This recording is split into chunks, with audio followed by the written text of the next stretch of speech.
dadas, hyenas, cobradas who learn from school see discriminating, y'all.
How you gonna?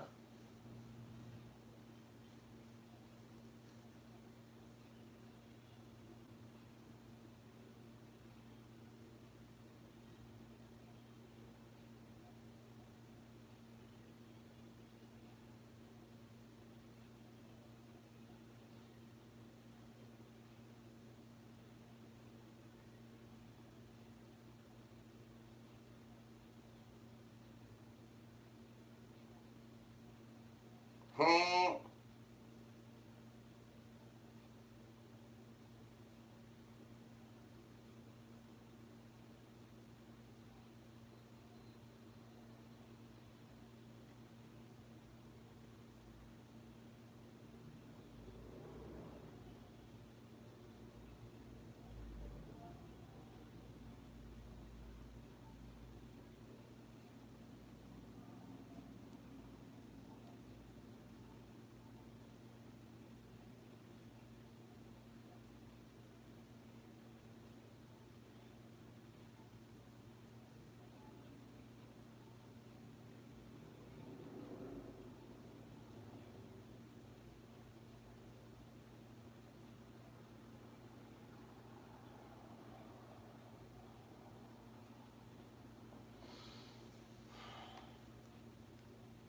Gigi, the dadas, hyenas, cobradas who learn from school Steve discriminating, y'all.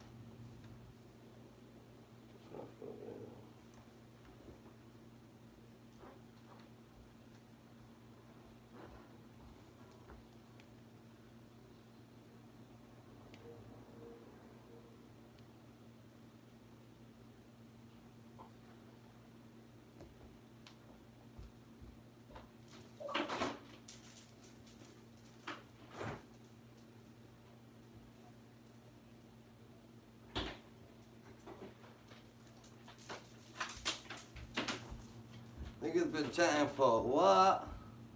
Damn. What I say? Hyenas. Ahoo. What's good, Gigi? You know what I'm saying? You need some fruit in your life. That's a fact.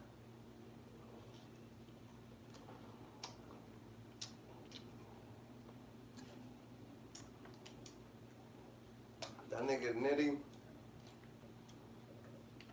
just invited me to a party.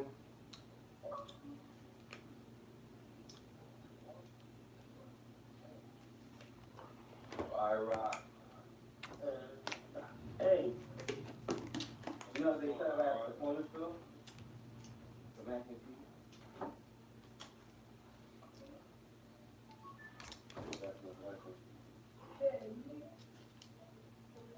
I got some.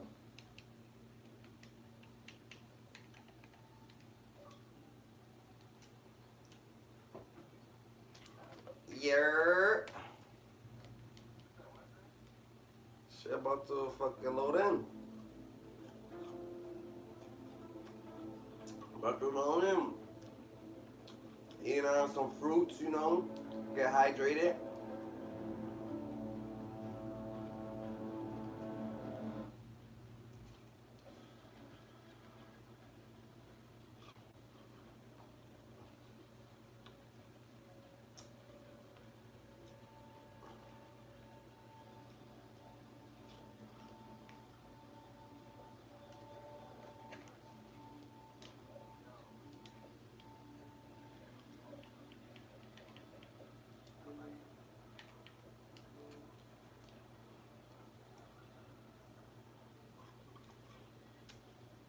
That's 7. That's 5 minutes for sure.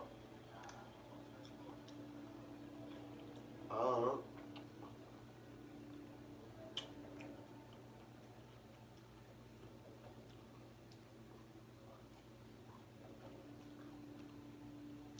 yeah, I'm loaded in.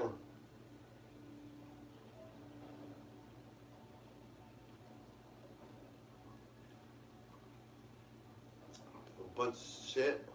Saying on YouTube, talking shit as usual. No, I did a couple things. I washed my hair, got my hair done, fucking popped a couple pimples, fucking dropped my daughter off at school, went and grabbed fucking dinner.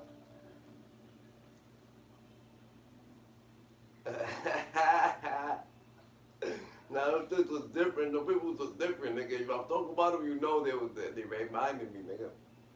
This is hot. My hair was dirty, so I had caught a pimple in the front of my hair, nigga, for putting the hairnet on. I'm not washing my hair, so I caught a pimple right in the front of my forehead, nigga, like the top of it. When my braids, that shit was brutal. Like, I ain't never feel no pain like that in my life. Nah.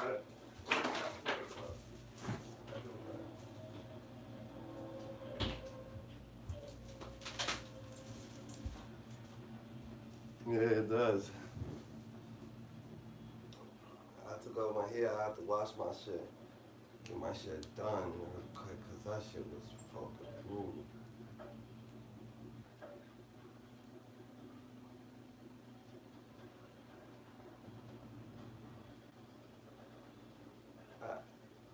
I am out.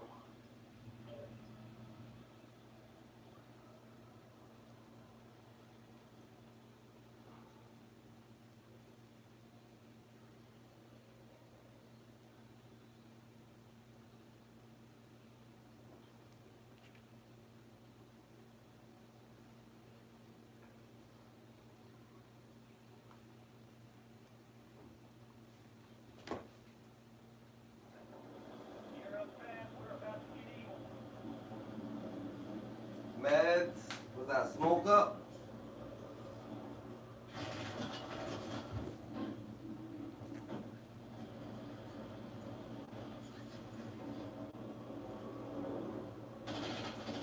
Was that? Nah, was that?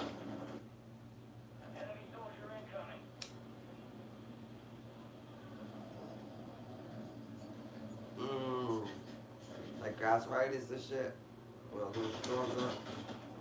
So like gastritis? Gastritis. Yeah, fuck your stomach up and shit. That's what happened. You went in a coma, nigga, for that shit, for your stomach, so you got stomach? You got gastritis pills? My mom got that shit.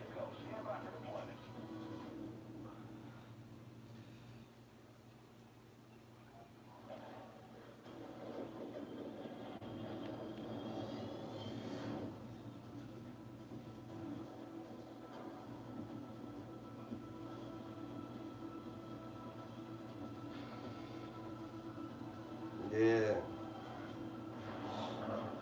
I was feeling pain in my stomach yesterday, bro. No lie. I ate Chinese food 3 in the morning. My shit was like hurting, nigga. I was like, what the fuck? I had to drink some water. But, yeah. The red dye, or just the sauce. Yeah. Yeah. That's crazy. Yeah, I got some fun. Oh man. I got one nigga down. Nigga, you alive? And I'm glitchy. Nigga, oh shit. Hit that nigga.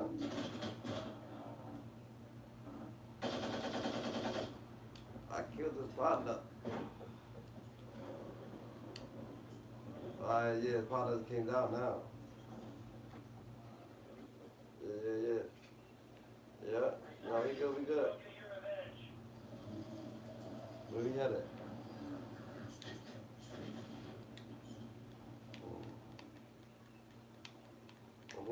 basement though. Grab some.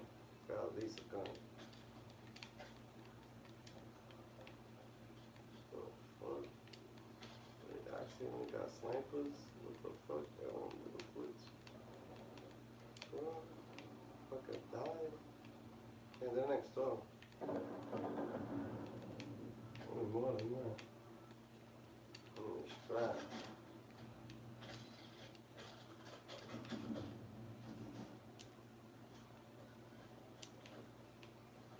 We good, bro. Right. Take one.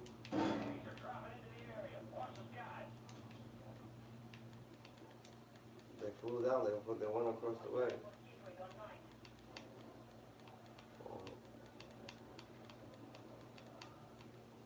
See where the fight's at? That's where they're at.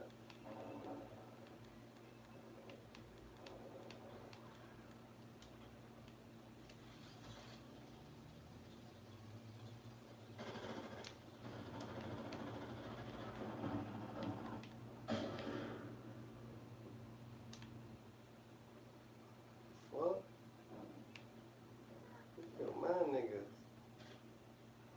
Oh, shit. Where you at? He down below. Nigga, what the fuck?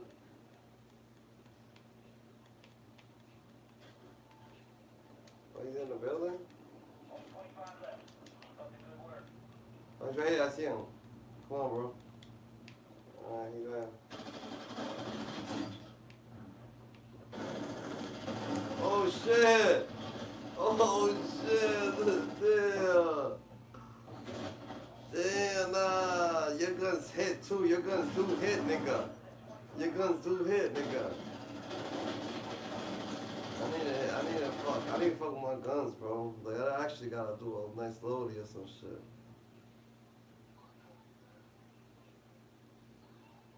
Yeah, I should have seen him, though. Should have shoot quick. My guns don't shoot that quick.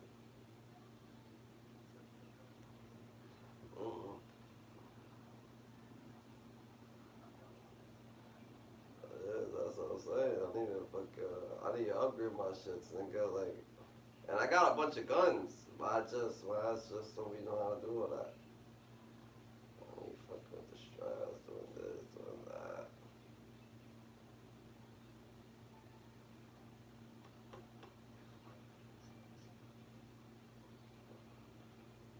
I rolled up 6 guns. So you already had them shits rolled. 6, cause I got a fight. I got the pack that holds 5 in them, like a wallet. It holds 5. It holds 5 blunts in it.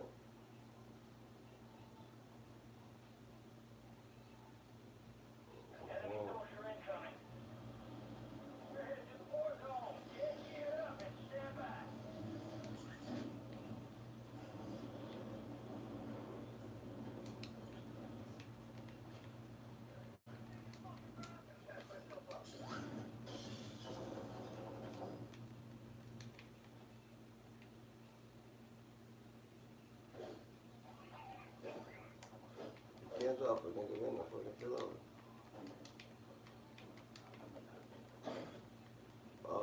maybe, I don't know.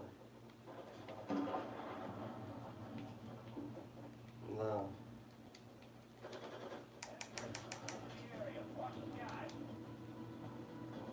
He is that nigga.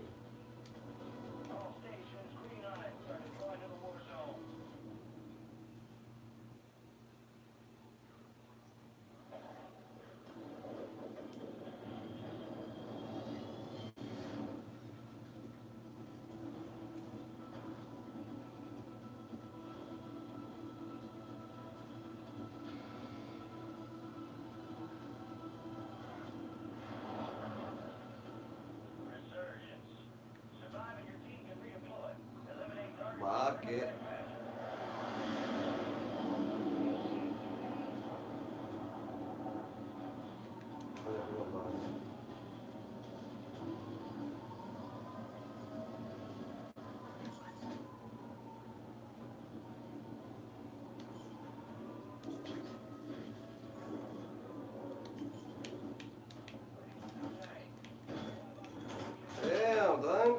way.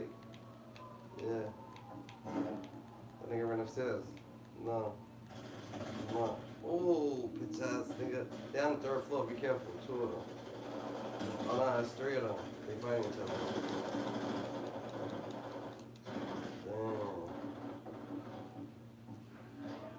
Damn. Yo, I forgot. Yeah. I'll be forgetting to do that shit sometimes.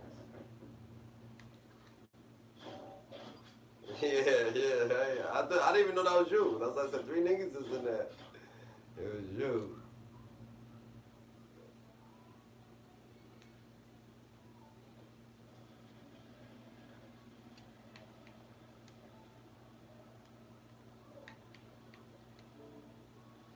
You should have been back. That nigga got kidnapped by Diddy at the store. What the fuck? 2 minutes, nigga. That nigga's in the trunk somewhere, nigga. Fuck, we got to call that nigga.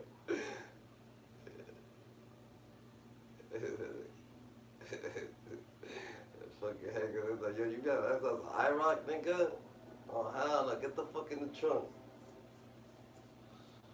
Put this nigga lock. Yeah, 2 minutes is wild, nigga. We have to, nigga, it'd be like 7 minutes. We gonna have to call the fucking judge, call the law, nigga, for that fucking bounty hunter on this nigga. Oh, where this nigga go?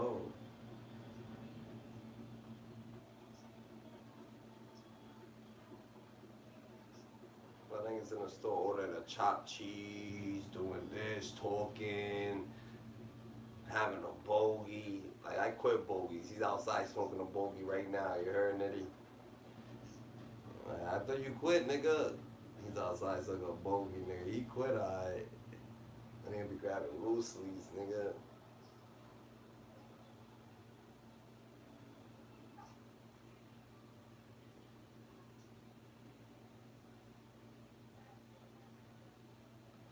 What's up, GG's, the Dada's hyenas, the Dada, come to the hyena kingdom, the Dada, y'all already know y'all can come here, the Dada, you heard?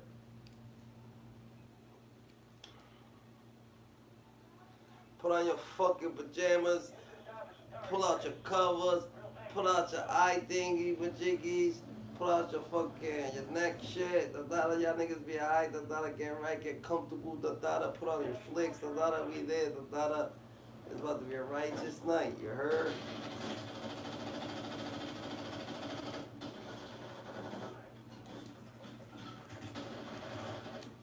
You wanna grab your straps, grab your straps. You wanna grab some popcorn. Whatever. You wanna play the game, you know what I'm saying? Do whatever the fuck you wanna do. But wanna grab some ice cream.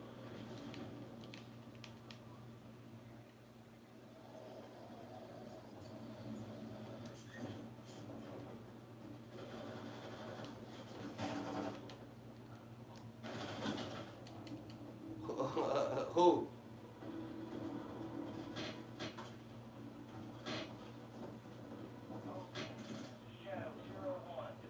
That nigga's on something. He's on that pink powder.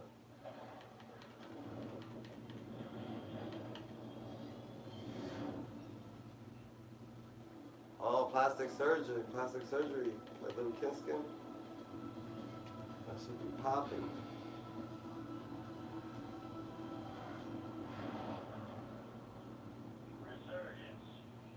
They we wanna land on bio. I'm ready to take a nigga out.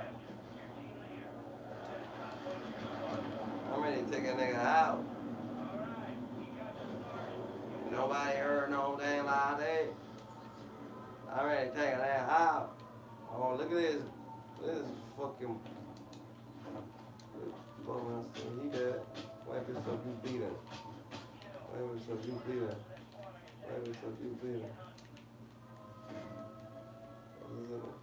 I'm downstairs.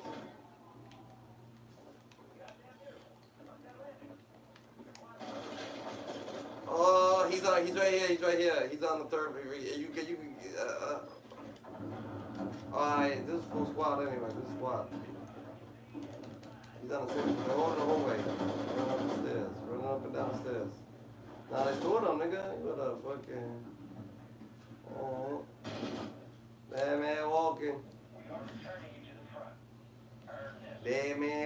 walking. A car. Damn man walking.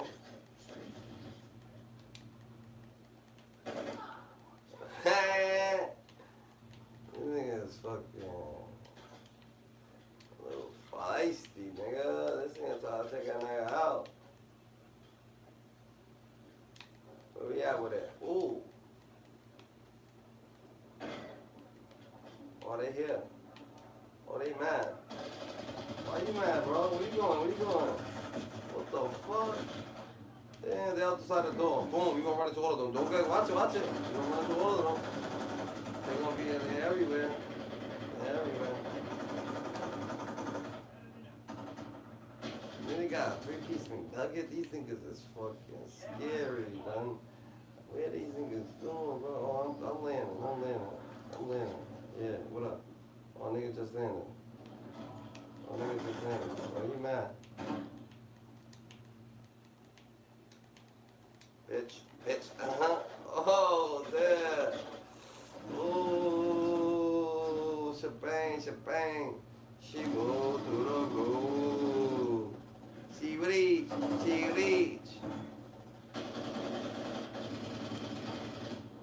She move to the groove. She moved to the groove. Oh.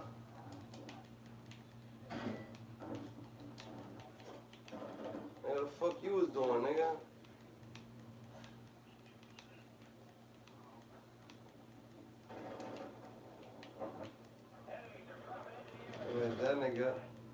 He bet that nigga.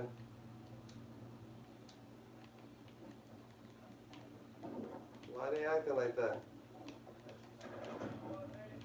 What you gonna do?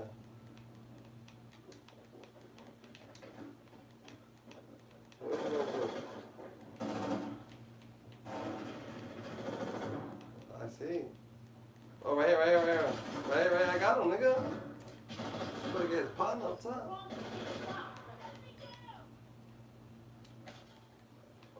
I'm on top, killing shit. Where he go? He's on the roof. Where he over there?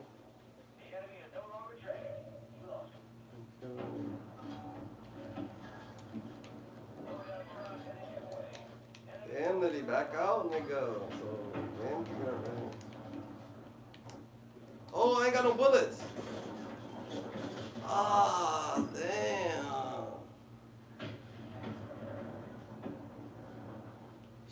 What the fuck? I was supposed to kill that nigga. Down first, though. Damn, man, he got a 6-piece. What's that gun you're using? Put that shit in my hand, nigga. I have 26, nigga. Alright, what floor was that? Oh, they over here.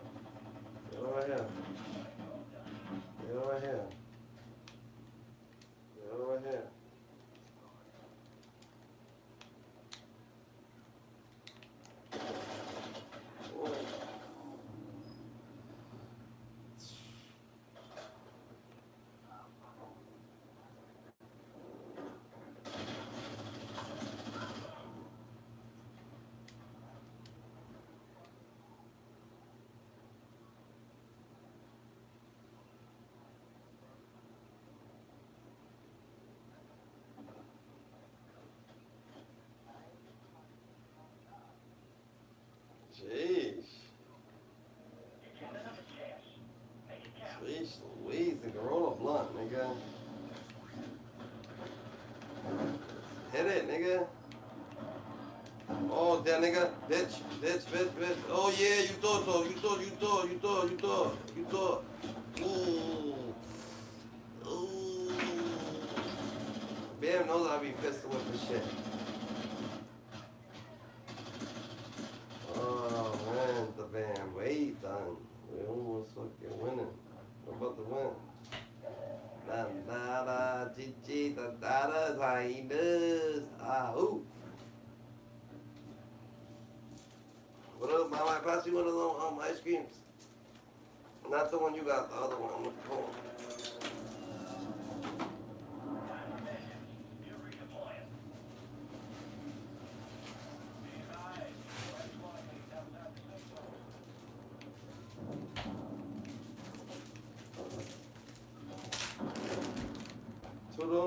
Two of them down, first floor.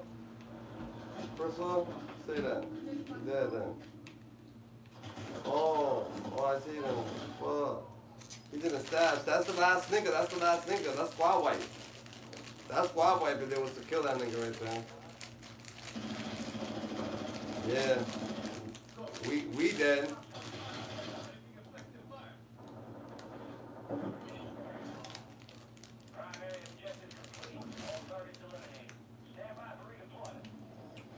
Nigga, squad wipe them niggas.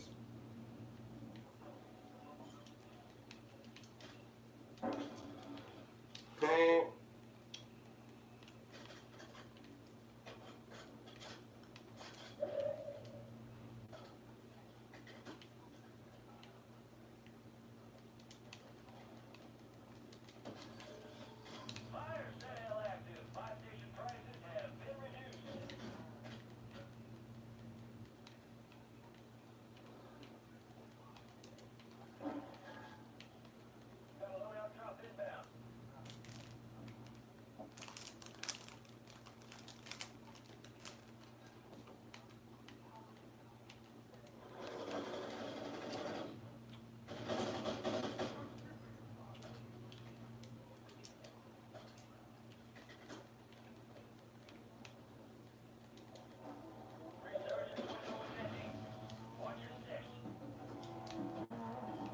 Niggas on us, they about to get loaded. Yeah, he's right here. Yeah, I heard that. You gotta make your own juice, Dada. The house supposed to be clean to her liking. You're right.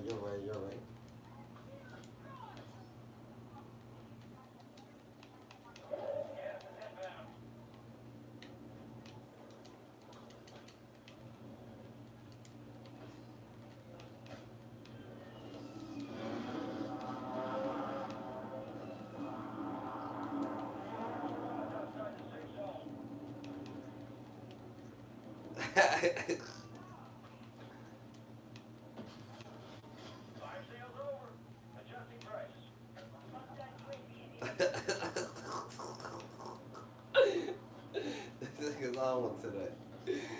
Oh shit.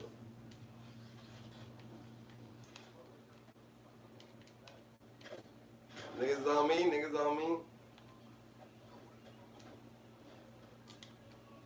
I had to. I'm jumping down. They following me. I'm running to you. Where you at? Oh, alright. No, they ain't following me. We good though. We together. Y'all niggas stay right.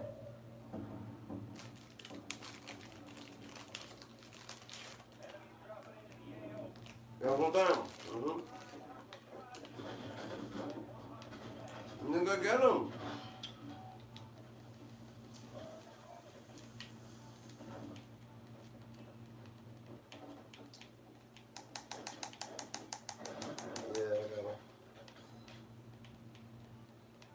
Chase that nigga kind of far, but I'm coming back, bro. What you doing? Where you going, Nitty? I'm buying this nigga back. Whoever this dude is. There's a nigga here, bro.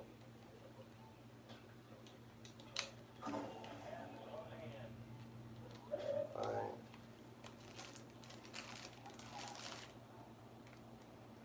There's niggas here.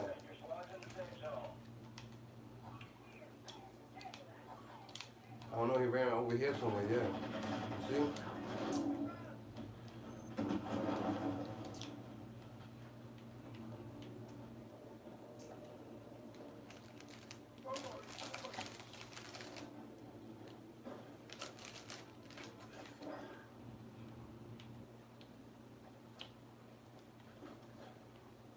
Oh, I strap. Whoa! Whoa! Team white. One more there, one more. seen a nigga. I don't know. Who's this? That died. Right in the back. Oh. Oh! Little needy was it? He on the roof. Just buy me back real quick. He's on the roof though.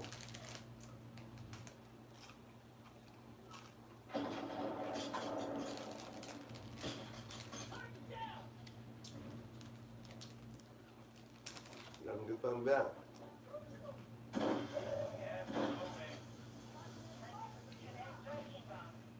Look. We'll be on.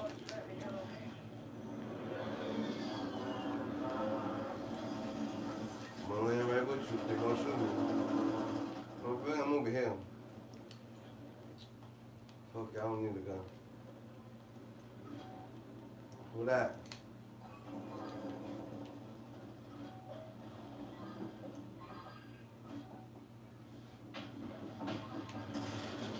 Oh!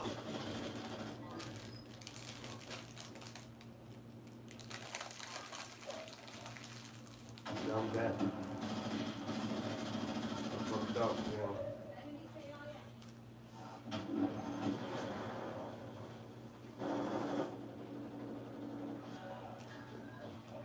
Damn.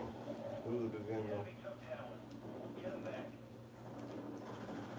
We got 11 pieces of nugget. Yeah, that shit is different.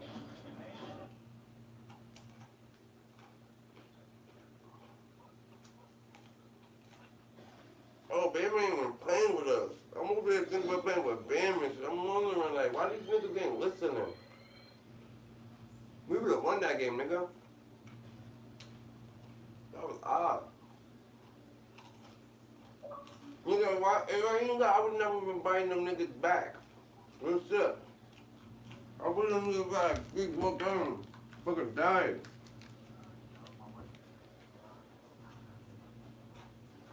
Nah, you go out and go clean the dishes, nigga. Like talking shit, nigga. You better go clean them dishes. You talking all that shit, nigga. She gets to the next. She take care of your kid, nigga. Clean up after your fucking self, nigga. She ain't gotta clean up after you. For real. I'm trying to get her right so that you can stay on the game.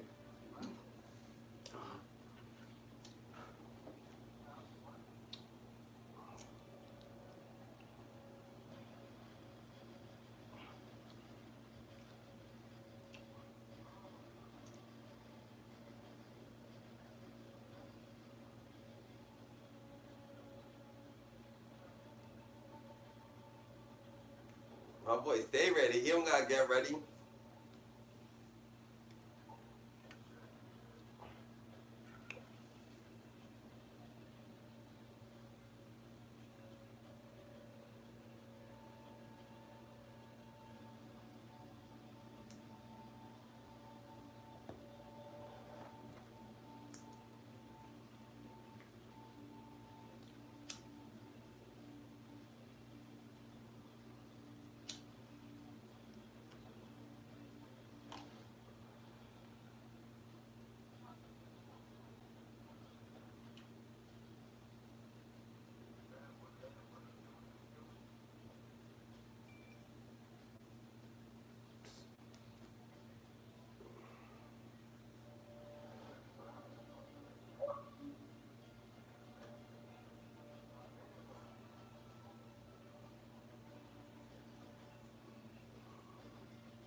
sounds like that sounded like a prayer.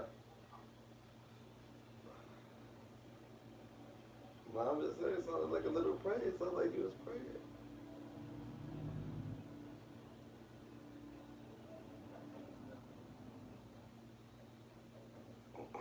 Left you in the game. Like that 30-minute walk.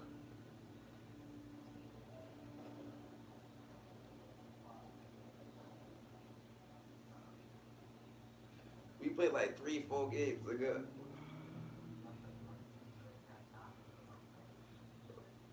Man, we played like 3-4 games ago. Yeah, it's a good grip.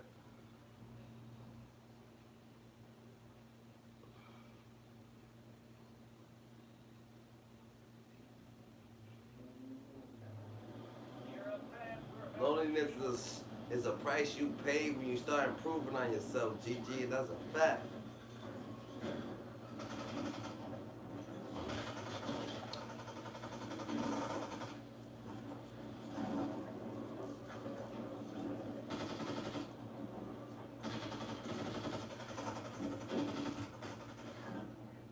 And I'm dreaming of you tonight till tomorrow. I'll be holding you tight. As I'd rather be leaving without you and me.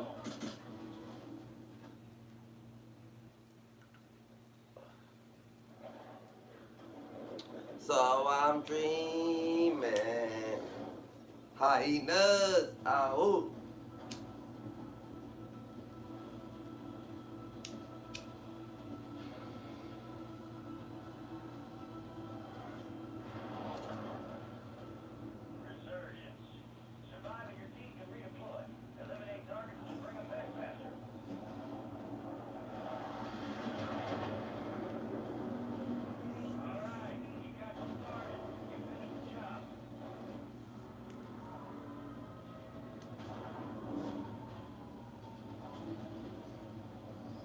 Gonna find you every.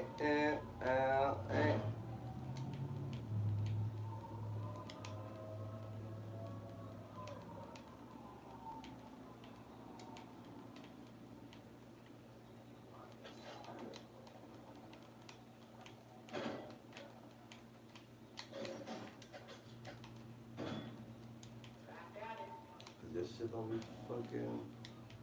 This shit don't be hitting like my shit. That's all. Give me that. Damn, they gave me silver. When you get the money, the dollar. It's the buy fucking.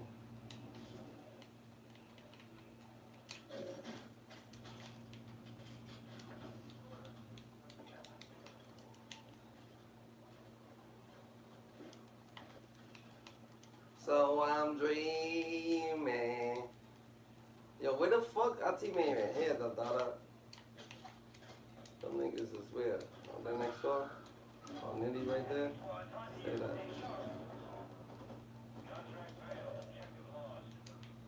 Up top? Oh, I see. Oh, I see. I see. I see.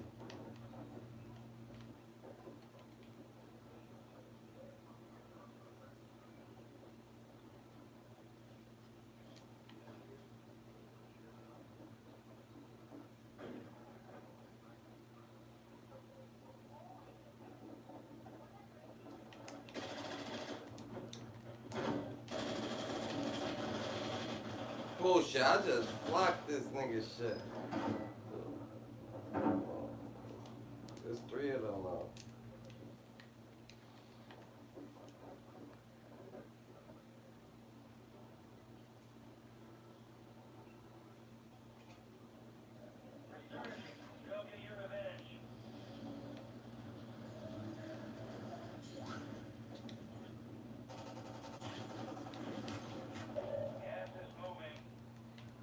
What up? Where they at? We're ready for. Oh, right. Yeah, I see it. Oh, alright. I didn't know they was in there. Alright. Ah.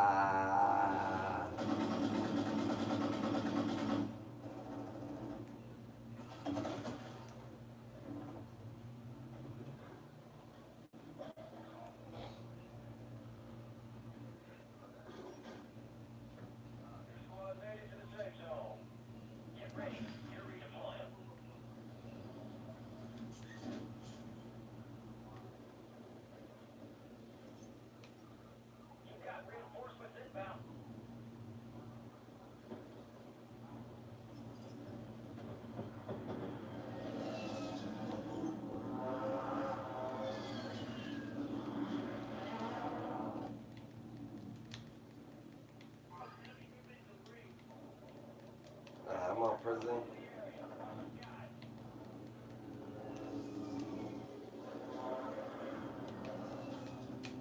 This nigga's here.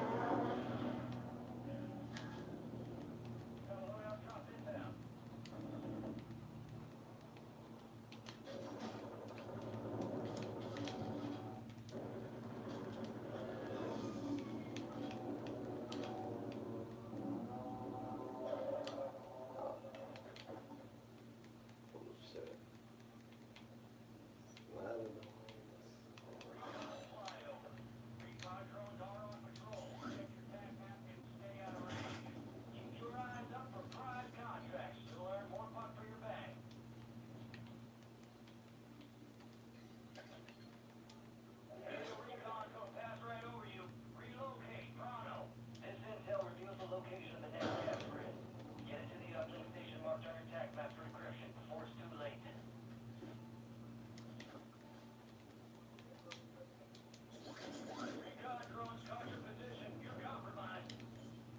Shit.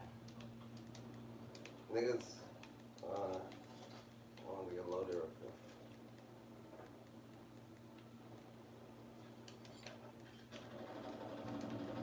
What you showing outside? That's cool. Heads up, aerial recon back for another sweep.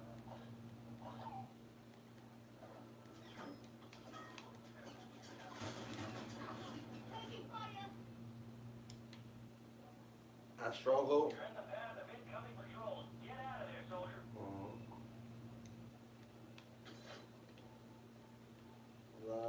I'm looking, I'm looking for, how to get there. Understand you. Your location's exposed. You're down one squad mate. We'll get you redeployed faster. Homie. No, I'm in here.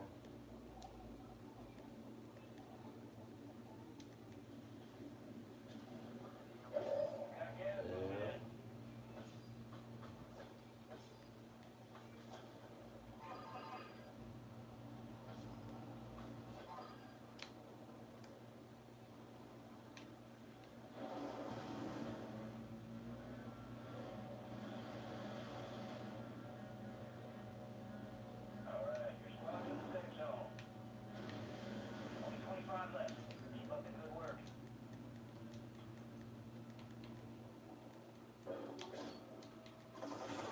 Niggas here.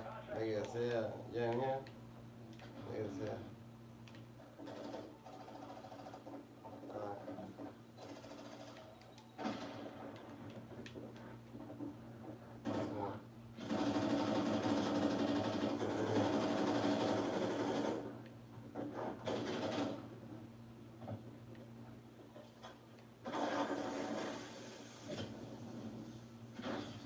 Fuck it.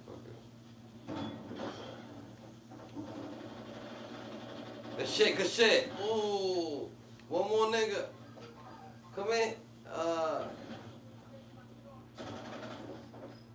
Okay.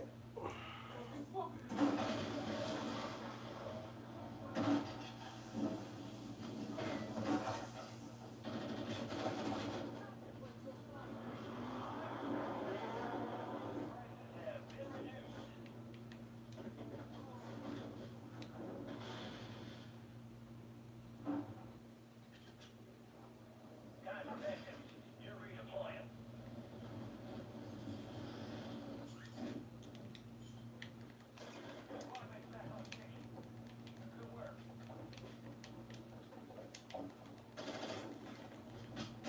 That's ooh.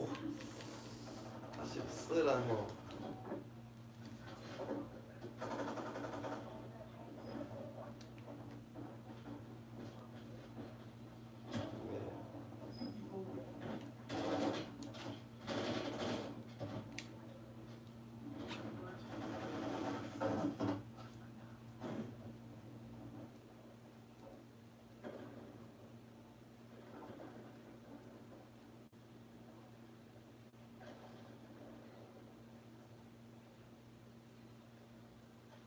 Gas is closing in.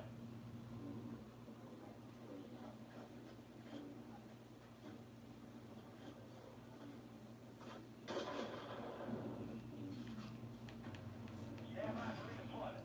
We'll be back in that room. All squad members are in the safe zone.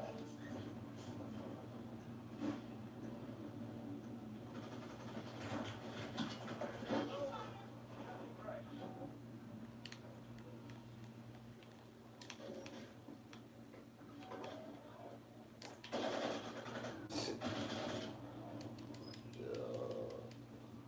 Don't make it with my hand like that.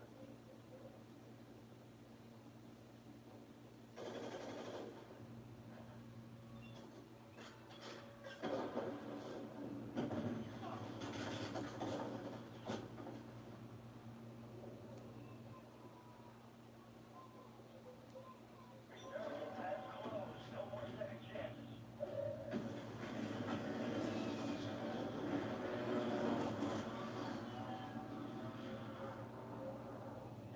You get another chance.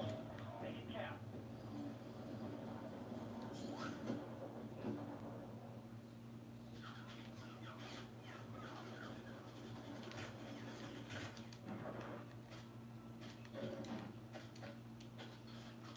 Them niggas actually think they mad like we running from them.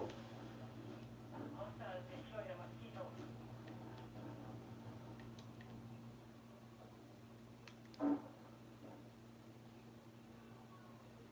When he's dead, You're losing ground. Move it.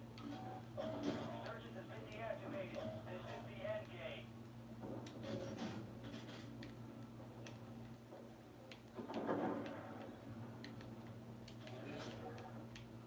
Bounty targets are up. Get after 'em.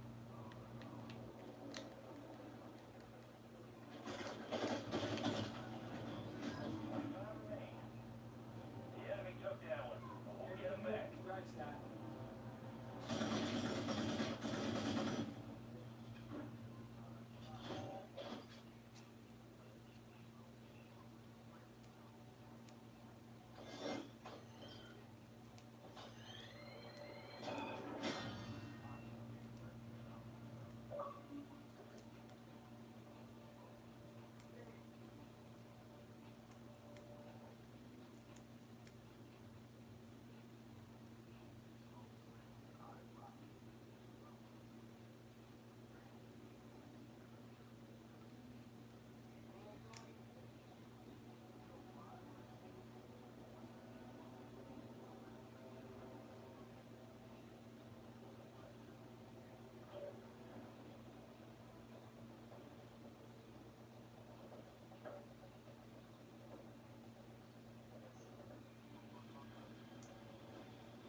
Check your gear and weapons. We'll deploy shortly.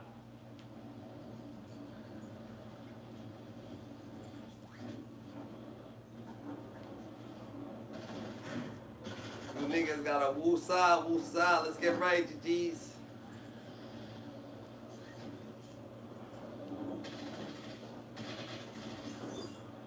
We land together, we stay together, we win.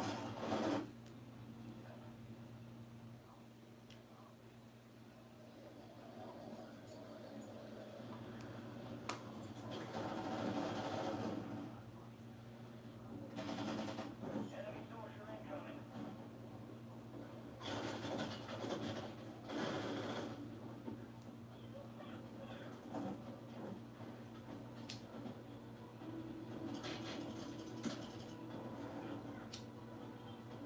All stations, green eyes are deployed to the war zone.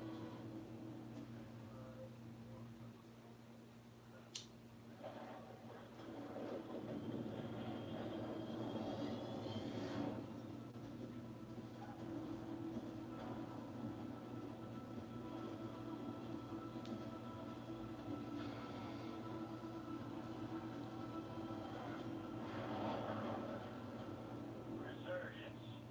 Stay alive to keep your squad in the fight. I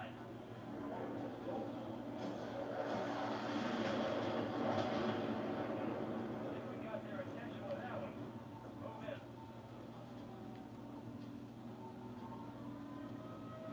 We gonna catch a dub right here. This is a dub. This is a dub, nigga.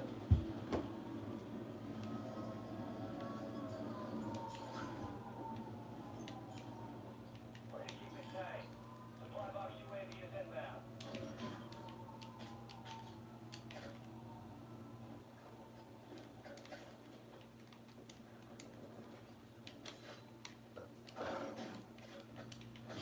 I'm on the third.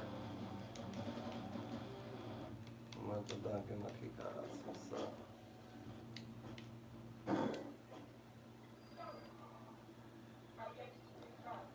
Gold shit. They gave me gold.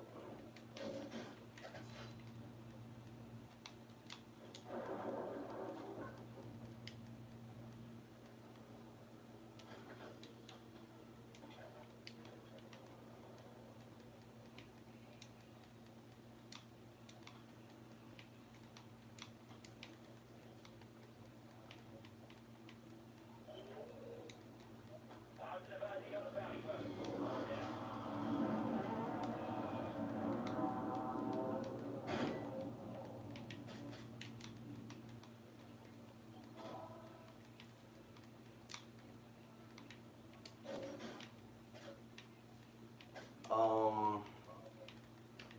I got like 9 racks. What's good? Niggas wanna get loading?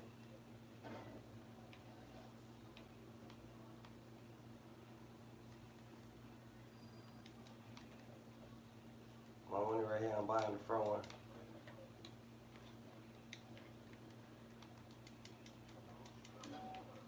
Over there. You got money for load? Grab that money. Grab that money before we die.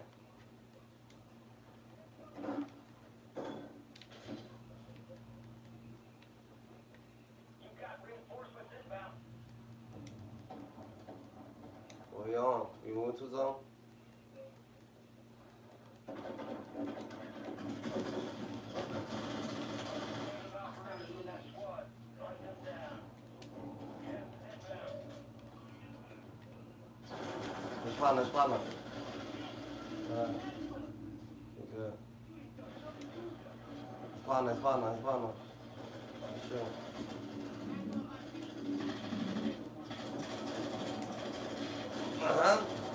Got knocked him. Rushed him. Oh shit. Oh my baby. No, they are. It's a couple down. Primary objective complete. All targets eliminated. We are returning you to the front. Earn this.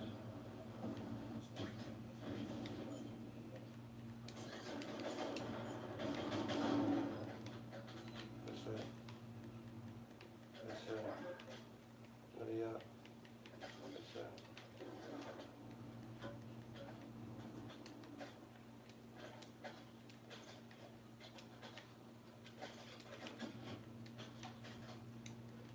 These niggas ain't have shit. Yo, we got enough for loading. March. Secure those locations. Loadout drop headed your way. something there. Oh, grab it out.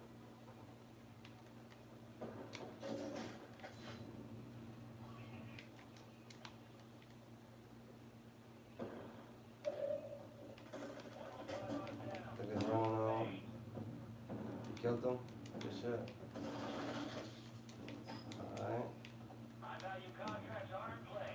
More risk, more reward. Good shit, good shit. We on. Supply bars are secure. One remaining. You got your loaded? Contract complete. All supply boxes secure.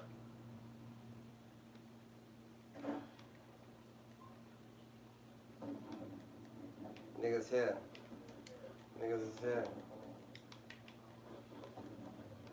Enemy soldier incoming.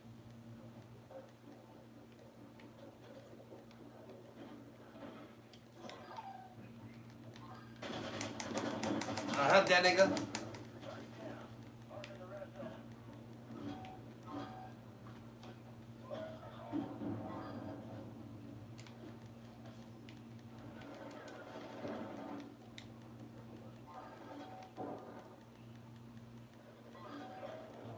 What the fuck, yeah.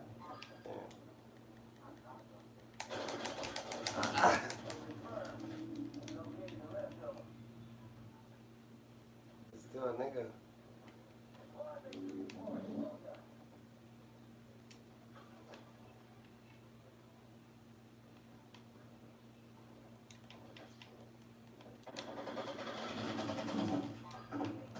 Oh shit.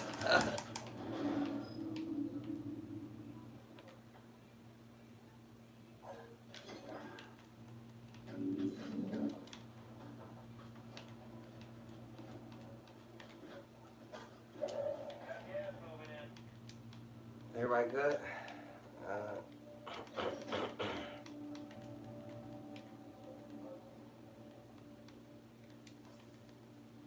Shit, I got 17 racks. I gotta spend some shit right here. What niggas need? Wait, let's see what's poppin' when you ain't real quick. What's your Squad poppin' made it to the right red zone. here? Fuck that. I'll take what I want. I'll take what I want. I'll take what I want.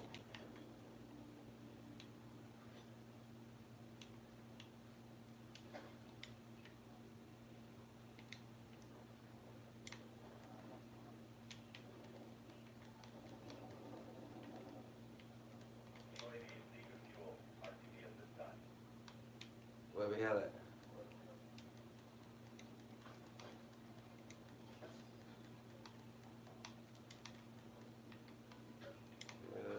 Give me this right here. Why ain't I just swiping?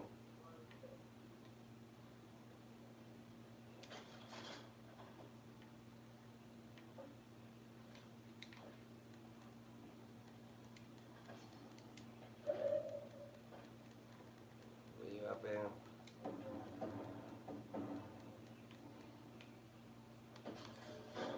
Fire sales active. Buy station prices are adjusted. A couple contracts out there have increased payouts. Get to them first and cash out. Oh, we in a circle. Friendly loadout drops on the way. Ain't shit around here.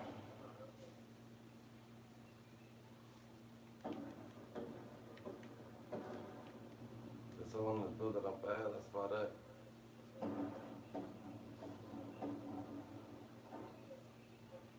Resurgence is about to end. Make it count. Man, so just go inside somewhere.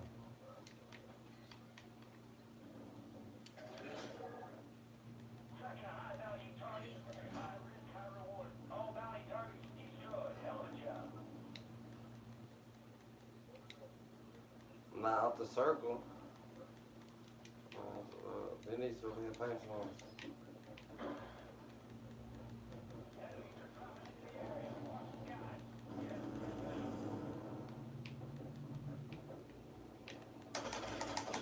Bullshit!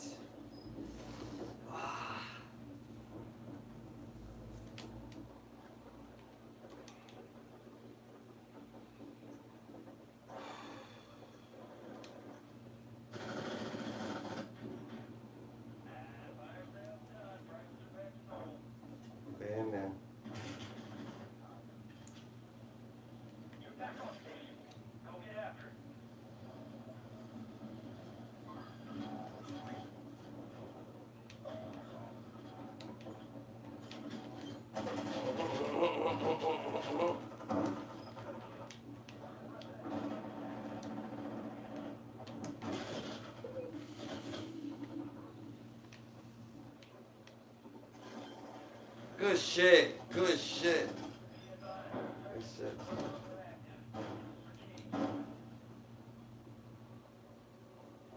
Good shit. Good shit. Tracked by enemy squad. Evade and survive.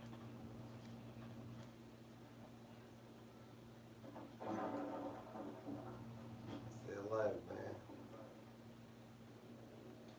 We are returning you to the front. Earn this.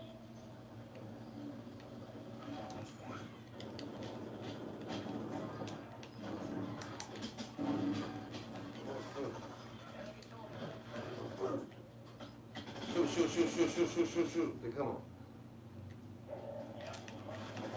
They're coming.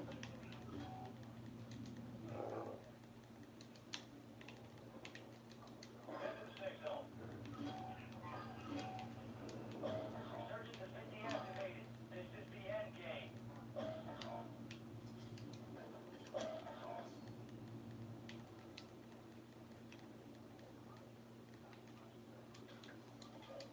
Damn, I only have. I just brought the first person off the top. Fuck.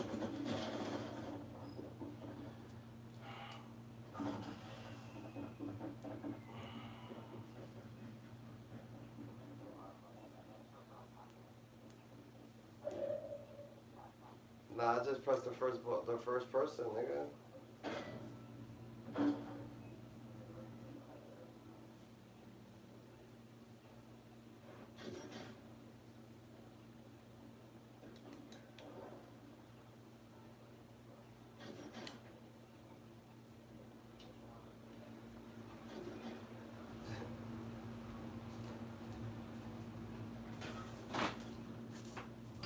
Gas is moving. Damn.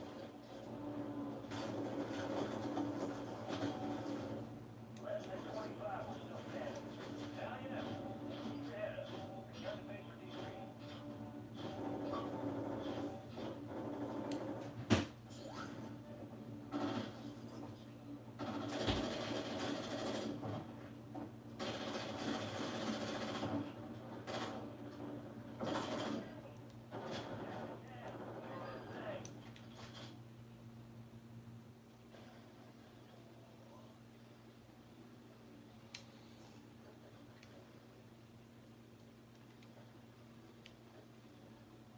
What happened? Did he bounce?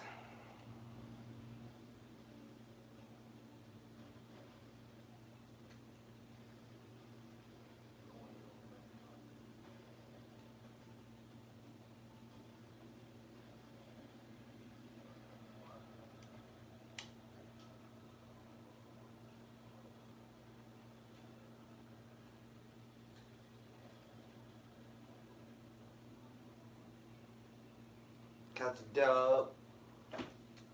Catch a tub on Cleos.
I can't wait. The zombies is all done. Dada.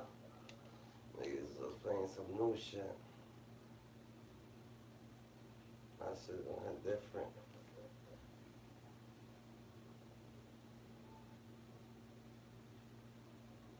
New Easter eggs, all that good shit. We're headed to the war zone.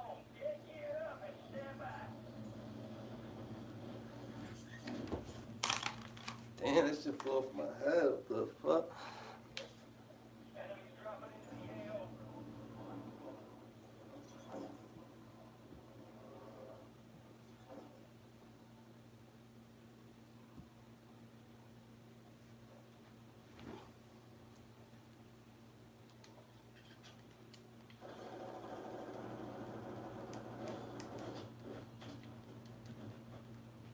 Enemies are dropping into the area. Watch the skies.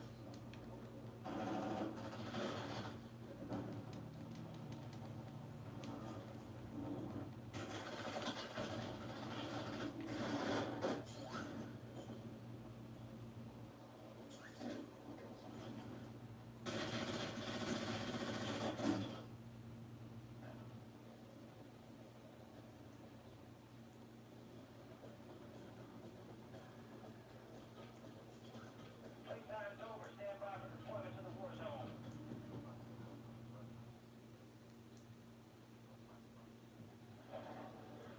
Shit, I was watching Power, nigga, all day, nigga. I was binging Power. That new Tyreek shit, that shit's ill. Yeah. What, the last 6 of them? Those are the last ones? Most probably come. Resurgence. Yeah, I seen one of them.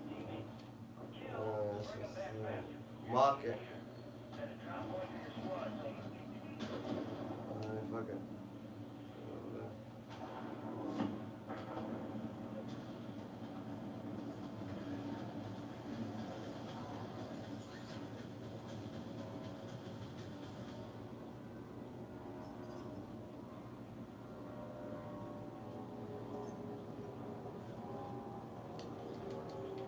Enemy soldier incoming. Niggas here. Good shit. Yeah, this nigga's here on the outside. No, yeah, I'm on the roof. Yeah, I think they're on the outskirts.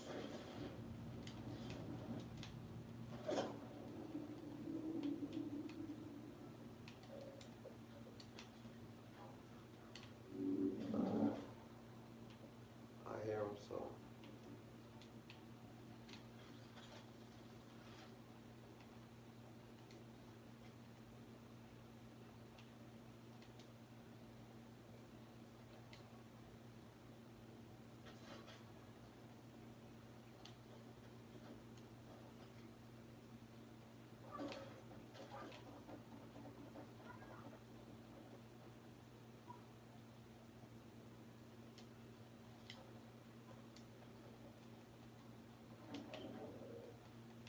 Bounty targets marked. Kill them all.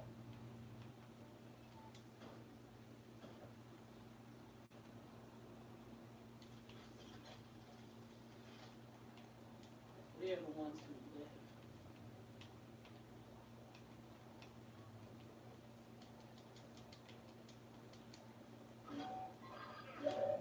We're there inside the building. Oh, man. Yeah, I see.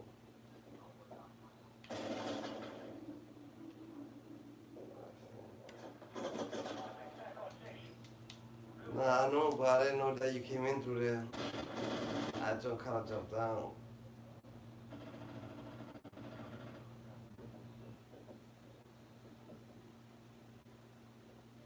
Don't kill them niggas.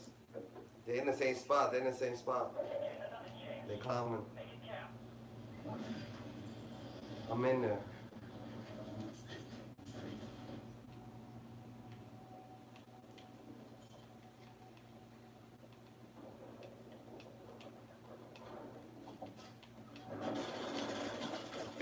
Oh man, yeah, I know.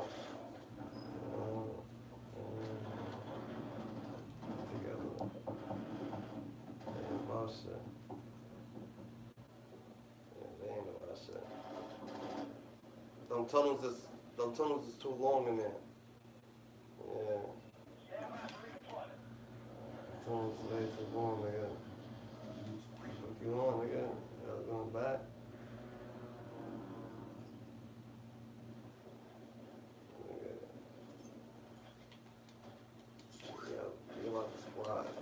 Squad.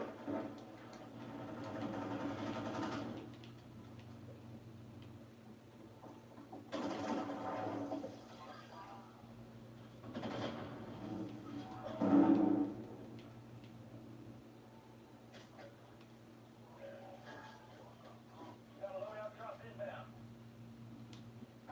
Holy. You've got reinforcements inbound.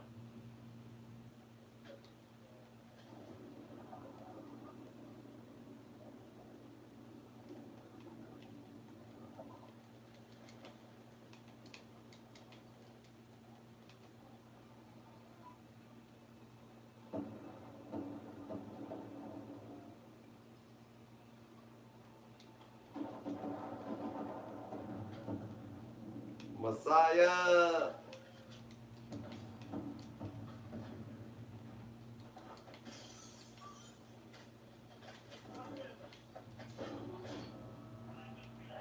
Bounty Come on. target's gone dark. We lost the contract.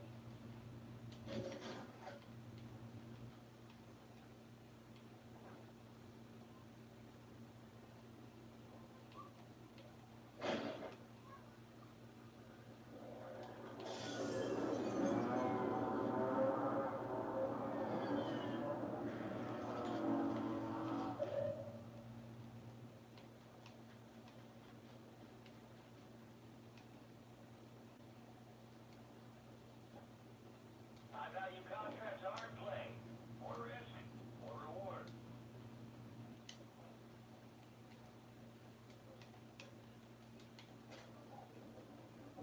Someone letting it in?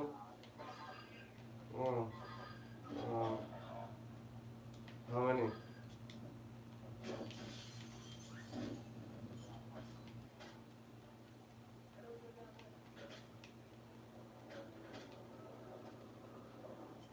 Right here. Oh! I pumped right. Oh, they was both shooting at me though. Two niggas just ran in through the window.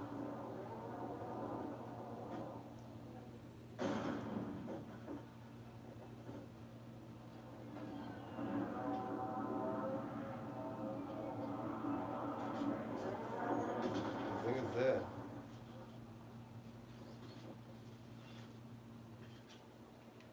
Time for mission. You're redeploying.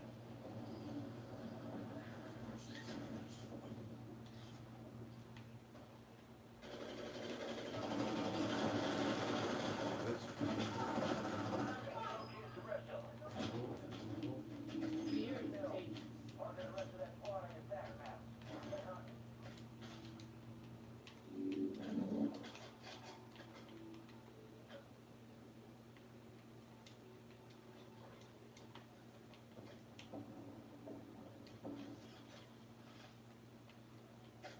You're losing ground. Move it.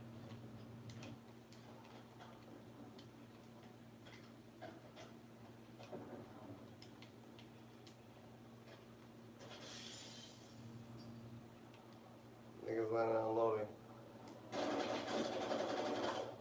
Both of them niggas. They're unloading. Get to the safe They're zone. unloading.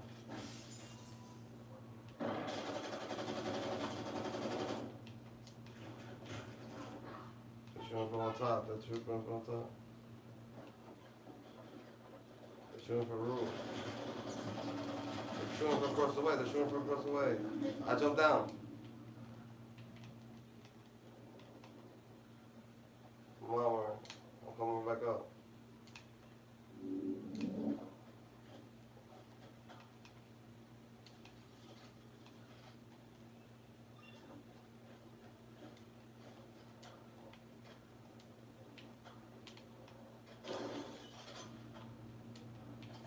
Enemies dropping into the AO.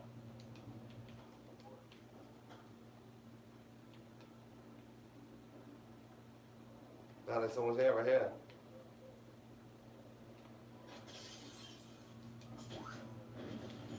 Okay. Might as well get him. Oh, get him, get him, get him. Oh.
Fire sales over.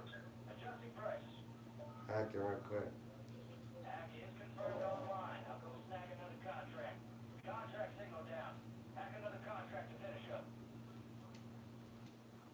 I think it's it. Shit. Signals are gone.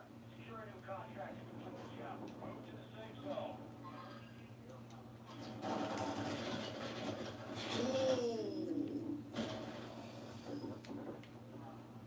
I'm done.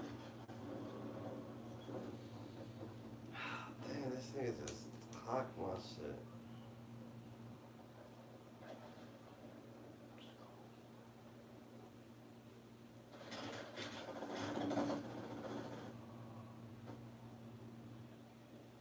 I don't even know the water with it.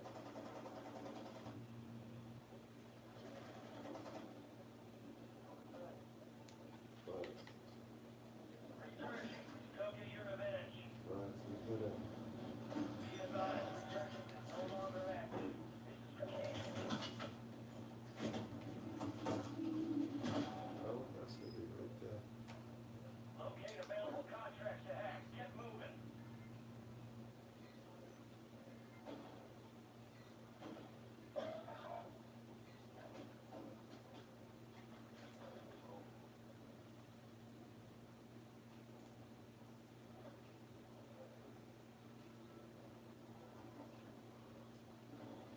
Shit.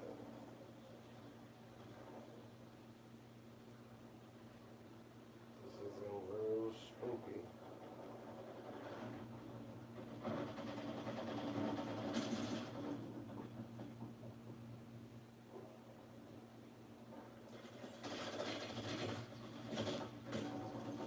Whole team ain't done. Just an opportunity to go back. I hate to do.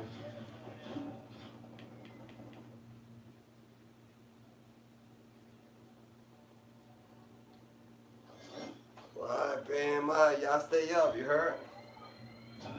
Messiah! You about to play basketball? About to play your pops some basketball? 2K25?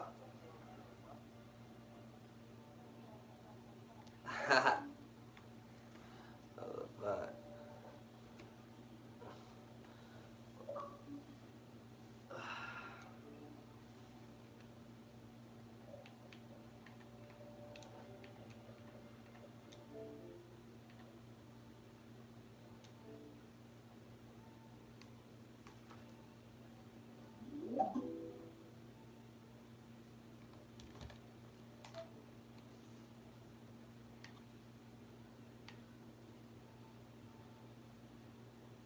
The weird thing about Homo Power B. What's going on? Before we get any further with this video, I want to let y'all know that YouTube has demonetized this video due to the nature of the content and also the graphics that were used. I spent a lot of time on this video. I spent a lot of effort on this video. And I spent a lot of money on this video. And it kind of sucks that I can't make my money back. But some things are more important than money. And I thought that this video is very important to put out there in the universe because it educates and it brings value to people, you know what I mean? Things like this are still happening in this world, and many of us don't know about it. I didn't know about this until I went to the Philippines, and I thought it was a story that everybody needed to see, and it would be an eye-opening video. So I'm dropping this video, even though it's not gonna make any money. I'm probably gonna turn off the monetization on this video. So what I have set up is a buy me a coffee. If you wanna buy me a coffee for this video, if you like the content, if you just wanna say thank you to all the hard work that I've been putting in, you can buy me a coffee, and that way, you know, maybe I can at least make the money back that I spent on this video. If not, it's alright. I hope you enjoyed this video. I hope you learned something from this video. And I'll see y'all in the next one. Peace.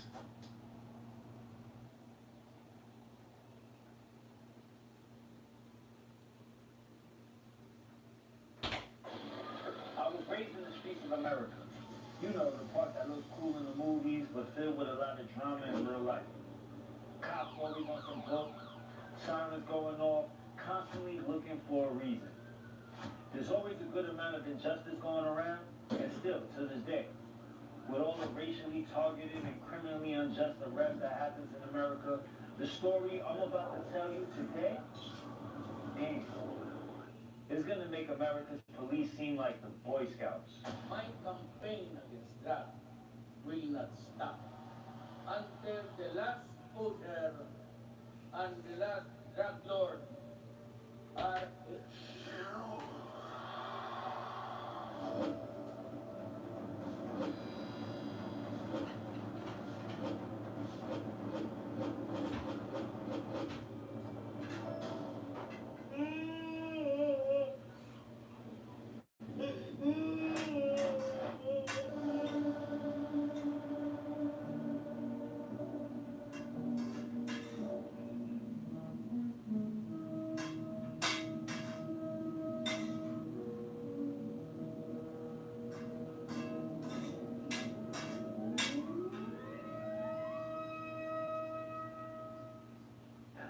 Millions of Americans battle through some kind of addiction in their life.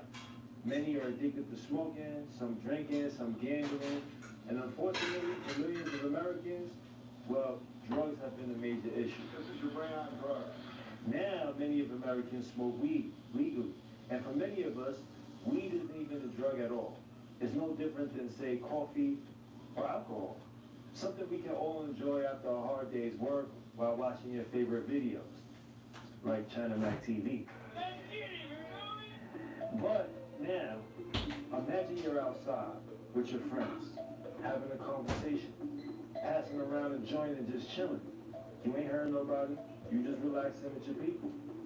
But out of nowhere, a policeman confronts you. He has a gun, pointed, but you ain't on. You comply and try to talk to the officer, but bam, he shoots you, dead. No arrest, no trial. He was the judge, he was the executioner. Just because you was smoking a little weed. Can you imagine that? Well, shit like that happens every day in the Philippines. Let me break it down for you. In 2016, a campaign was launched in the Philippines. President Duterte's war on drugs to thunderous applause. People suspected of drug dealing or even just using drugs were put on a list. The infamous kill list. 20,000 people or more have been killed in cold blood. Many of them innocent victims. The streets were filled with blood each night. Families torn apart. Mothers lost sons and children became lost. The war on drugs promised change and a safer Philippines. Baby! The question is, What's make it good? better? And if so, at what cost? Before po, safe, peaceful, but now it was more threatenable. Today's episode Some food, nigga. The war on drugs. Sharing the Some intimate food, perspectives of those whose lives have been irreversibly altered. We meet Jimmy, a mother of four. She tragically lost her husband to the war on drugs. Today, she shares her story with us. What's up? Do you think your husband was targeted unfairly? Was he involved in drugs or anything? She was mistaken, I think. Wow. Because po, when the Soko came for that crime scene, he told me to look because they're gonna search for the body of my husband, including the drugs, like paraphernalia or what. But there's nothing po. That you knew of, he wasn't involved. He was never involved po in any that. My husband po is just bicycle driver. Oh my God. This shit was crazy. Getting to our next interview was not easy. After hours of driving on slippery, dangerous roads, we got welcomed with the flood. But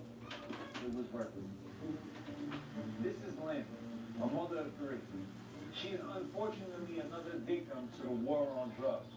Her husband was unfairly taken away from her. She shares her story with us as well. How do you feel about the way that the police handled the case? Ina po kasi Sir, siya hurt. ng pulis. You gotta get right. That dollar was good. Makatarungan yung ginawa nila. Paghawak po sa kanya ng pulis. Like, comment, subscribe. Hit the notification bell. Get acquainted with them daily. Namin siya nakita. Kaya wala na po kami idea kung saan siya nilagay. Or saan siya nilibing. Ayun po siya. Most families were able to bury their loved ones. But for some, like Lynn, they never even had that chance. The bodies were never recovered. Lahat po nang hirap sa magulang ko. Siya po lahat yung pag sinabi ko na, tulungan mo kami, wala kami makain, gano'n. Wala po kami, sa tatay ko kasi disabled eh. PWD po, halos sa kanya po kami nakasandal. Ngayon po kasi nung nawala siya, sobrang hirap yung naranasan ko. Ayun. My son just killed. I lost a son. You're a policeman. This campaign didn't just take lives, it shattered families. Worlds were flipped upside down in an instant. A mother burying her son. Damn. To gain a deeper understanding of this campaign, I reached out to Chris Tan, who runs an influential political podcast in the Philippines, bravely disregarding his own safety to bring the truth to the people of the Philippines. Right, so just, could you give me a better understanding of, could you break down the war on drugs and what was it all about?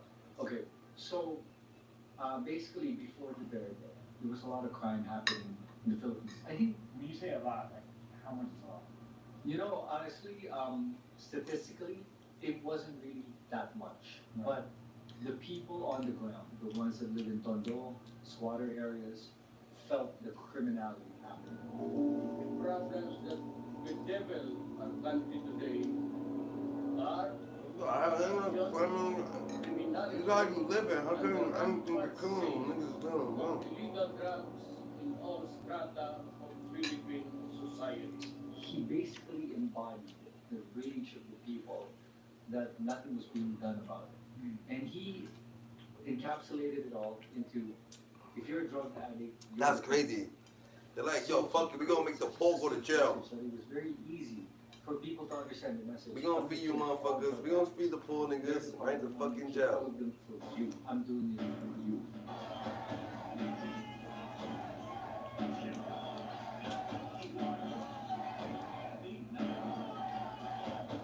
Millions of Filipinos cheered that a leader was going to bring change and finally end corruption. When people decide emotionally, they'll resonate with that message. Oh my God, we're going to be safe. You know, when you see the system's like not protecting you, and everyone feels helpless, and then you have the savior that's going to kill everyone for you. So that was a promise that he was giving people, and people resonated, and that's why they voted. The Philippines, known to be the Pearl of the Orient, known for its stunning beaches, amazing scenery, Manny Pacquiao, and most of all, they're beautiful and super friendly people. I spent some time in the Philippines and got to know many people. And let me tell you, the Philippines has one of the best people. For the past few decades, the Philippines has been one of the fastest growing nations. Their GDP has been steadily growing, breaking out of the third world country image they had in the past. While the Philippines' economic ascent is undeniable, this progress came at a cost. After decades of abuse, the Filipino people became fed up with government corruption. That is the problem in this country. We're all for honest government, and yet the world condemns us as one of the most corrupt countries in the world. The poor got poorer, and the politicians, well, they got richer. You heard the story before, but someone came along and said that they would end all of this corruption. Until the last drug group. Talagang papatay din. Duterte, He was going to be the one to bring a stop to all of this corruption and bring Philippines back to glory. And the people, they loved him for it. He said that drugs was the root of the problem. So began the war on drugs. President Duterte's tough stance on crime has led to widespread violence and murder. While the stated goal was to protect citizens, it's the poor who was mostly affected. Behind the smiles of a poor Filipino family, many of them have stories of extreme pain and suffering. But their trauma wasn't caused by their lack of money. It was caused by murder, but not by criminals, but from the very people that was supposed to uphold their rights and protect them. Can you describe the moment that you found out about his death? It was nighttime when she was driving a motorcycle. Then he said he gonna come back at 11 p.m. pick me up and meet us now outside with him. Then after a while, after an hour ago po, my friends knocked po on my door. Then he told me that my husband was in the road. Full of blood. Then I rushed to the road po where my husband was shot. Because a lot of people na po. Then they don't allow me to go there because they will call the police in the Soko. Wow. They don't allow me to touch my husband or What you seen him then? his eyes was there, then his head was, I don't know, I don't know how to express now. Until now it hurts po. Because I have no idea what happened. I don't know po. It's so heavy in here po. The trauma of that fateful day stays with them, replaying over and over like a never-ending nightmare. In an instant, lives are turned upside down, and the pain never truly fades. For Jimlet, it was not just the loss of a loved one, but also the loss of stability, safety, and hope. I don't know how to raise my kids alone when they're there. Patulad nung wala po akong trabaho, siya po lahat ng gumagasa sa amin. Yung anak ko nag-aaral, wala po ng pangtusto, wala akong pangtusto sa kanya, panggatas, diaper, pagkain, wala po talaga kasi sobrang lubos po. For the widows and children left behind, life became a daily struggle. Every day is a reminder of what was taken from them. The love, the support, the presence of a father, and a husband.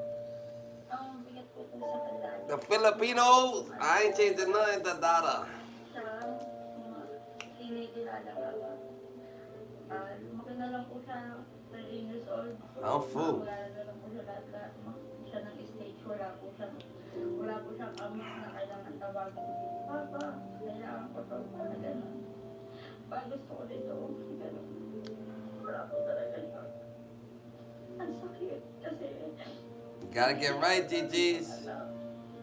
hindi pa yan na malaki ng maayos. I got yous. Wala nang gano'n. Sobrang sakit. Ilang years din, 13 years, lumaki yung anak ko. Namatay na rin yung ulam ako. What's wrong with watching documentaries, bro? Like, first of all, why you want me to change my channel if I'm watching it? You act like you're watching it. That's the crazy part about this world, bro. Why would you want me to change my channel? What I'm watching and what I'm watching interests me.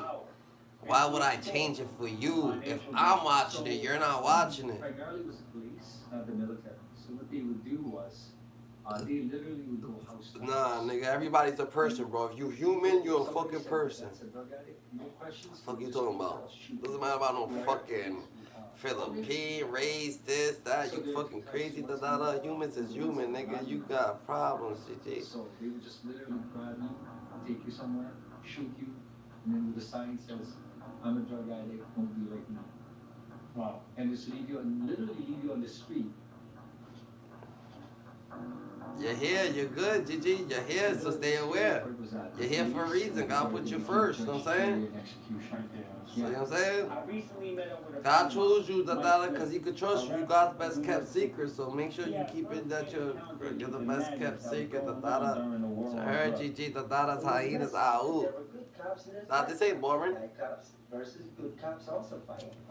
So it's not even like a one set. War on drugs You don't even know. and cops killing people. Politicians, there's bad politicians. You gotta And see, there's Dadada, just in case you go out there, you go out to the Filipino, fucking find your ass dead. got Like, their what the names in fuck? drug war. There were celebrities that was scared shit on television, scared reporting to their managers. Their managers doing They got on the everything list? that was on the list, doing everything, paying money out their ass to make sure it don't get publicized to be on that list. Wow. Because you will have to report just like everyone else. That's how It's alright. So how would a person It get could be a on the bug on his couch, it could be anything on his couch, Dadada. By being To her. assumptions, Okay. by old history. But on some real shit, whatever literally, case they ain't may be shit. that So got them don't be on that trying to get list dumb that on me, have- motherfucker. having that reputation, But this is what it having is. that record. It can be. Anybody can just put you on It's the list. alright. You have past records in your barangay. To her. You know, at a young age, you already got mad fucking You got in trouble mad before. records, mad misdemeanors, and basically, if you're an American, you would have been on that list, Bob. You trying to rap, you know what I mean? I got a chance to interview Peso, a local rapper and celebrity. He gets started in dramas and movies in the Philippines, but even as a celebrity, with no connection to drugs, he was also a target. Did you ever feel fearful for your own life, even though you didn't have anything to do with anything during this war on drugs? Yes. Nakakatakot talaga kasi yung panahon na yun na kahit bata, matanda, madadamay. Pwedeng madamay anytime. So, dahil ako, Oh no, it's alright. I could be a bug on his couch. I'm gonna be a bug on his couch so I motherfucking make it. This is why I'm gonna show you consistency. You know what I'm saying? And you know what I'm saying, logically, anything that you say, Dadada, it's alright to say it, Dadada. Are you a bug? So you want me to be a bug with you, Dadada? ultimo You heard? I rock out to be a bug on this couch for the next 365 days, Dadada. You know what I'm saying? If I'm not here, where else am I gonna be, nigga? I'm a YouTuber. I gotta be on YouTube. So we here on YouTube to be conducted ourselves with the most highest. That's all we gotta do, Dadada. nasa paligid It's alright, Dadada. I'm living my best life. As long as I'm smiling, nigga, ng malas. everybody's good, Dadada. I'll be a bug on a couch smiling, Ganun yung GG. sarili mo sa drum. Ganun yung parang hindi ka talaga makaramdam ng takot, na-safe ka. Dun lang. Ladybug, Dadada. If there's a bug, it's gonna be a ladybug, Dadada. Yun ang ginagawa. I'm on YouTube, Dadada. To Ain't nowhere else I could be, Dadada. So I'm right here, Dadada. Put in the work, Dadada. Put in the motherfucking work. Ain't nowhere else to be, GG. You heard? That's a motherfucking fact. And unchecked brutality.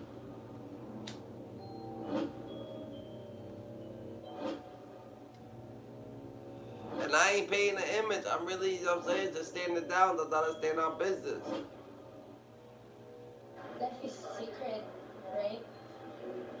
There's no human rights in the Philippines. They gonna try to, you know what I'm A saying, few weeks ago, paint a picture, but you gotta paint it for the Dadada. who was very It is what it is. As long as you really smiling, motherfuckers actually want to see like, yo, this nigga's actually doing this for this, or is he actually doing this for this? Let's try it, Dadada. You know what I'm saying? We doing this for the most righteous, Dadada. We doing this for the most logic, Dadada. Real eyes, real lies, real lies, and also realize real truth, Dadada. So, you know what I'm saying? Stay down to it. Last weekend, he was like on and off, on and off. He finally just texted me. He said he's down to do it. It's raining cats and dogs right now. We've been waiting around for like 2 hours. So he's right in that building right there. So now we're gonna cross in the rain and go get the officer's point of view. Cool.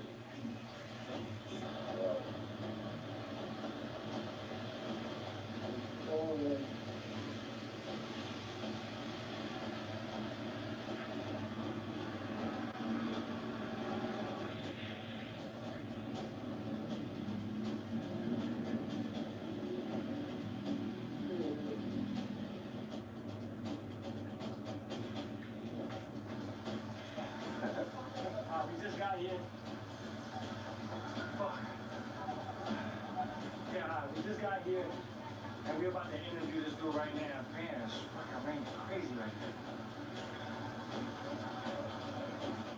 One of the most influential reasons why this former officer is willing to talk to us is because of Arthur Las Canas, a former police officer, unable to bear the injustice that the war on drug campaign was bringing to the Philippines.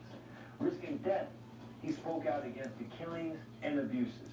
His revelations... Life coach mentor. You heard life coach mentor? I really rock TT. We stay in rooms watching TT. We have our business TT.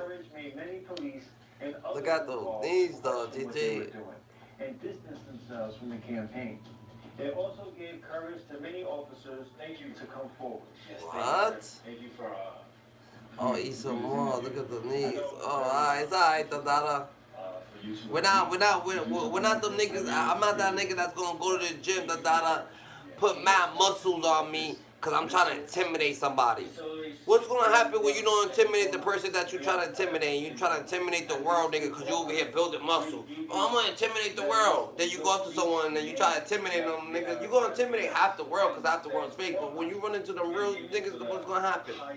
When niggas don't get intimidated from your muscles, you're gonna have to fight regardless. So you got muscles that don't know how to fight, you still not gonna know how to fight. That's their business. To do this, restore, what you call it, hold it up. So like what's gonna happen when you do all that body lifting weight shit, you don't intimidate shit. Yes. And they gonna punch you in your face and then you get all scary and shit like that. You don't know what the fuck to do. You're just like, yo, what the fuck, what the fuck? Wow. Even as orders were followed, not all actions found their way into the official reports. Behind the scenes, hidden operations and decisions define the course of events. Eat more, GG. Ain't nothing wrong with that. I eat enough. Short, without due process. I eat enough, GG. I'm just acting, but I don't need to eat no more today. If I'm gonna eat anything, it's gonna be more fruit. But later No lie. you will know if somebody already telling you. It's gonna be more fruit. Like that. So you cannot resist. And what happens if they don't do it? You're gonna get in trouble, of course. They will do it. They don't do it. They will do it. Because if not,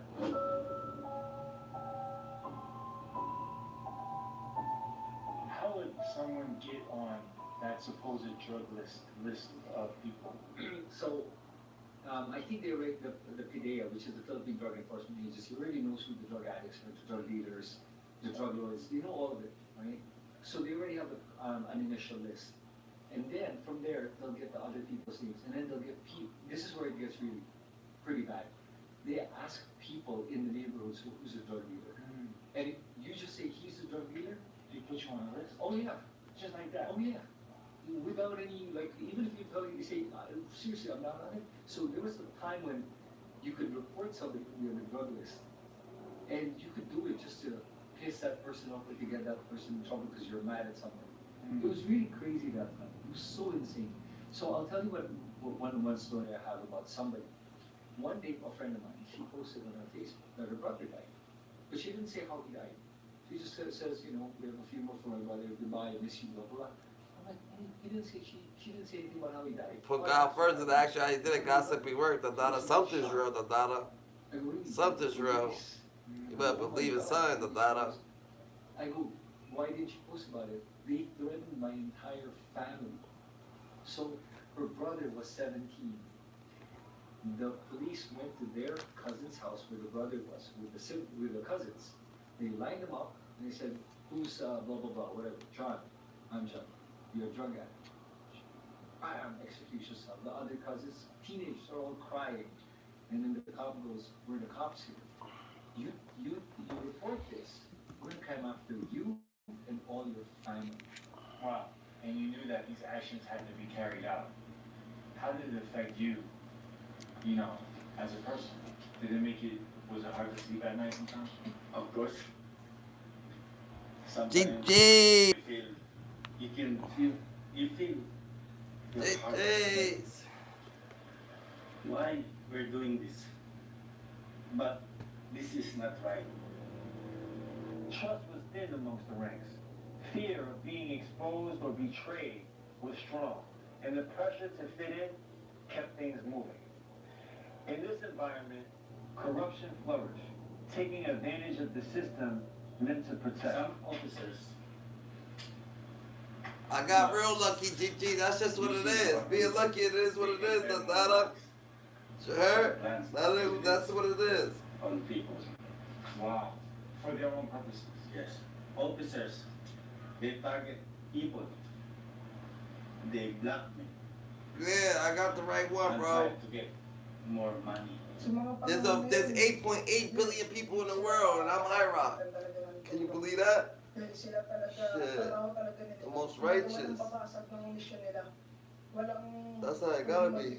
May isa lang ang nagsasabi ng trabaho nila na yun lang ang gagawin nila. Wala ka talagang mapagkakatiwalaan dahil sila nagtatrabaho lang. So, no family, walang pamilya, trabaho lang. Wala kang makamag-anak. Dahil ultimo kamag-anak mo, pwede mong isuplong kung polis ka. Sila nagtatrabaho lang. Pero syempre, gumamit na sila ng 8.8 billion people in the hindi mo world, talaga nigga. pipigilan.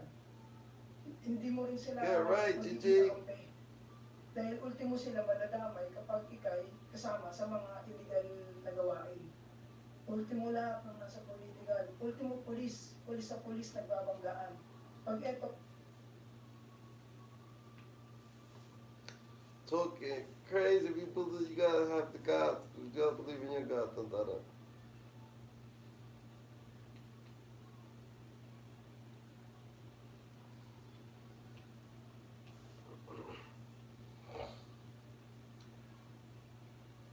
Do you recall on direct examination when I was asking you questions, do you recall you first mentioning something about the fact that your mom? I don't know where I'm walking into. What's up? What's up? How you doing? Damn. What's up? Oh, hell no. Should I spar one of these people here? Oh, shit.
Speak will fuck someone up though.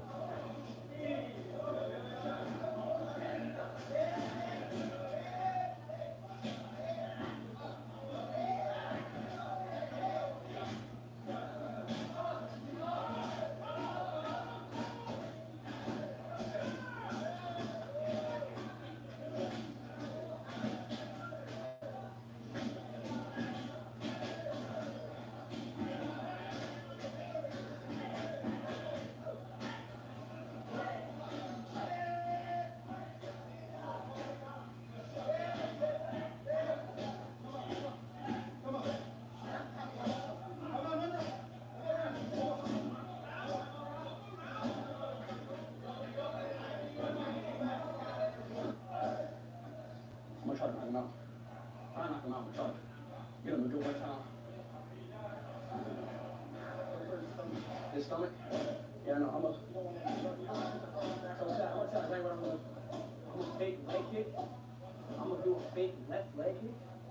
I'm gonna come strong with my right in this middle. Catch him on guard. Now he's stumbled. And I'm gonna carry on. Rush him with a hook. Jab, jab. Right hook. That's what I'm gonna do. Watch and learn, Shaq. Real boy type step.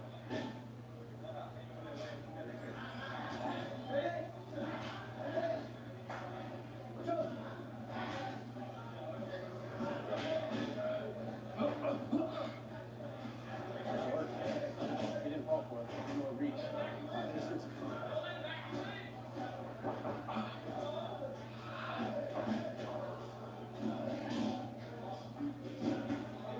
He hurt. He hurt. I'm not hurt.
Step out of here, Jack. I told y'all I wasn't gonna die, bro.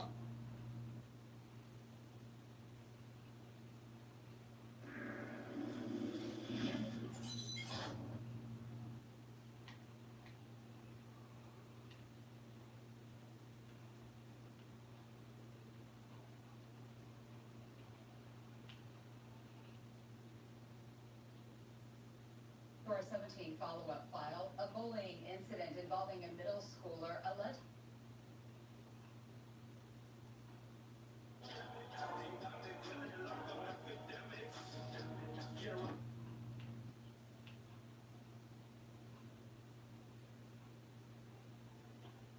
You the one. You the one. You watching this video right here, right now? Listen, it was meant for you. It was meant for you. If this video found you, it was meant for you to hear this. You are the one. You.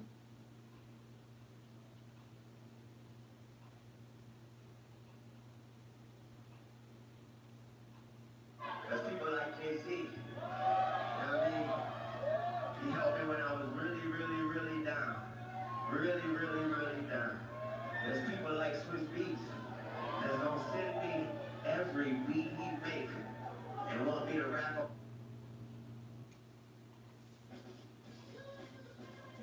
You can make progress by doing the things you love. You the one. You the one. You watching this video right here, right now?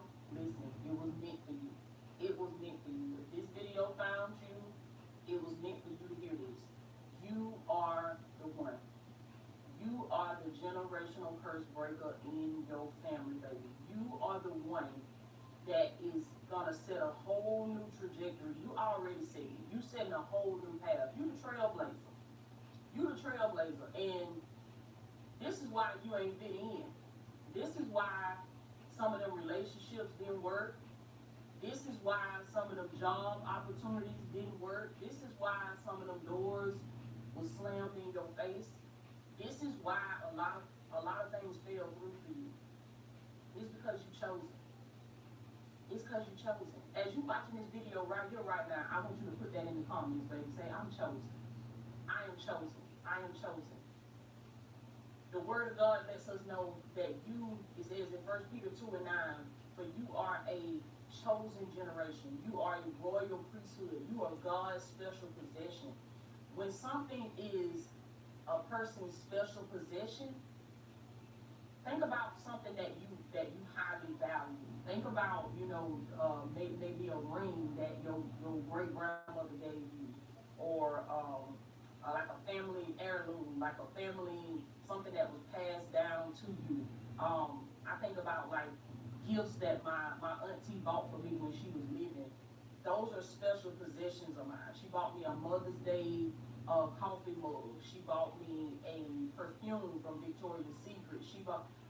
So it's certain little things that mean the world to me. It's my special possession, and I hold on to it, and I keep it in a safe place, and I don't let just anybody touch it. Because I don't want anything bad to happen to it. I don't want to lose it because it's so precious to me. That is what you are to God. That is what you, even more than that. But if I could just come up with like a practical example for you to get you to understand, that is a piece of what you are to God. But you are so much more than that. You are his special possession. And he don't want just anybody touching you. He don't want just anybody talking to you. He don't want just anybody working with you. He don't want, and I know for you, what that might look like for you, it could be frustrating sometimes because it's like, man, I really wanted this opportunity. I really wanted this to work out. I really wanted special possession. And he don't want just anybody touching you. He don't want just anybody talking to you. He don't want just so it's certain little things that mean the world to me. It's my special possession, and I hold on to it, and I keep it in a safe place, and I don't let just anybody touch it. I don't want anything bad to happen to it. I don't want to lose it because it's so precious to me. That is what you are to God. That is what you, even more than that. But if I could just come up with like a practical example to get you to understand, that is a piece of what you are to God. But you are so much more than that. You are his special possession. And he don't want just anybody touching you. He don't want just anybody talking to you. He don't want just anybody working with you. He don't want, and I know for you, what that might look like for you, it could be frustrating sometimes because it's like, man, I really wanted this opportunity. I really wanted this to work out. I really thought that this was my person. I really thought that we were going to be happily ever after. But that thing fell through. Something happened. And you didn't get the outcome that you was rooting for. You didn't get the outcome that you wanted. But I'm telling you, baby, it's because you chose it. It's because you chose it. And I'm going to tell you, I'm not going to put anything on this video to try to optimize it or anything. I'm just going to put it out there and pray over it and know that the people that find this video is the people that's supposed to watch this video. Like, if this show up on your feed, you are supposed to watch this video. This is your sign, baby. You've been praying for a sign. You've been praying for a breakthrough. You've been praying for an answer. A lot of times God can send that breakthrough. He can send that answer in some of the most unorthodox, non-traditional, out of the blue ways, baby. Like how people would say sometimes, God works in mysterious ways. I hear the old people say that. But it's true. It's true. And for many of you, God is speaking to you through this video. You are the generational curse breaker in your family. And I know it's not fair. You walk the journey, it ain't fair. Like, Lord, why this couldn't work out for me? Why that couldn't work out for me? Why I couldn't get this opportunity? This fell through. This door was slammed in my face. But a lot of times, baby, it's because God heard conversations that you couldn't hear. As my grandma would say, baby, if I could have been a fly on that wall in that room, if you could have been a fly on that wall in that room and heard what the folks were saying. Wix gives you the power of AI to build the website you need. With full business functionality and a design tailored just for you. Customize every element of your website and watch your vision come to life in minutes. Control everything from the biggest tasks to the finest details. Personalized, optimized, ready to go live.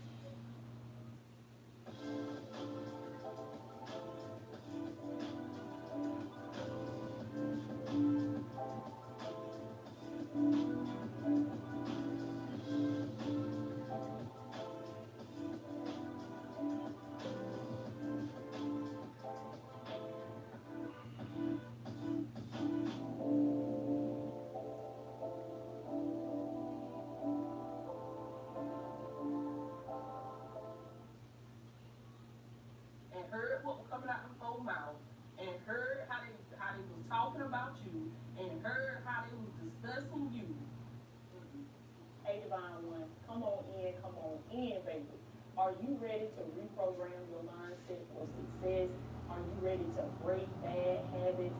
Are you ready to walk in your purpose, to walk in your gifts, and to use your gifts to make an impact and an influence on this world?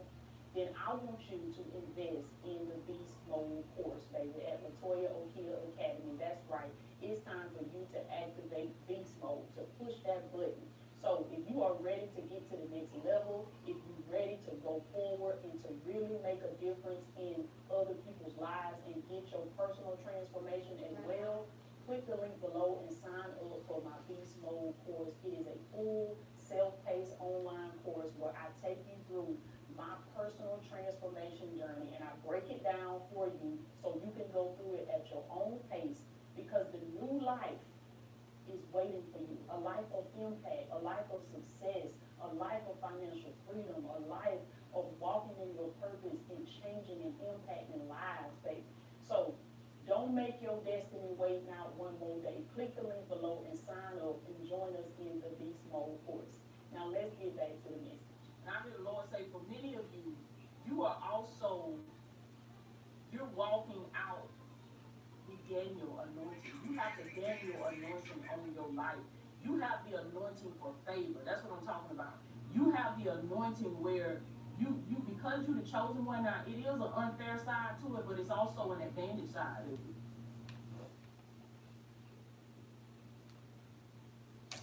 Lunes, martes, sábado. Leggo with Echo. Imagine a civilization as a branch about to reach a dead end. Holding the future in your hands. Utopias turn into dystopias. People need help now.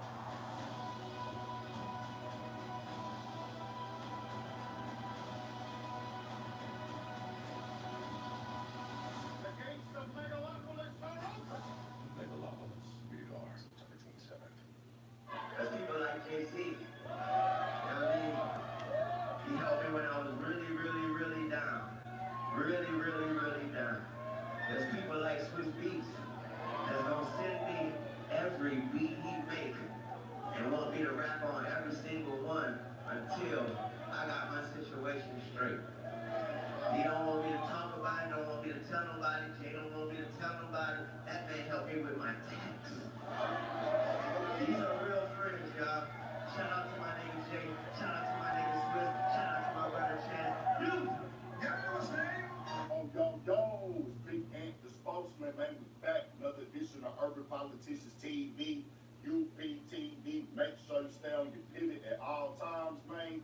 Had to come tap in, and the topic of discussion and leading debate in the rap and hip hop game right now was the news that broke yesterday, right before the first Sunday of the NFL, that Kendrick Lamar would be headlining the 2025 Super Bowl. The fuck happened to my halftime light, show. man? Headliner, of course, he's gonna be the main star attraction. I There's hate gonna be that others as shit. well. When a lot of people instantly was paying attention to the shots that he took at Drake with the round two thing that became a discussion a few weeks ago online after a post he made. But then everybody instantly went to, well, hold on, they got Lil Wayne out there. He's a legendary artist, one of the best rappers of all time. Why is he not the headliner? Why is he not even being mentioned with the news being broken, everything like that? It's been a lot of opinions that have been hitting the internet now. Somebody that jumped out there today was Nicki Minaj. She turned up and got the tweet promoting her brand while doing this as well, so you know she knows exactly what she's doing. She was talking about Kaepernick then, and then other one taking the bags and the shot to Jay-Z. And she put this tweet out here, denying a young black man when he rightfully put into this game for no reason but your ego. Your hatred for Birdman, Drake, and Nicki got you punishing Lil Wayne? Question mark. Lil Wayne, the GOAT? No, what's good? Eminem stood firm on having 50 Cent come out. A white man, the issue's sad. House nigga teams, but it's good. Feed him. No loyalty. Well, these niggas will keep sunning you. DTL, Gang City, DC, laughing my A off, good Spitterdales. I don't even know exactly what that says. She's most definitely using Jay-Z this fucked opportunity up to now. promote what she got going on. They gonna be out everything Jay-Z's like that. heels. And then she spoke on that 50 Cent conversation that was going on, and I didn't see it get confirmed that 50 was supposed to be being Jay-Z's he tried to blackball him in the Super Bowl. I don't know for sure. They put it out there that Eminem had said that. Well, Birdman caught the information online and jumped out there today and said, shaking my effing head. These niggas is P-U-S-S-I. He added Nicki, Drake, and Wayne and said, YMC and V. I'm going to make these niggas respect us on glass. Then he said, this ain't for real. Birdman say on this glass, nigga, that nigga is not playing. But I do got to put the real out there, bro. It's several layers to this conversation. I don't know for sure what happened with 50 and them in 2022, which Kendrick Lamar was a part of that Super Bowl performance as well. And I don't know if it's true that Jay was trying to block 50 from being a part of it, and he was trying to blackball him, but Eminem said, well, if y'all don't grade him, I'm not going to perform. I would think they would even keep that type of information away from us, even if there was a thing, but I don't know. Y'all tell me if that's true or not. But I'm going to keep it all the way 1,000 here. I understand the cultural frustration. I understand New Orleans frustration, right? Wayne is your hometown hero. He is that guy, one of the best rappers to do it. I grew up on Wayne, legendary status. But the business is what's going to override all. I know we can complain, we can have our opinions all day, Birdman, whoever. But they going with the analytics, statistics, and the profits of it. Kendrick Lamar, one of the hottest things right now. They've already looked at the analytics and business that was done during the pop-out show. They seen how many numbers it did on Amazon. They seen how many numbers it did all over YouTube. They seen what it did on Twitter. The type of attention. Yeah. Good shit. What's this? Thanks. What'd you get? Oh, I got another double shot, double cream, double froth, double pump, double whip. WB investigators have exclusive new details, including this body cam footage showing a chase and eventual arrest of a repeat felon in the western suburbs. The man is no stranger to law enforcement. He testified in the high-profile murder trial where Chicago rapper gunned down in the Gulf Coast. That's right. As investigative reporter Ben Bradley found, a series of arrests and convictions hasn't been enough to keep him off the streets. Gunfire in the Gold Coast in 2020 created a startling they got to do with him? shell casings next to luxury boutiques. Prosecutors said rival gang members gunned down Carlton Weekly, better known as FBG Duck. This man, Raheem Wilton, testified at the federal trial, providing insight into a raging war. That's how he testified on but news. refusing to, as he put it, snitch on anyone still alive. Fast. What the fuck?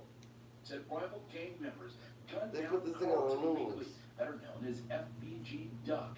This man, Raheem Wilton, testified at the federal trial, providing insight into a raging war between rival Southside gangs, but refusing to, as he put it, snitch on anyone still alive.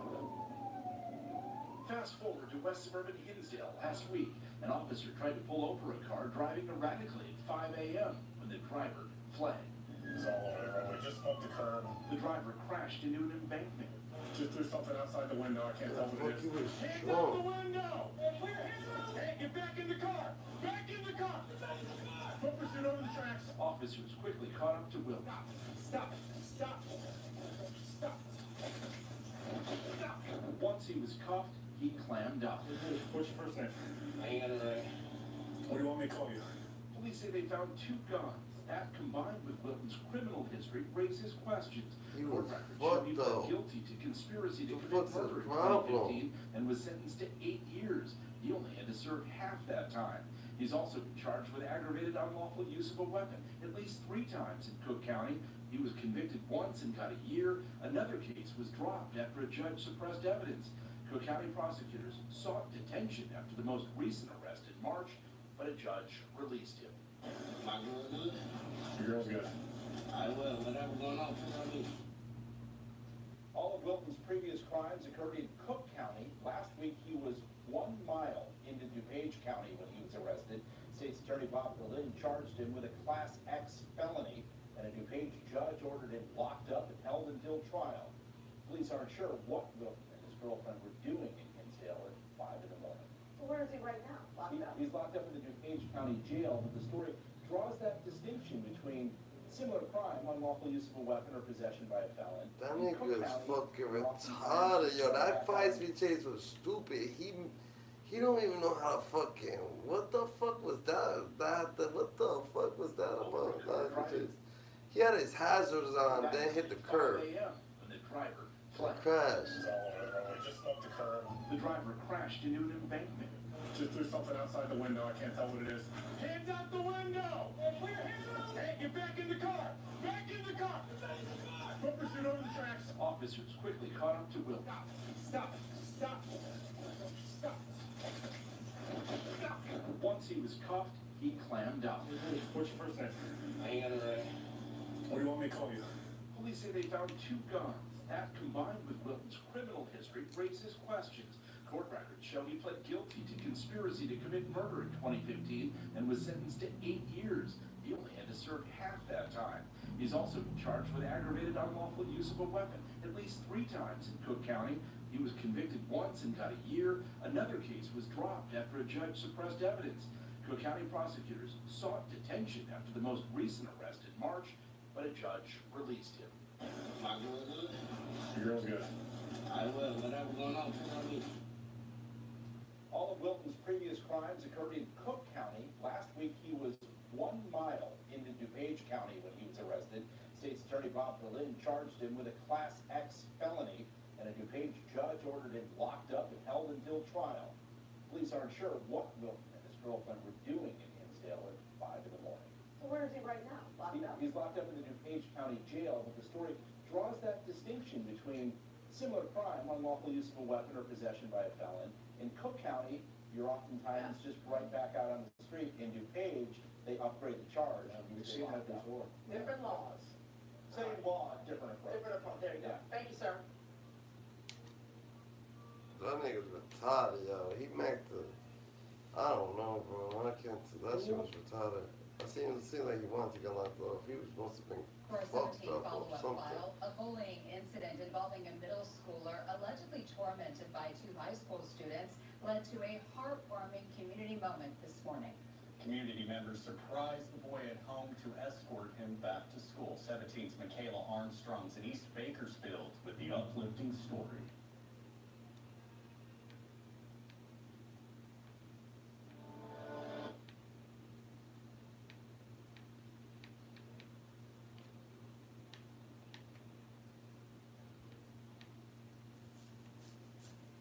He got beef with these niggas now. Have you witnessed the most destructive attacks yet? Something happens there that's almost supernatural, and I can't claim to know what it is. What I saw can't happen. What I saw is impossible. I'm seeing these scientists, physicists, and engineers, stuff, they're all scratching their heads, going, okay,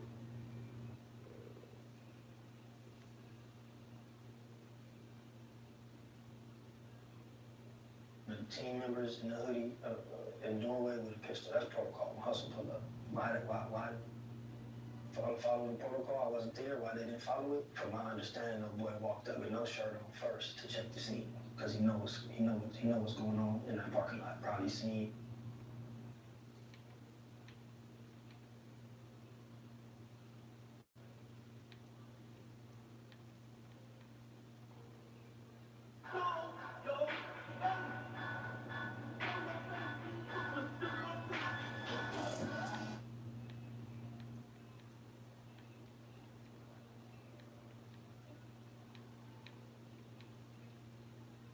Like an angel from the sky, from the heavens above, like,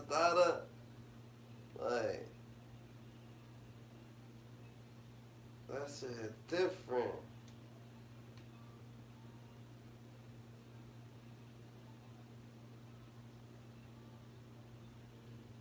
That's a big calls out Jay-Z. I fell for now. Nigga, the rings are full. good, nigga. I'm just asking a question, man.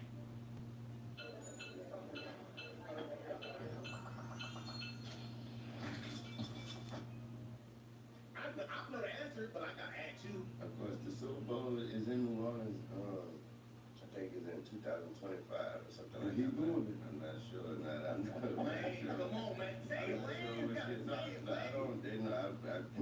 I will not lie to you. I have not got a call. But we all praying. You know, we're praying. We're keeping our fingers crossed. I'm working hard. I'm making sure this next album and everything I do is killer. So I'm make it very hard for them. I want to just make it hard for them not to highlight the boy. And I thank God for the fact that how we started this interview off with 30 years of work. So therefore, when they look at stuff, they be looking at that. They be like, well, what can they come out and do it? A little hot single or something like that, man. Dude, come out here and just, he come, you know how we did, how the last one, they did the you got 50, you had the, you know, I could do it. I was like, man, I could be like Riri. You know, Riri came out there and just went from year to year to year to year to year. No, see, Wayne is different. You go decade to decade. Now this year, I think they got Usher doing it right here. What's the deal, everybody? My name Kendrick Lamar, and I'll be performing at Super Bowl 59. Will you be pulling up? I hope so. You know there's only one opportunity to win the championship. No round twos. Let's get it. I won't want you to miss it. Meet me in New Orleans, February 9th, 2025. Where you been? Why they perform the Super Bowl already? Let's go.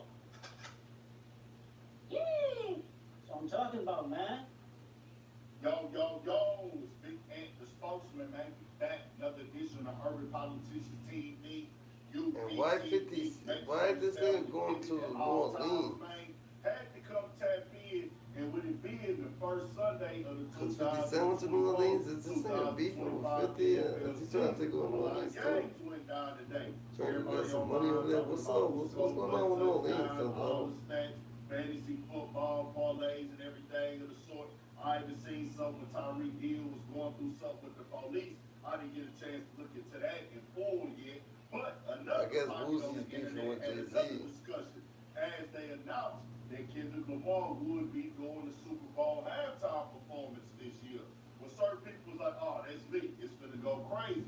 Because he did take a little shot in response to Drake right there, where he said it ain't no round twos. In reference to Drake posted up that they will win game 2 from the Rasheed Wallace interview, post-game interview back in 2004 and everything like that. Like, hey, Drake, nah, nigga, it's over. It ain't no round 2. But with that announcement right there, it being in New Orleans in 2025, a lot of people was like, hold on, bro. How y'all gonna do a Super Bowl performance in New Orleans and not have Wayne included because Jay is aligned with this now, somebody who's from the hip-hop culture. And I had a link in the description where y'all can watch that in full at OYG podcast, and I put that clip up because I had to remember that's how he felt about it. That was right before the Super Bowl this year when Usher did it and everything. But Wayne was like, nigga, I'm trying to get everything together, nigga. I'm trying to make sure that I can be a part of that and everything of that nature. Now, it's got different debates about it, different opinions. Master P came online and said this. Salute to Kendrick Lamar for performing at the halftime show at Super Bowl 59. Well deserved. He's one of the hottest music artists in the world and has one of the biggest songs right now. As ambassador of entertainment in the city of New Orleans, I have to agree with the fans that Lil Wayne should be a part of this celebration as well. He's one of the greatest hip-hop artists alive, still relevant, and he's a New Orleans native. Let's not miss this cultural moment in the South. Life is too short. We have to give our legends their flowers while they are here. At Master P's Masters Class, hashtag God is good, change starts with us. And he tagged the NFL, Jay-Z, which that's not Jay-Z's real Instagram, but he put it out there, Jay-Z to see, and Mayor Contrell. Now, Master P is ambassador of entertainment in New Orleans, and he's just directly putting a message out there to the world that, hey, this is how the fans feel, and I feel this way as well. With New Orleans being the host of the Super Bowl in 2025, we have a legendary. Damn, they all beefing with Jay-Z, you can tell. Jay-Z's a hater ass nigga. Jay-Z don't fuck with nobody. Hey, this is not a pop star performance. This is not an R&B performance or a different genre of music performance. This is a rapper.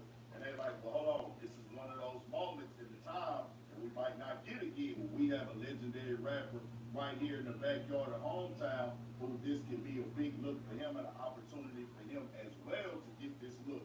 As Kendrick Lamar did perform in 2022 at the Super Bowl, and he is super duper hot right now. Most definitely that nigga can't take his rapping ability and his performance ability away. Well, people from New Orleans is gonna be like, well, hey, hold on, bro.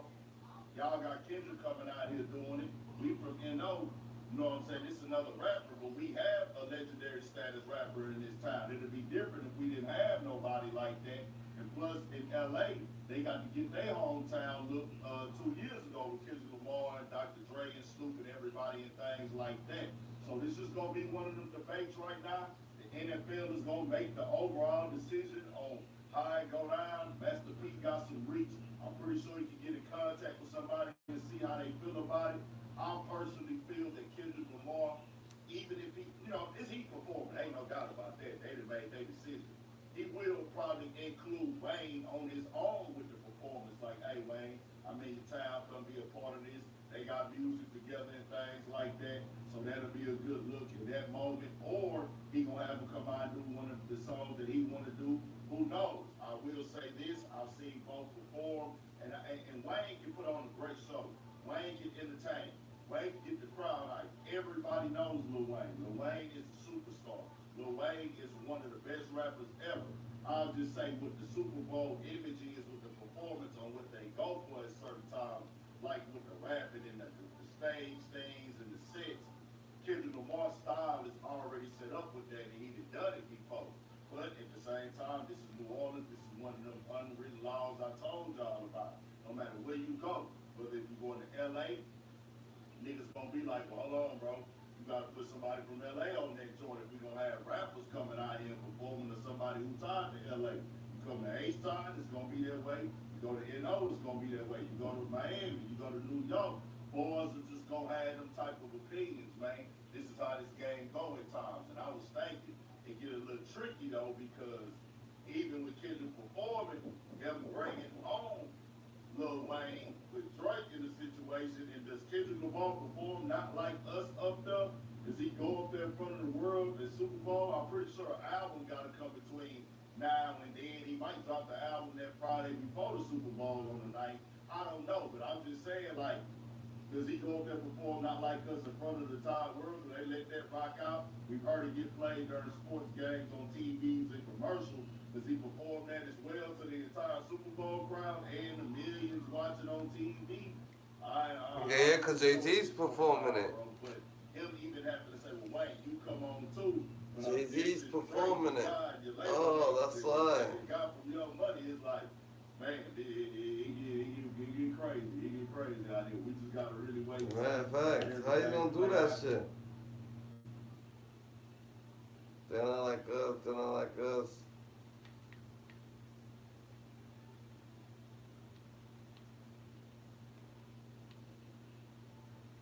I think drink it. Fuck with Beyonce or some shit.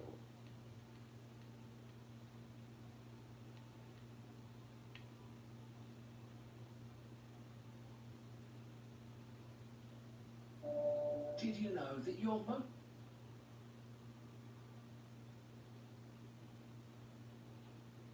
Police say a gunman who fired on a crowded Bronx barbershop is still on the run tonight. That shooting was caught on surveillance cameras from several different angles. Derek Waller reports from University Heights. And Jessica, detectives here at the 4-6 precinct still looking for that gunman who opened fire on a crowded barbershop in the middle of the afternoon. Security cameras caught everything. At 2:16 p.m. last Sunday, you see two men roll up on that moped on... I chose the Cornell Johnson MBA program because of the differentiating factor. On University Avenue. Seconds later, the guy in the white shirt whips out a gun from his waistband and unloads. From inside the barbershop, you can see how those bullets just narrowly missed the people inside as everyone quickly got down on the ground. More than a dozen people were inside, including children. Even more alarming, shop workers tell me they have no idea who that gunman is. Never we have problem with nobody. Are you afraid to come to work? Yeah, every day, a whole day, you know. It's so dangerous. More video shows the bullet holes left behind. And while the NYPD has recently had success cutting the number of shootings citywide by 11% compared to this time last year, here in the 4-6 precinct, the numbers are going in the wrong direction, up 10% from last year. Today, the barbers are back to work. We need to work. We need to continue to work. And the phone shop next door is also back open. Their security video now in the hands of detectives. And there was no mask involved, so they just got to do what they do, you know? All right, and hopefully they catch the guy. And again, thankfully, nobody was injured by that gunfire, but that gunman is still out there. If you have any information that can help investigators, call the anonymous Crime Stoppers tip line, 1-800-57... Soldier to soldier, cop to cop. Well, his African father was not around to instill his identity as a black man. Or if he was going to instill it as an African. So he was never going to see us as a black. So he was raised by his white mother, his white grandfather, who was racist, who had a black friend, and his white grandmother. He think white.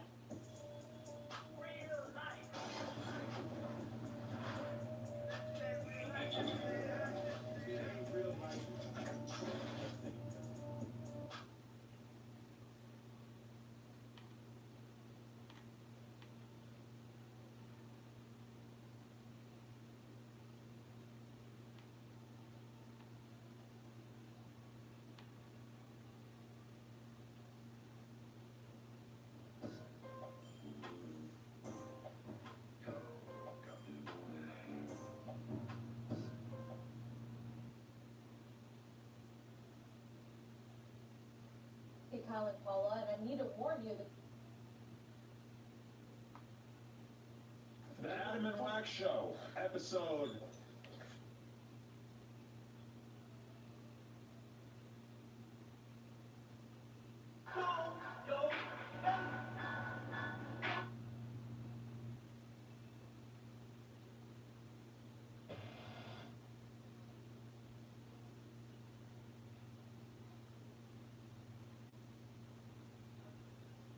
Hey, Cat Williams, what kind of advice you got for me, man? My goal was to get this far in Hollywood and still have a virgin soul and never have slept the penis. Oh, wow. Why don't you party with me for your birthday, man?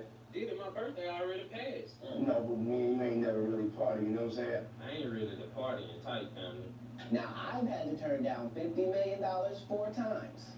4 times. Just to protect my integrity and that virgin hold. Because P. Diddy be wanting to party. And you gotta tell him no. Got to tell him no. I did. And he go, when he do it, he says things.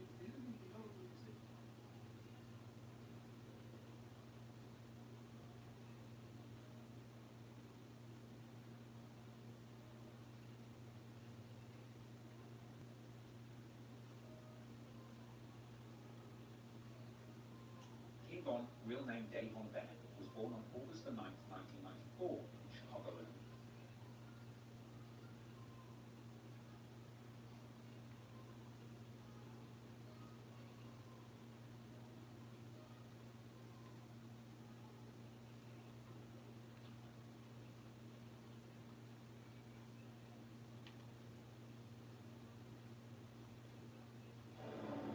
Previously, on The Men Who Built America.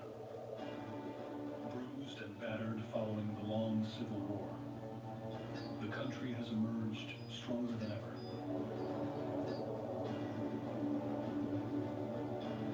American railroads have become the largest companies in the world. And through sheer Do is they escalated to a point. Now you get taken out of the car, slammed on the ground, sit on the curb. This guy, he's pulled over like, yo, what's going on over there?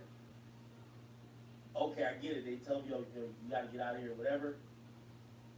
Then the one guy says, get out of here. This guy comes over like, nah, you gotta get it. With Premier Protein powders, you can mix up your Mondays, Sundays. Oh, you back, JJ? What's good, JJ? 30 grams of protein and 1 gram of sugar. These powders can make every goal feel deliciously within reach. Where you at, Don? Sweeten the journey. What's the order? boneless wings? 50-cent boneless wings on 2, ready, break. Hey, Rob. 50-cent boneless wings only in Applebee's.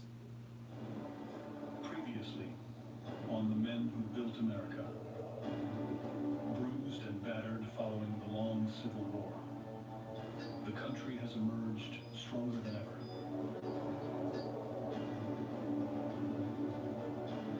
American railroads have become the largest companies in the world. And through sheer force, Buy everything you can. Cornelius Vanderbilt has built the biggest. Real much than bleed.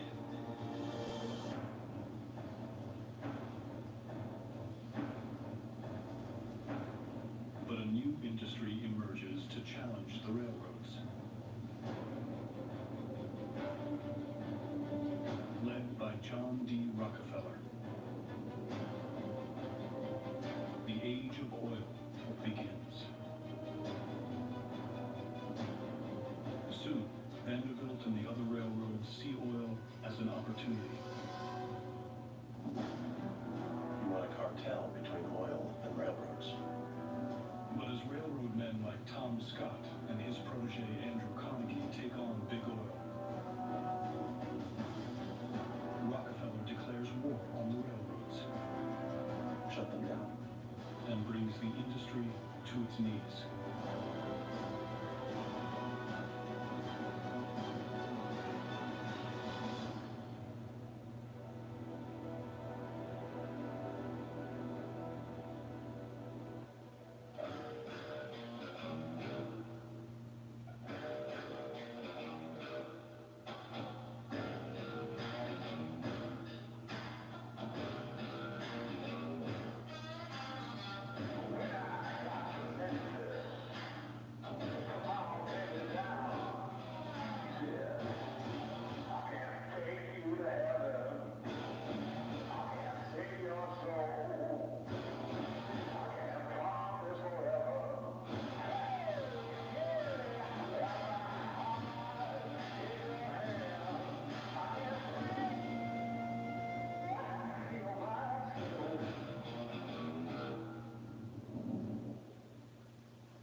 Gathered here will now join me in the reciting of the Lord's Prayer.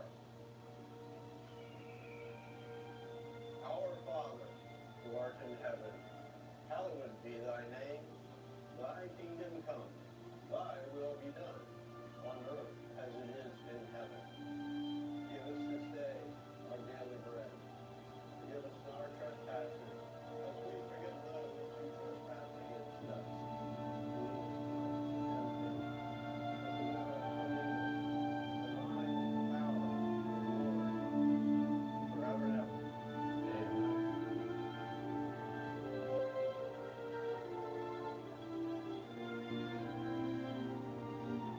Andrew Carnegie's mentor is buried on a rainy day just outside of Philadelphia.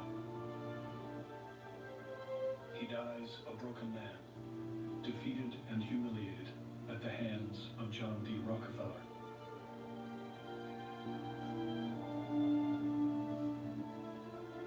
The loss is an enormous blow to Carnegie.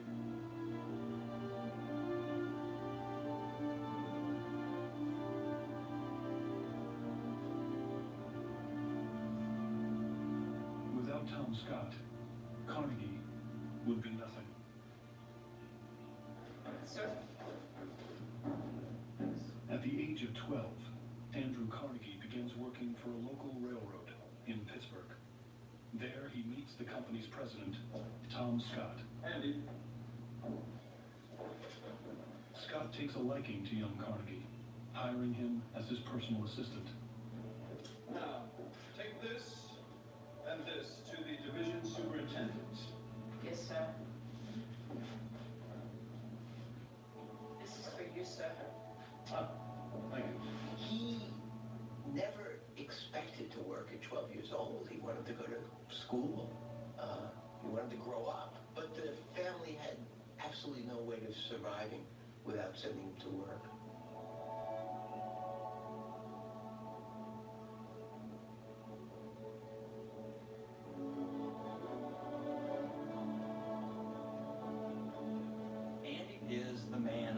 household. He realizes fairly early on that he's smart. He discovers in himself an ambition. And when Andy Carnegie showed the intelligence, showed the nerve to take on some of the responsibilities, Scott realized that this was somebody to cultivate, somebody to nurture. Tom Scott quickly advances Carnegie through the ranks. Wait, did he just double dip that mozzarella stick? You dirty double dip! He just double dip. I did deny. Deny. Nope. He did. Been here for Flash Car Wash. Few things in life are a no-brainer. But here's one. Sign up for a Platinum or Diamond Flash Pass and get your first month for just $10. Now that's a no-brainer. You gotta get a Flash Pass. You gotta get a Flash Pass. I'm Madeline Matlock. I'm a lawyer just like the TV show. Butterscotch? She's a freaking genius. You have a plan to get to talk to you? We sure do. Do we have a plan? Not yet. That's something I can work with.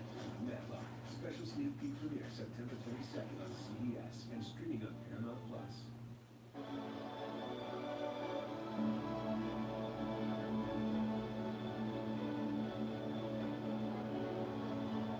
Like most young people who get breaks, luck has a lot to do with it and timing. And the second factor besides timing is that as a young man, usually all of us would admit that there was a mentor, a benefactor.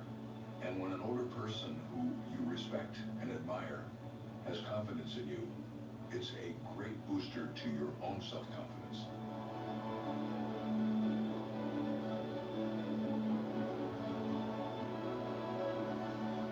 By age 24, Carnegie is promoted to manager of the company.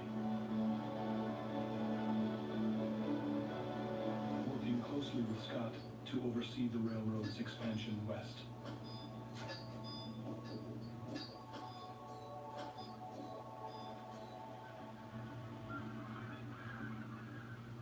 So I bought 100,000 shares at $10 a share before news of the contract came out. When the issue became public, the shares doubled in value. The next day, you know what I did? I sold them. I didn't have to build a thing. The key is westward expansion. Yes, sir.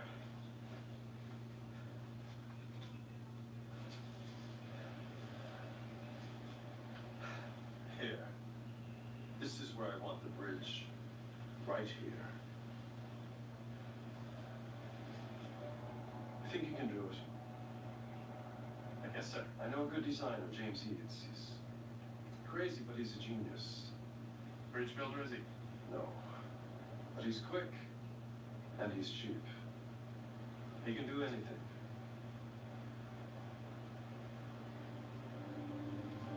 Come. The bridge Scott has outlined will be the largest in America. The problem is, Carnegie has no idea how to build it. A bridge spanning the Mississippi River would connect east to west like never before. The key to success for any railroad is getting across the Mississippi River. Once you get across the Mississippi River, you can move west. The question is, how do you get across the Mississippi River? The bridge will have to be over a mile long.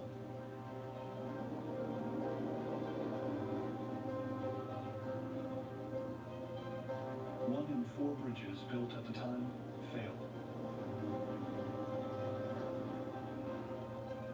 And nobody has built a rail bridge this big.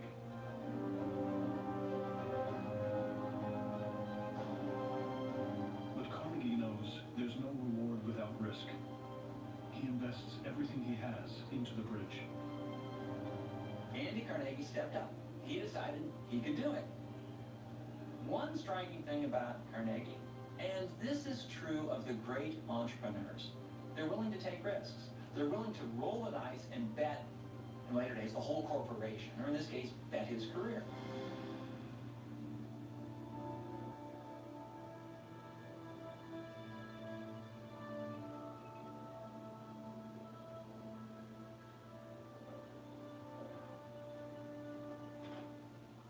It's no good. Why? We can't block steamboat traffic. We've been through this. Show me the cantilever one again.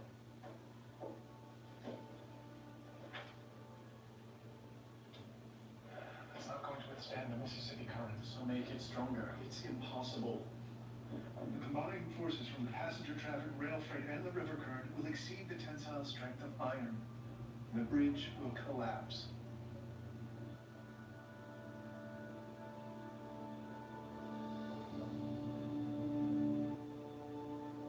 Nothing's impossible. You have to be patient and have perseverance and having a sense of where you want to go and having the passion to still believe in your idea even when everybody else is saying, well, why are you wasting your time on this? It obviously it's not happening, but you know it's going to happen. You just don't, you never give up on that idea.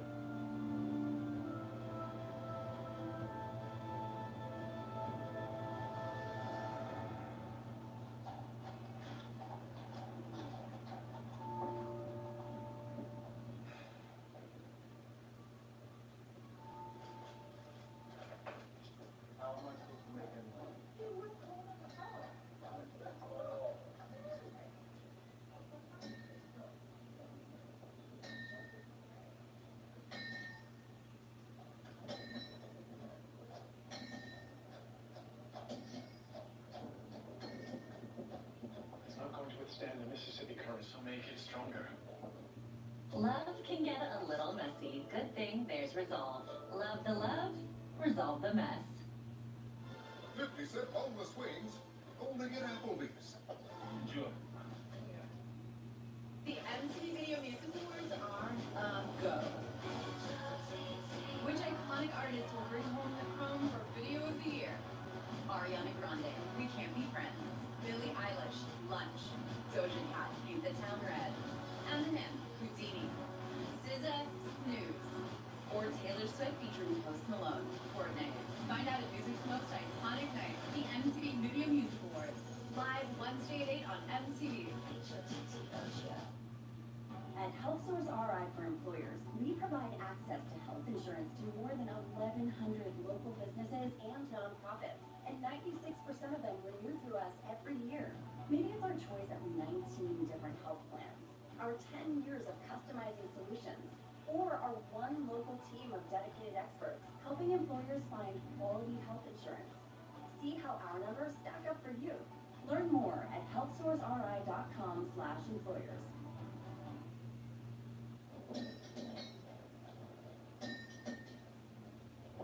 Maybe if it was made out of steel.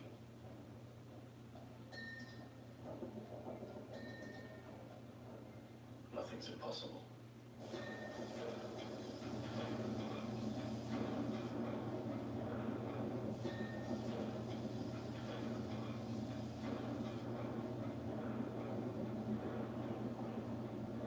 Steel is the strongest material ever made, created by mixing iron with carbon at over 2,000 degrees.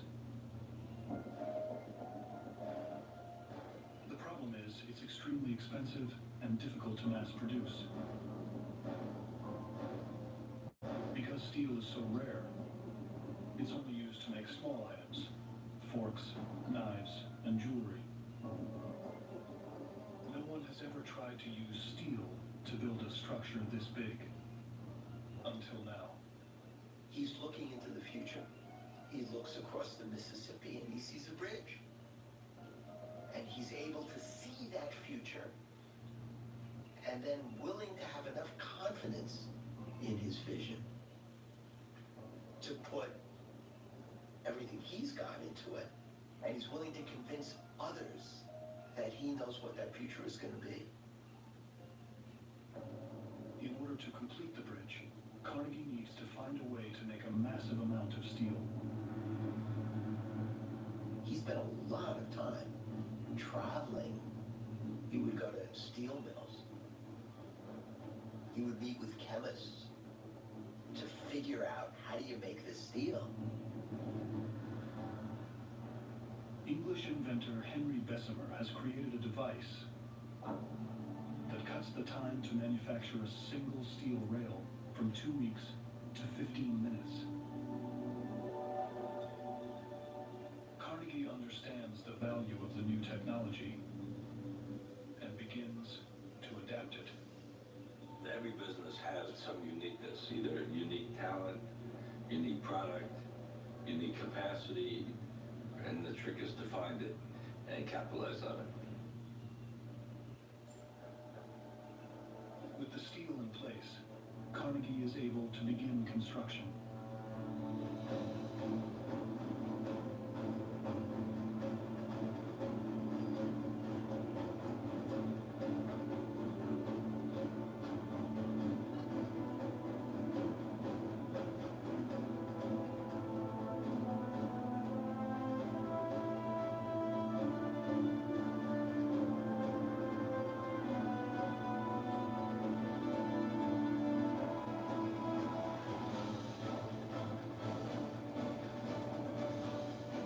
At just 33, Andrew Carnegie is poised to realize the impossible.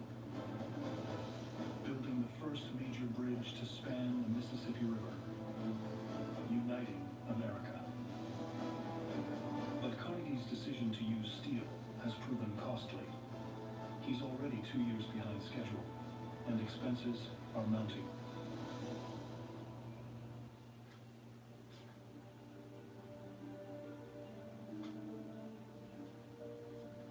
Dear Mr. Carnegie, our records show that we have not received your payment of $35,000, which was due. Dear Mr. Carnegie, I'm writing to notify you that despite numerous efforts to obtain final payment for the above invoice, I have been unsuccessful. This letter will serve as formal notice to you that you are in default of your obligation to pay the sum of $59,000 for steel delivered to you. I must now accelerate collection efforts in accordance with the two sites You will be able to settle this outstanding amount, and we will have no alternative but to commence legal proceedings against you.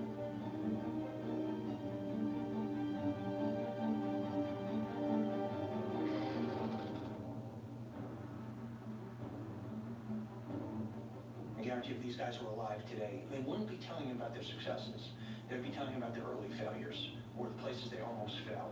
That's the great motivator, and you have to be able to embrace that. If you can't embrace both failure or the possibility of failure or the tremendous fear of failure, you can't be wildly successful. It's an axiomatic truth.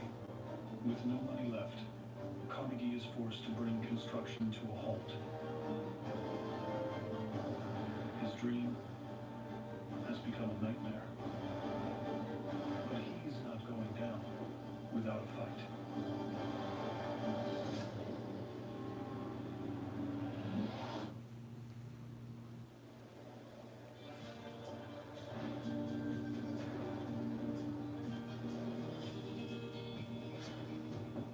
Down for the ombre leather and amber leather fragrance. The future of our family. I've built a city that people can dream about. That man's a megalomaniac. What is it like being rich? You can scare people. How tall? You're gonna have to prove yourself. We are going up and they are going down. We are taking our city back. The alligators have the right idea. Big or young. Megalopolis. Rated R. September 27th. I'm teaming up with Google to help make my food adventures in Scandinavia even better. I found this super cool Danish restaurant where, of course, the menu wasn't in English. All you have to do is pull up the Google app, point your phone at the text, and Lens automatically detects the language and translates it for you. So go check out the Google app for yourself.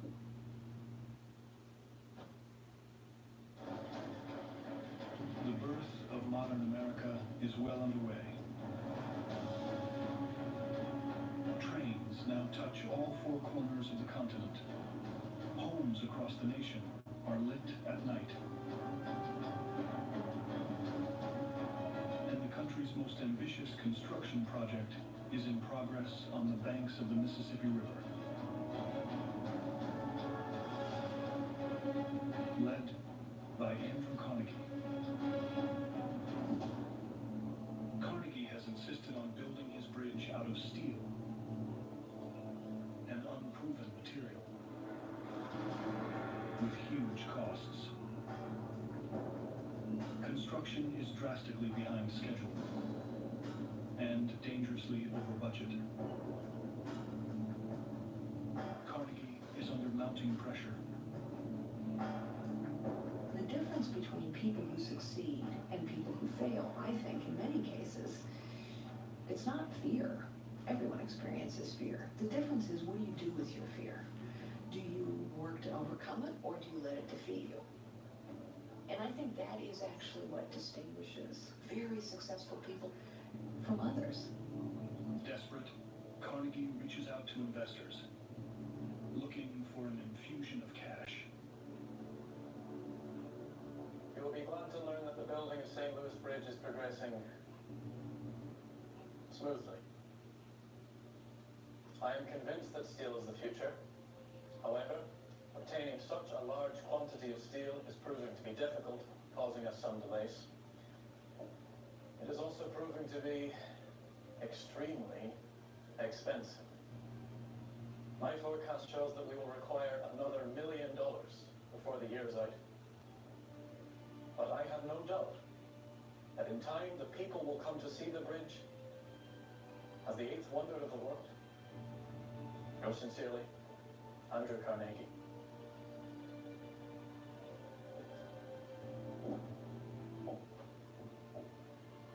Carnegie's last-minute pitch works. He secures the financing he needs. And finally, after 4 years, the bridge is complete. The results are epic.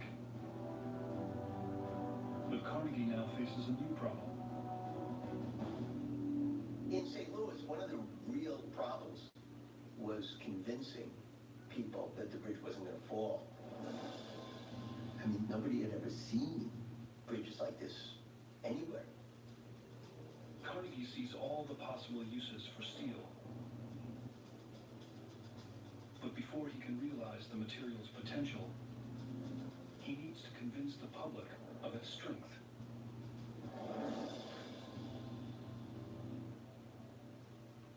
And he has a plan to do just that. A popular superstition at the time holds that an elephant won't cross an unstable structure.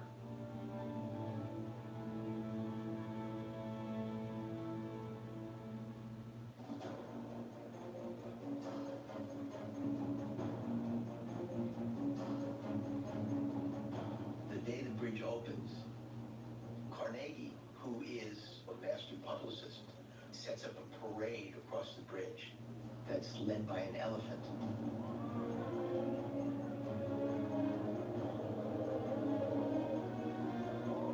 It's an incredible gamble, but Carnegie hopes if the elephant crosses, the people will follow.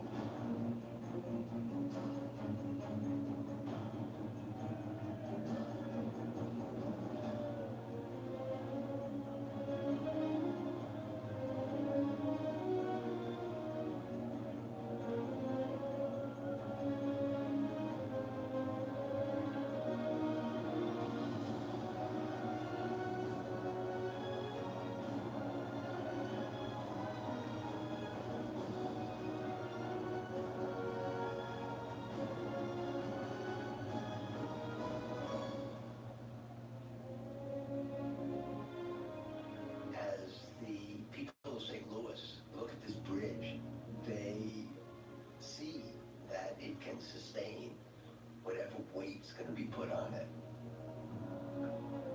When the stunt succeeds, Carnegie gets more requests for his steel than he can possibly handle. And his biggest customer is an industry he knows well. Tackle congestion and Walgreens with Zyrtec G. Ask at the pharmacy counter without a prescription. How do I love thee? Let me count the ways. Love can get a little messy. Good thing there's resolve. Love the love, resolve the mess. How irresistible are cheesy crackers?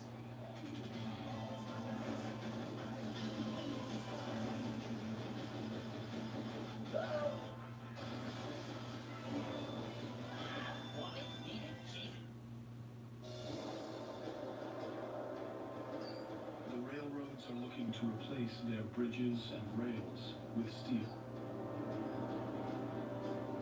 But Carnegie can't produce enough of the new material to fill all the orders. He needs to increase his capacity. And to do that, he needs to raise additional funds. So he turns to his old mentor, Tom Scott. With his help, Carnegie raises over $21 million in today's money. And with it, he builds his first steel plant. He sees the future, and he is willing to invest where few other American entrepreneurs are willing to invest. In these gigantic new plants. Sprawled over 100 acres just outside of Pittsburgh, Carnegie's steel mill is the largest in the nation. Capable of rolling out 225 tons of steel a day. You have to believe, if you're Carnegie, that you're going to have multiple years of growth where steel is important. The faith and optimism that someone like Carnegie had, it's just off the charts versus what we see now. With the new plant, Carnegie can supply as much steel as the country needs and make himself a fortune.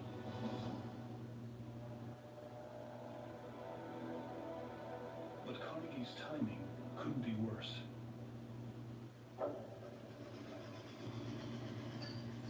After years of overbuilding, the railroads are suddenly struggling to stay profitable. There were too many railroads at the time. There wasn't enough traffic to sustain them. With the railroads in dire need of cargo, John Rockefeller sees an opportunity and negotiates better rates for shipping his oil. But the struggling railroads quickly realize their business won't survive and go back on their word, causing Rockefeller to pull his oil from the trains.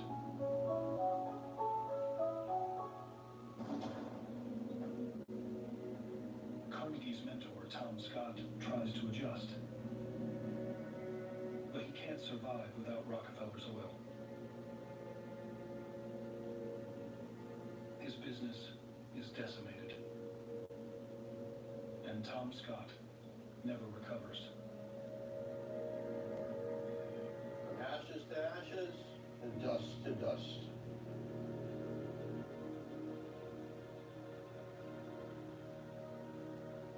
Andrew Carnegie has lost his mentor.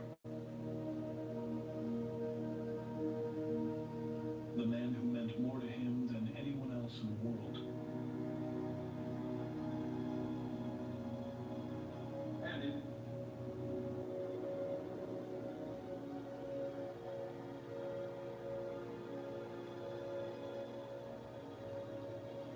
now, take this and this to the division superintendent.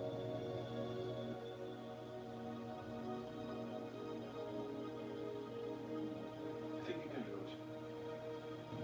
Yes, sir. As far as Carnegie is concerned, one man drove Tom Scott to his grave.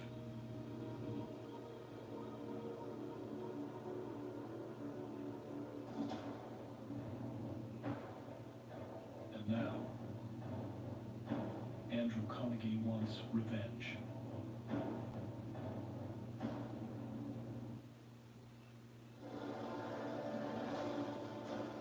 America's growth following the Civil War is nothing short of epic. Train Amtrak's link east to west as never before. Oil lights homes from coast to coast. And steel is remaking the landscape in a way never thought possible. But just when the growth looks unstoppable, the railroad industry, the backbone of the American economy, collapses. And the nation is thrown into the worst depression it's ever seen.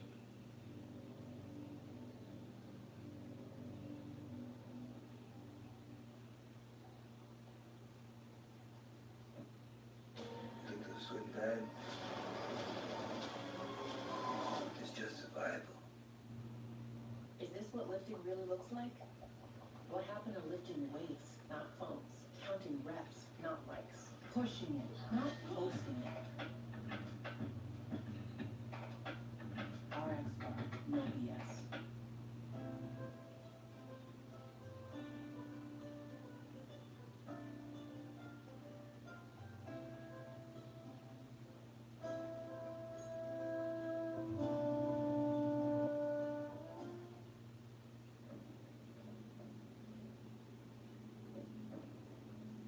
Andrew Carnegie is on the brink of losing everything. Without the railroads, he's lost his market for steel. And he blames his bitter rival, John D. Rockefeller. Desperate for a new market, Carnegie notices a trend he can capitalize on. Unemployed Americans by the thousands are flooding cities like New York and Chicago in search of work.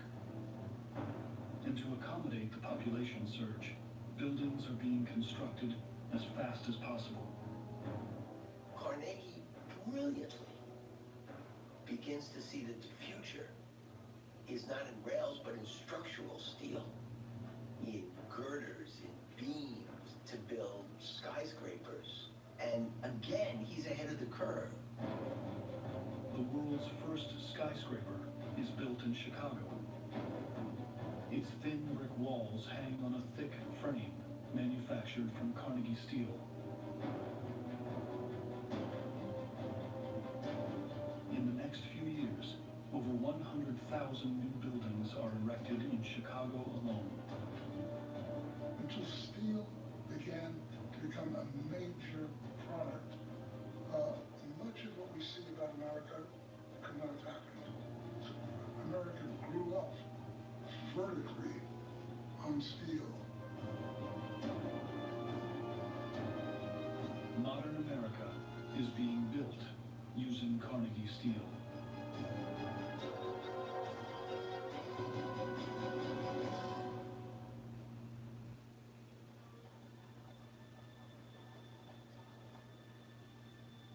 The skyscraper boom makes Andrew Carnegie one of the wealthiest men in America. But for Carnegie, it's not enough.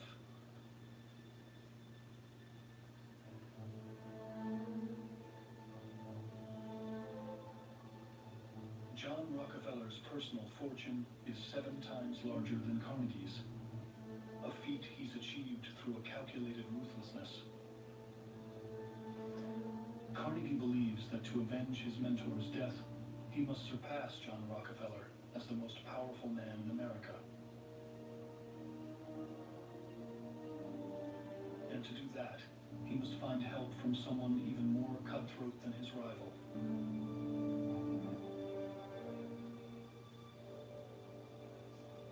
And he knows the perfect man for the job.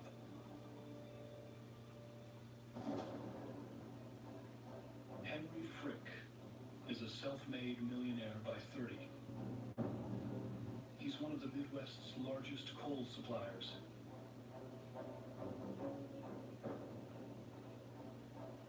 A ruthless businessman, Frick has a reputation for getting what he wants, by any means necessary.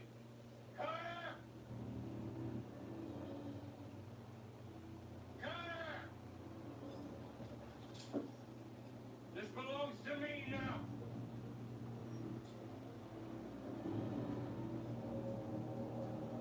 Carter, I know you're in there!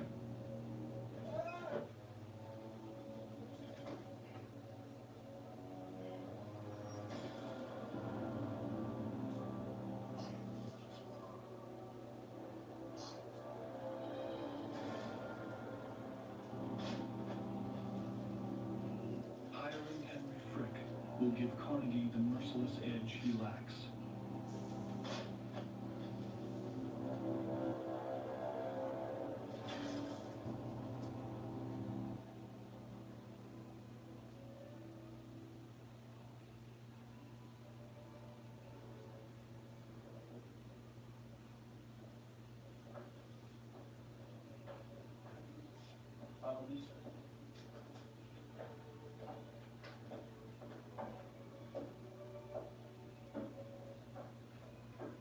Henry.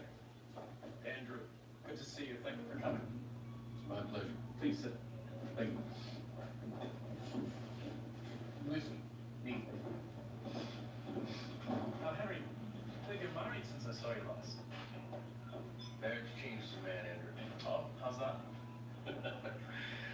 Well, let's say I've calmed down a bit. Well, it's a noble institution, as they say. I don't know about noble, but It's an institution nonetheless, eh? The partnership between Carnegie and Frick was very analogous to the way a good business partnership works today. You want somebody as completely opposite and different from you as you possibly can get. Frick's first assignment is to get Carnegie Steel into shape. His boss believes that Frick will use his toughness to... Did you know Cheez-It made extra toasty? I did. But did you know that's not a right? No. Drop it. Bad bear. Extra toasty. Want it? Need it. Cheez-It.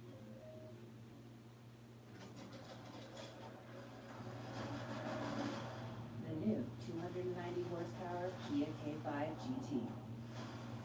Lease the new 2025 K5 LXS for $279 a month. to cut costs and eliminate waste, leading to bigger profits. Many see giving Frick so much power as a huge risk. But Carnegie decides it's a risk worth taking. Welcome aboard, Henry.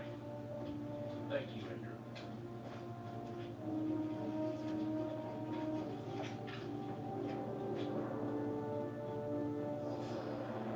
In the end, hiring Frick may be the worst decision of Carnegie's career.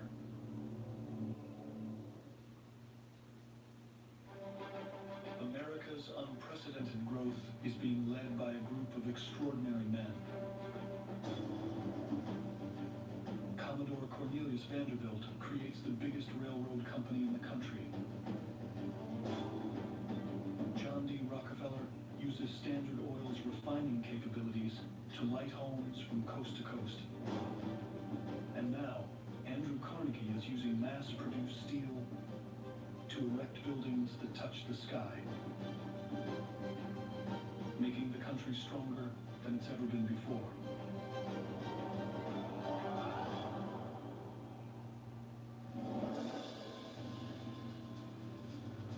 Profit margin is unassailable. Our productivity is absolutely as good as any steel mill in Europe or America. Carnegie's steel empire is expanding at a staggering rate.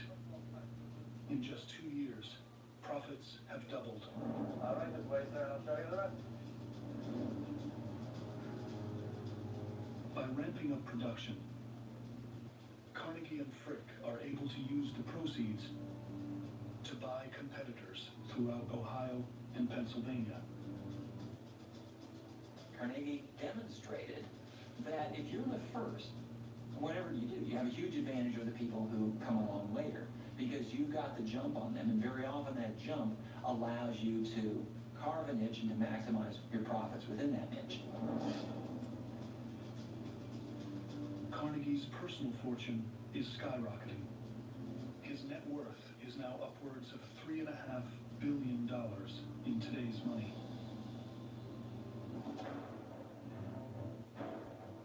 His decision to hire Henry Frick looks like a stroke of genius.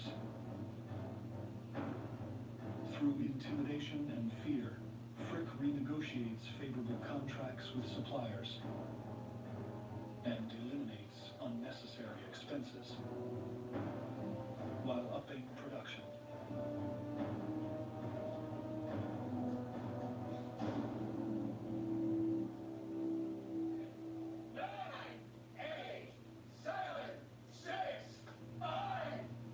Approaching the final decade of the century, Carnegie Steel is more profitable than ever. Carnegie rewards Frick by making him chairman of his company. Happy New Year! The second most powerful man in steel. But for Frick, it's not enough. He wants his boss's seat at the table. Frick's father had been a failure, and now he wants to make sure that everyone knows he's not his father.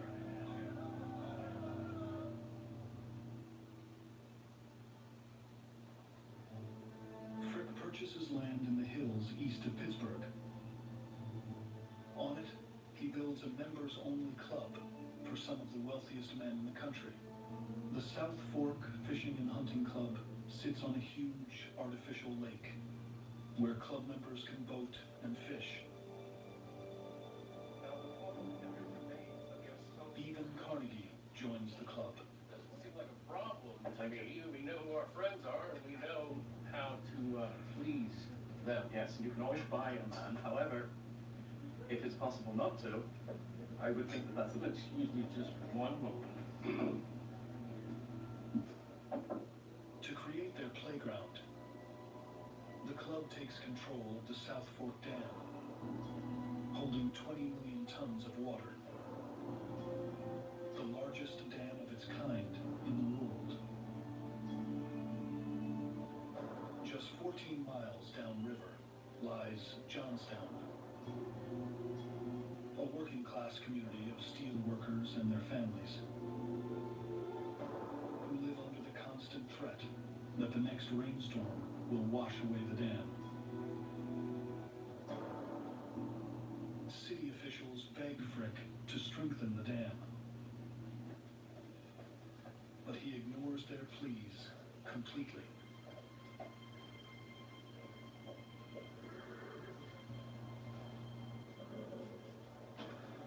I heard there was an accident. Well, you're right. There has been an accident. I can't get my carriage across this road.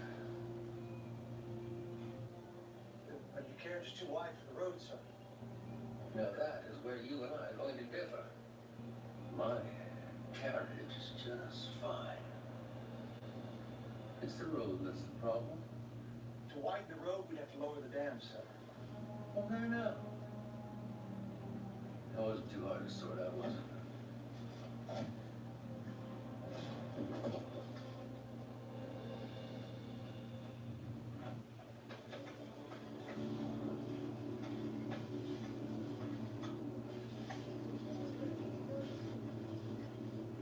By lowering the dam, Frick weakens it.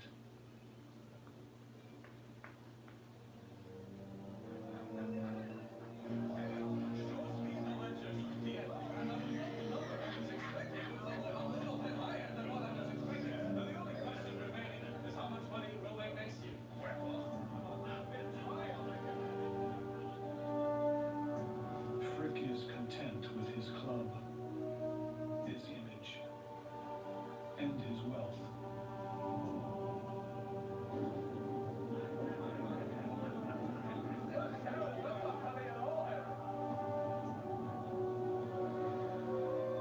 But everything is about to change.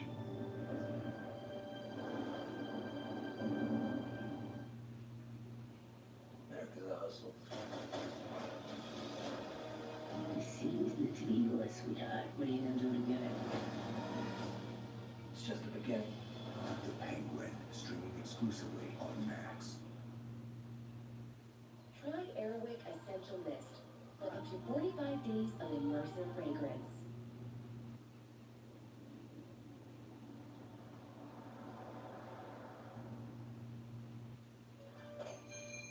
Hey, Welcome to Greek Tea, with the Greek tea.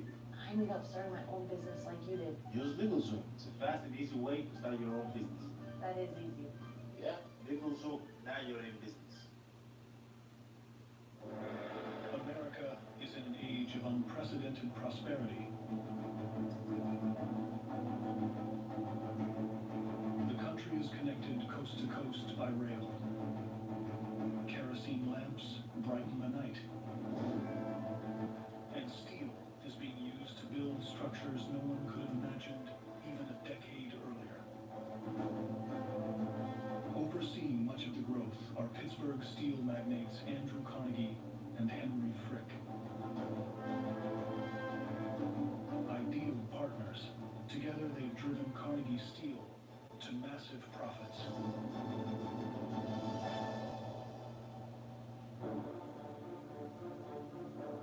To celebrate, they've erected the South Fork Fishing and Hunting Club. Cheers. Cheers. A lakefront, members-only playground. But construction has weakened the dam surrounding the lake at South Fork, posing an imminent threat to the lives of tens of thousands of people in the valley below.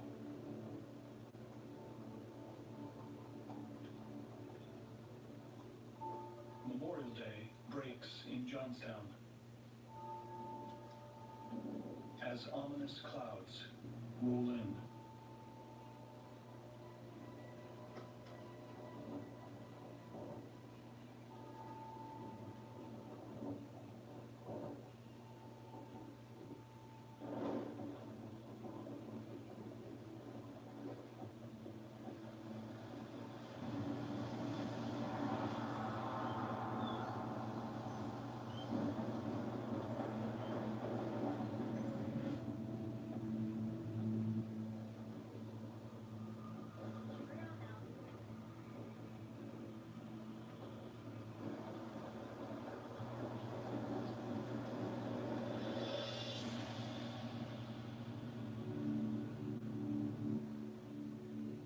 At South Fork, lake levels are rising at an inch every 10 minutes.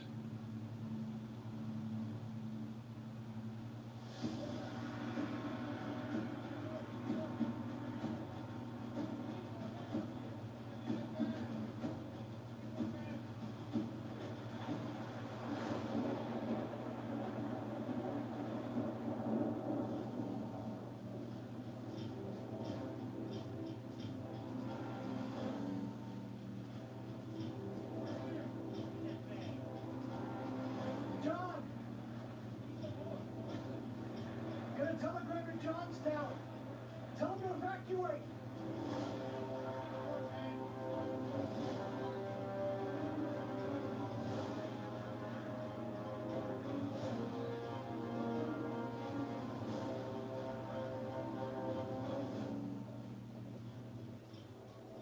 The message reads, South Fork Dam liable to break.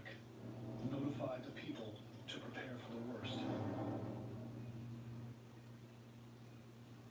The Johnstown Telegraph Office has seen the same warning many times before. They ignore it.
First Form, our industry-leading nutritional supplements will help you reach your goals. Visit firstform.com today. Modern look. Thick, absorbent layers. But these napkins aren't just elegant, they're surprisingly affordable. Perfect for a Wing Wednesday. Vanity Fair. Elevate every day.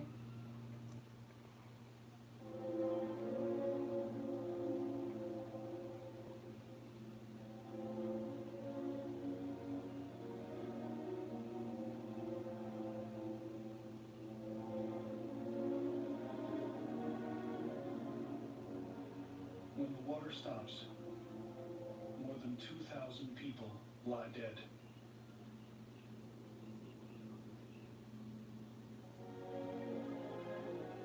One in three are so mutilated they can't even be identified.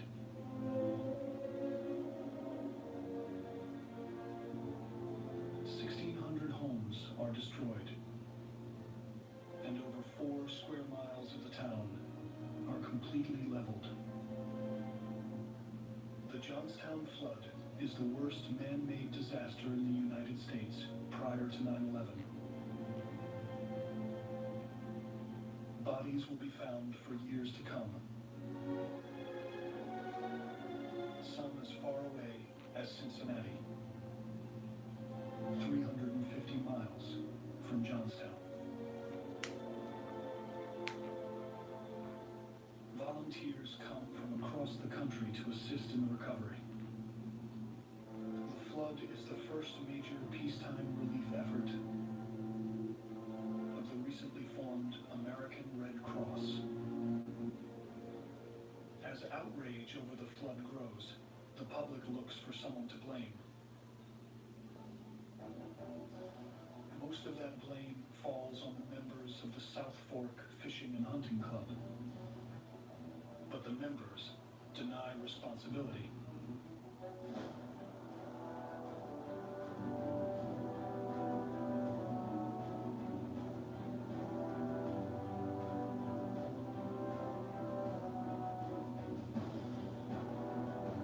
Lawsuits are filed, but they're ultimately unsuccessful. In the eyes of an angry public, the South Fork members, including Henry Frick, have gotten away with murder. The incident forever changes Andrew Carnegie, who feels a sense of responsibility for the disaster. Unlike many of his fellow club members, he soon drops out of South Fork and begins a campaign to rebuild his damaged image. When your brand becomes so big that you become the name, you become the face behind the brand, it's difficult. There's also a great deal of responsibility and risk, and you have to be very, very careful. Carnegie donates millions to help rebuild Johnstown. Carnegie gave money to thousands of libraries, millions and millions of dollars. Carnegie wanted to be remembered for the good he had done. Carnegie begins building public monuments across the country, and soon, a grand music venue in Manhattan becomes his passion.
society to rub elbows.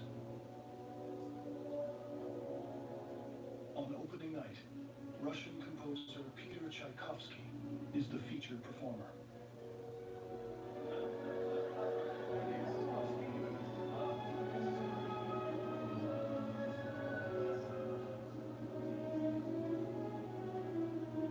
Andrew Carnegie is treated like royalty, honored for the masterpiece he's built.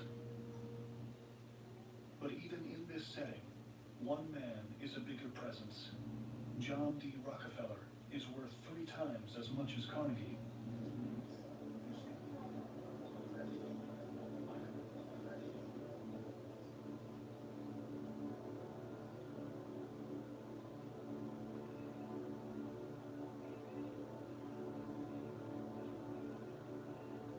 But the cathedral Carnegie's built bearing his name takes their rivalry to another level.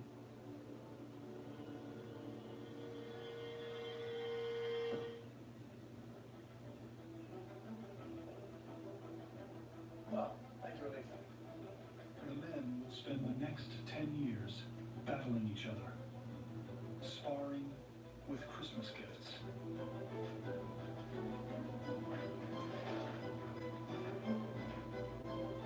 Rockefeller sends Carnegie a cheap paper vest, a jab at his simple beginnings as a poor immigrant. In return, Carnegie sends Rockefeller, a devout Baptist who doesn't drink, a bottle of fine whiskey.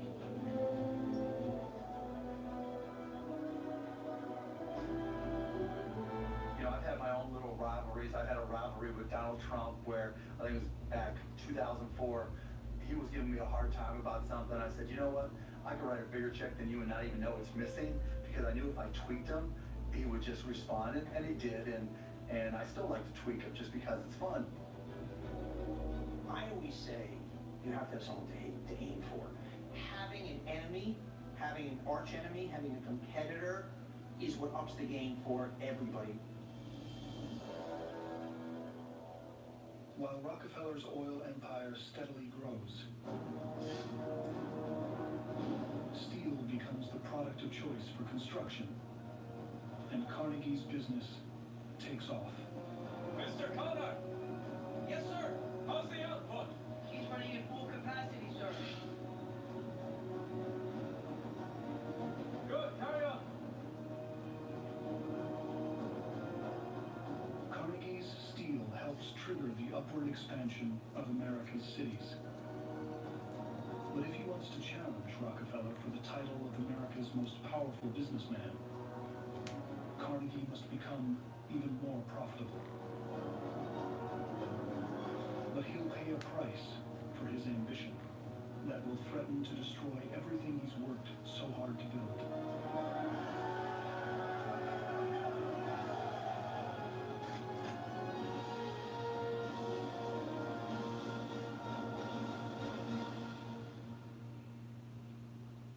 My plan is to create a city that people can dream about. Utopians turn into dystopias. There's still so much to accomplish. But is it time? Megalopolis radar. Never settle for ordinary. Not when outstanding is within reach.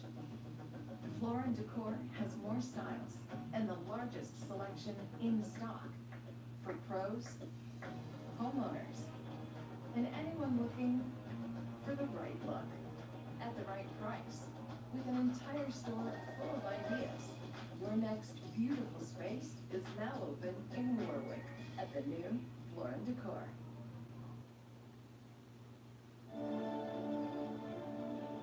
The building of modern America is moving at lightning speed.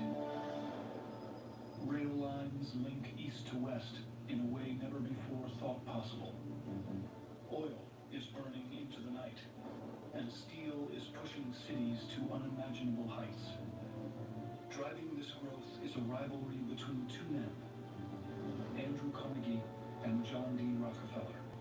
One the undisputed king of oil, the other the unchallenged man of steel. And each is determined not to be outdone. benefit from high-class competition. I've been dogged by the competition, bested by the competition a couple times, but I've had my licks too, and we've managed to hold our own.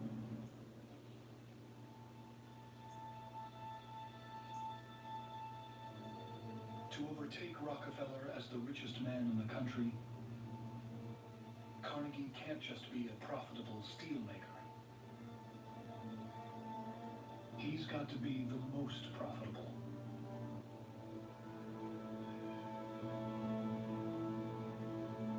And for that, he needs an edge. He sets his sights on a struggling steel mill outside Pittsburgh, with plans to make it the largest in his steel-making empire. Carnegie invests millions, retooling the plant to turn out more structural steel than any other mill of its size. The Homestead Steelworks is a true modern marvel. But it can't operate without manpower. One of the huge costs in a steel mill was labor. Carnegie knew that to stay profitable, he had to keep costs low. And the only way to keep costs low was to reduce wages and increase working hours. To keep profits growing, Carnegie needs to continue cutting costs, including wages. But he's also determined to repair his image. Something he can't do in the midst of a labor dispute.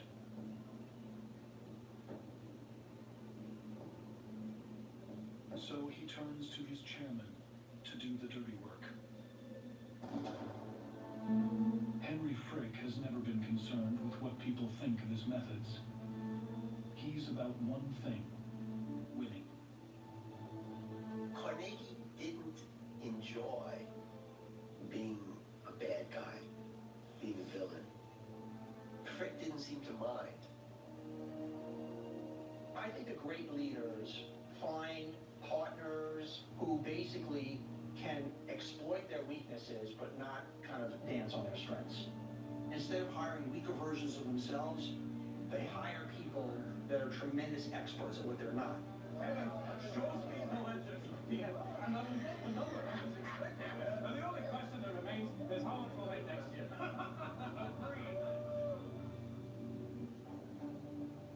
With Frick firmly installed as chairman of Carnegie Steel, the boss heads to Scotland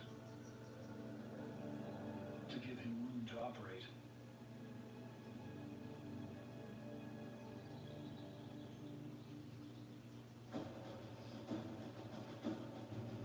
The industrialists of that period of time are people who are out for themselves to make large fortunes as quickly as possible, even if it means pressing the envelope of what they have to do.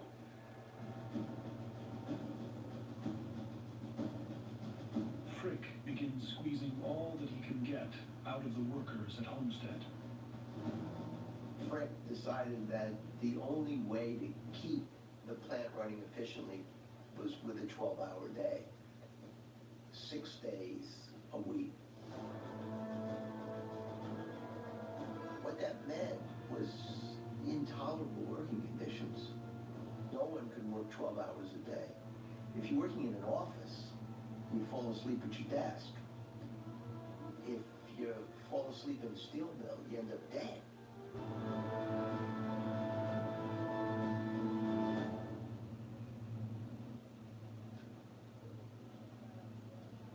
You know, back when Carnegie was building his empire, obviously there were no labor laws. It was a free-for-all. And looking back, it seems horrific in a lot of different ways that workers were taken advantage of. But that was the game that was played back then. The conditions are dangerous, and a small group of men bands together to raise voice their concerns. Many of the workers at the steel mill felt that change in working conditions was a necessity. They were exhausted, and they wanted wages that were livable. Unions are relatively new in America, and Frick isn't about to let them take root on his watch.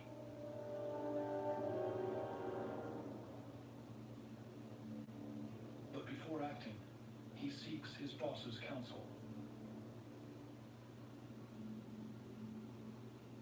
Dear Andrew, it may become necessary to fight it out this summer. Once got into, it will be fought to the finish.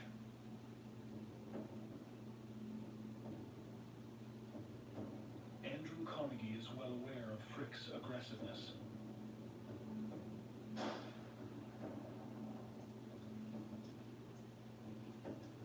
It's why he's put 3,000 miles between them.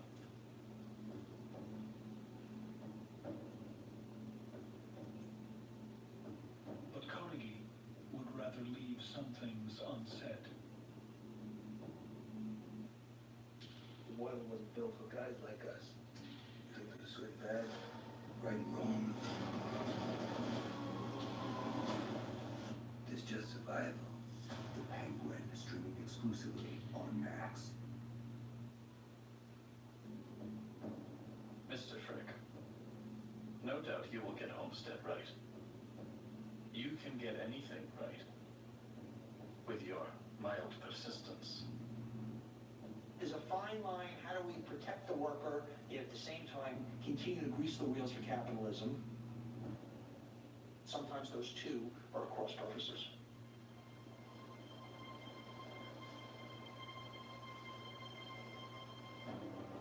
Frick takes Carnegie's words as a clear indication that it's time to go to war. He ramps up production, pushing his men harder than ever. In case of a strike, he'll have a stockpile of finished steel. The men are spending half their lives in the dreadful and dangerous conditions. And they're about to reach their breaking point.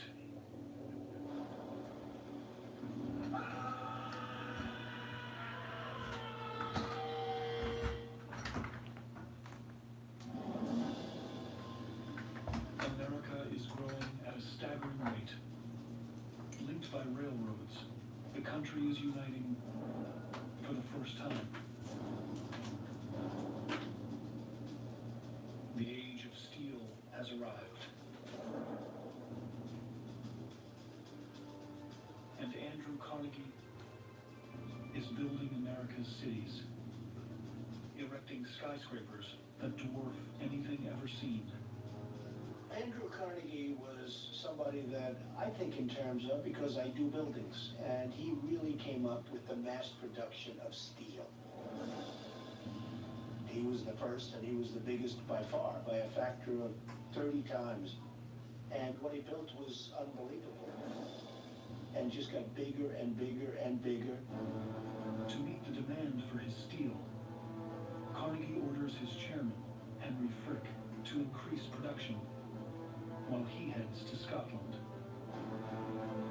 Under Frick's watch, workers spend 12 hours a day, 6 days a week, stoking the fires of Carnegie's plant outside Pittsburgh. And the conditions are pushing workers to their breaking point.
elements on the plant floor keep multiplying until one proves fatal. The death has the potential to unite the overwhelmed workforce.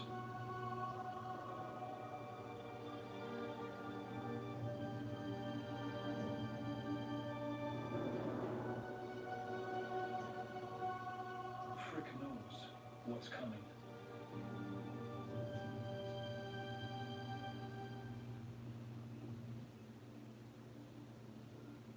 Dear Andrew, I'm not prepared to believe we will win without a severe struggle. I regret to say it does not seem that there is any other course open for us. We would better make the fight and be through with it.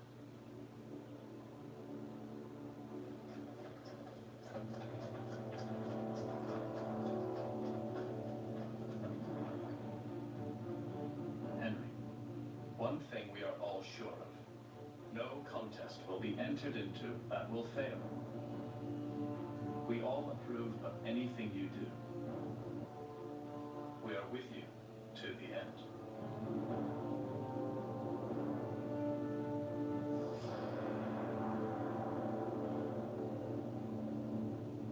Knowing his boss has his back, Frick throws the first punch. You with me? Great question. Yes! That's what I'm talking about. Okay, stop. I'm in. Transformers 1, rated PG, September 20th.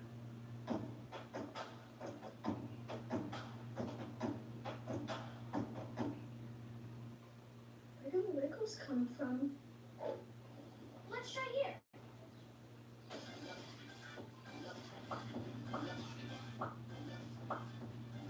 Double Wiggles gels, made with 100% fruit juice. He tells workers that Carnegie Steel won't negotiate, and conditions won't be improving.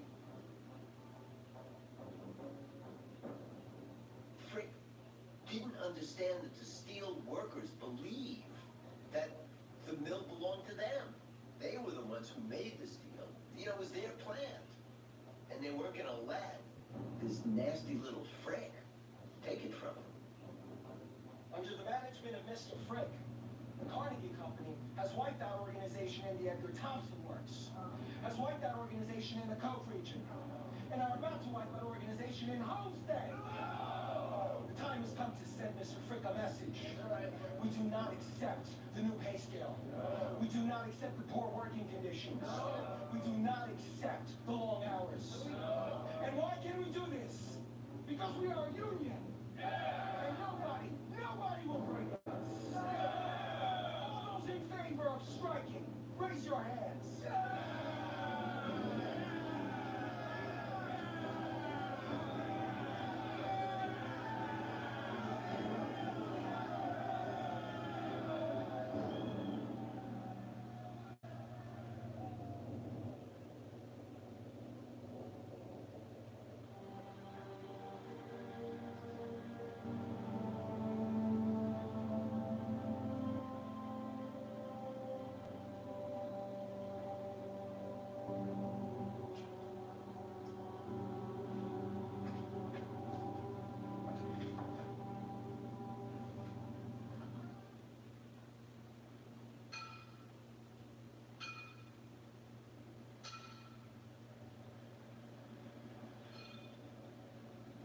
Mr. Frick?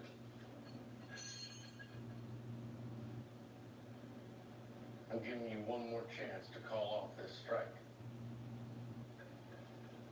I'll make sure any man who walks out never returns.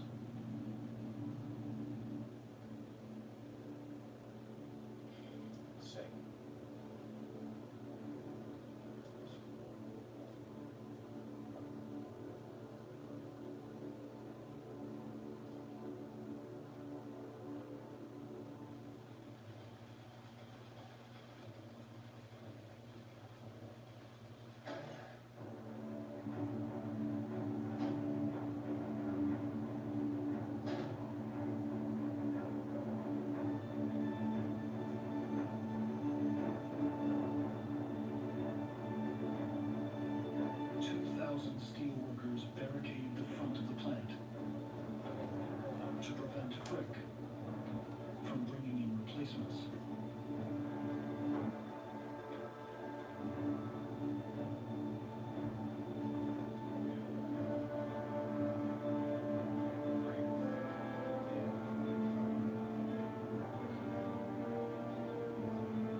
personal.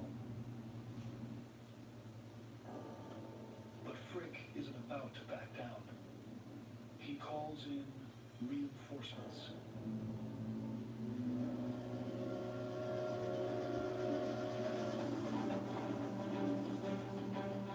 For years, the Pinkerton detectives have been a private police force, best known for tracking down train robbers. They even stopped a plot to assassinate Abraham Lincoln, and were hired as the president's personal bodyguards.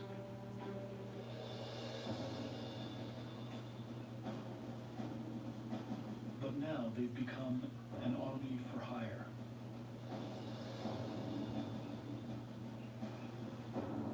With more men and guns than the U.S. military. If you have the money, they'll fight for you. And Frick has the money. Go after by the river. Take them by force, if necessary. Remember your training. Follow orders. If they start shooting, you'll hit them back hard. There is no place for cowardice. Pinkertons were mercenaries. They were from out of town. They had no ties to Pittsburgh, no ties to these workers. They were paid a wage to wield their clubs. The moment Frick made the decision to bring in Pinkertons, the die was cast, and the only way this strike was going to end was in tragedy. Fire!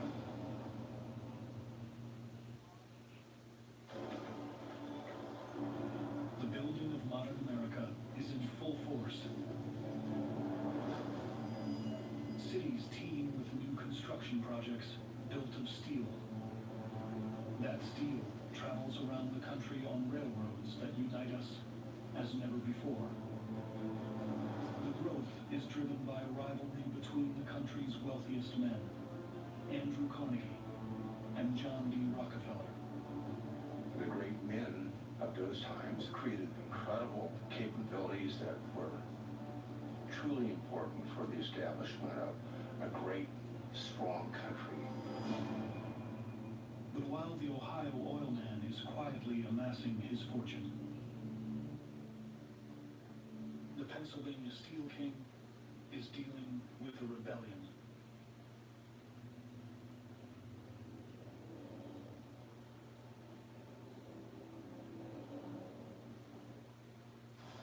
Is this way we're living the only one that's available to us? Bingo. The gates of Megalopolis are open! Megalopolis, Niagara. 2,000 men barricade themselves inside the Homestead plant.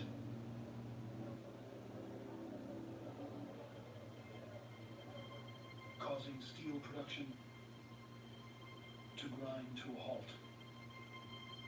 Carnegie Steel's chairman, Henry Frick, is in no mood to negotiate.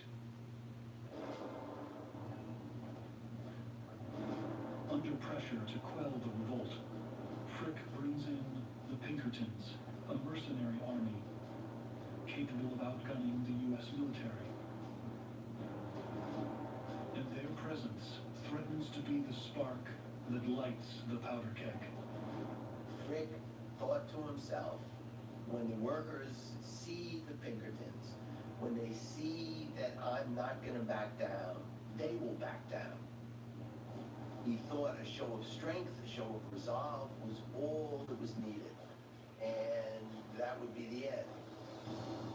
He badly miscalculated. Hold your ground. Stay calm. Stay calm.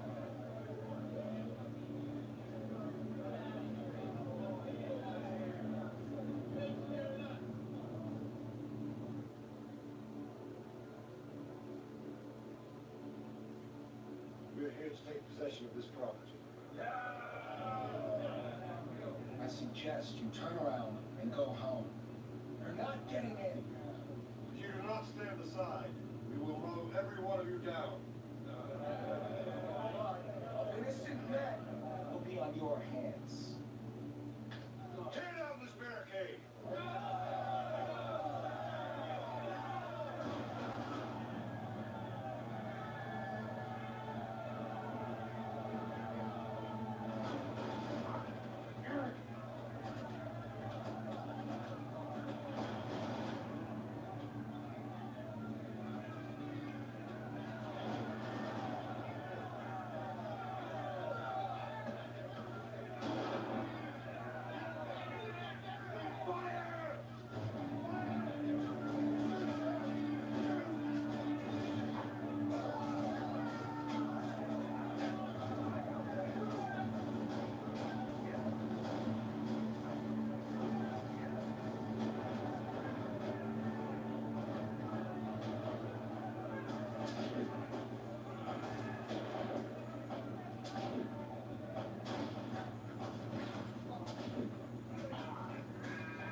Stops. 9 Carnegie Steel workers lie dead, while countless others sustain severe injuries. But they manage to hold their ground until Pennsylvania's governor sends in the state militia to finally restore order.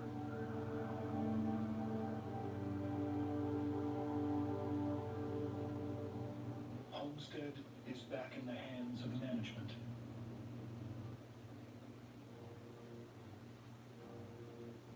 But Andrew Carnegie's problems are far from over.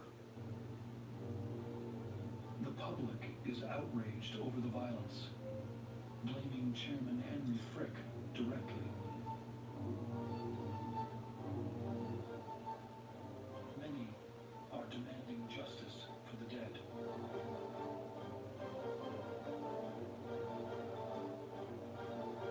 Mr. Frick?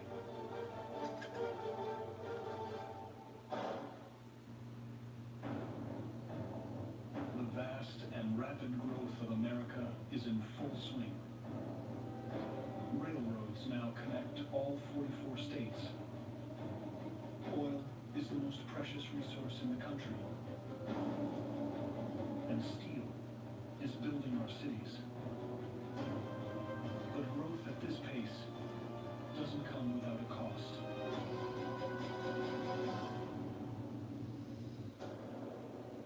Andrew Carnegie is making more steel than anyone else in the world.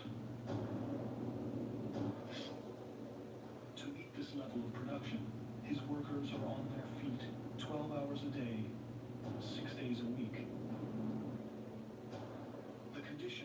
spur them to barricade the plant, leading Carnegie's chairman, Henry Frick, to call in mercenaries.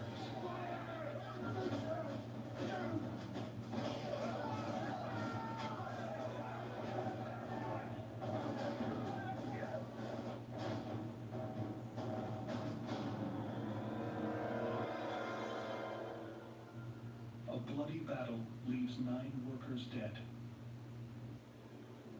Frick regains control of Homestead. But while the carnage is over, the public outcry is just beginning. It was a massacre. Not just in terms of the number of injured and dead, but a massacre that any civilians should be killed, standing and defending their plant. Overnight, Homestead becomes a searing symbol of life and death in industrial America.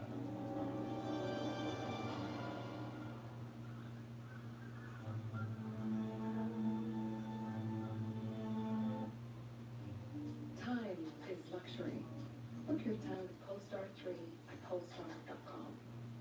Floor & Decor has more styles for pros, homeowners, and anyone looking for the right look at the right price.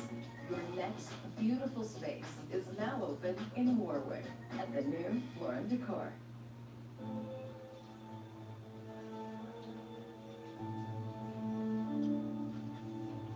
Carnegie probably was appalled at what happened at Homestead. He prided himself on portraying his company as an enlightened, progressive company, which in many ways it was. What Homestead did was to catch the stain on that and on his reputation that he had a very hard time living down. Carnegie extends his stay in Scotland, hoping the distance will allow the controversy to blow over. But American reporters track him down. Excuse me, just orders. No, gentlemen. Mr. Carnegie, At another time, gentlemen. Just a word. Not in the habit of giving interviews in the middle of public parks. Mr. Carnegie, Get out of my damned way!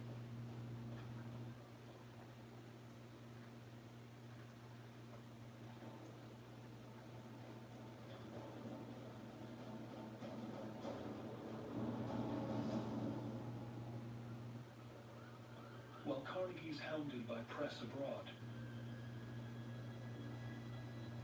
at home, the public's outrage is escalating.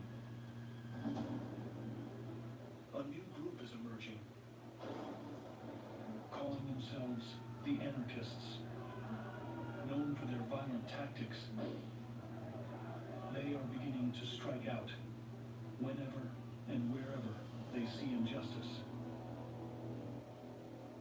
Now they've turned their attention to the massacre at Homestead, demanding payback. Their target is the chairman of Carnegie Steel.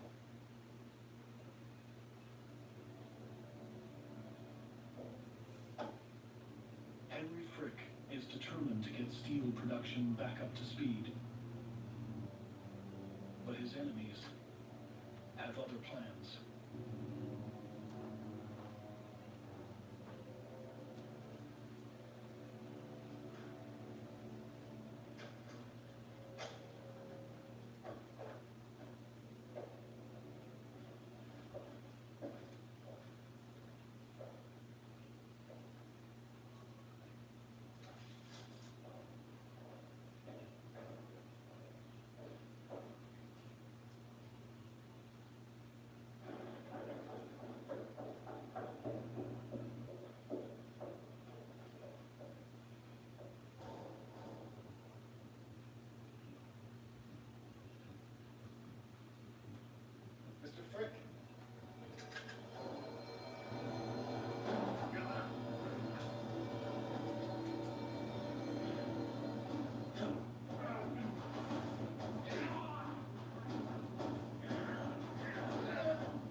when winter season hits. Support your immune system with a wide range of products that are so much more than vitamin C. Now take Emergency anytime, anywhere with emergency crystals. No water needed.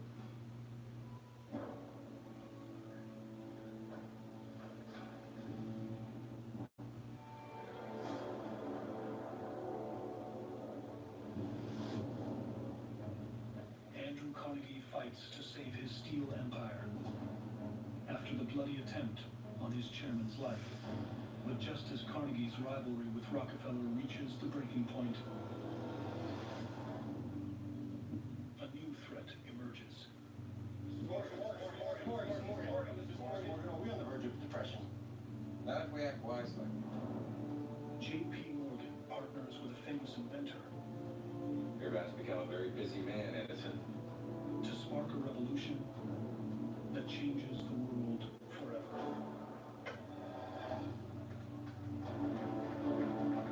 But every revolution has a dark side.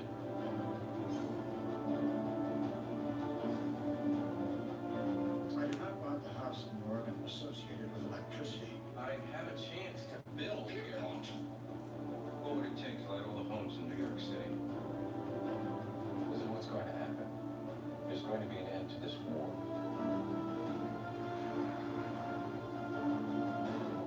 The best time to buy is when there's blood on the streets. Previously, on The Men Who Built America, the country has bounced back from a long civil war and is now stronger than ever. Cornelius Vanderbilt used brute force and intimidation to build a railroad empire that unites the country. John D. Rockefeller rose from humble beginnings and with complete confidence and ruthlessness created a total monopoly of the oil industry. Then, a new product transformed the American landscape. I am convinced that steel is the future.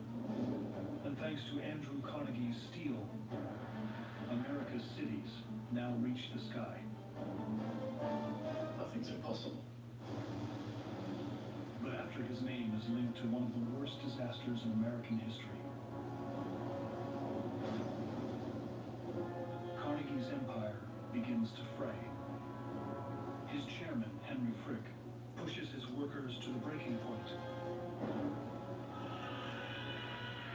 causing them to fight back. All those in favor of striking, raise your hands.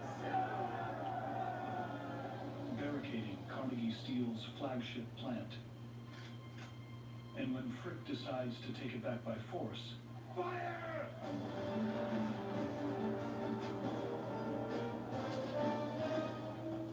An attempt is made on his life. Mr. Frick.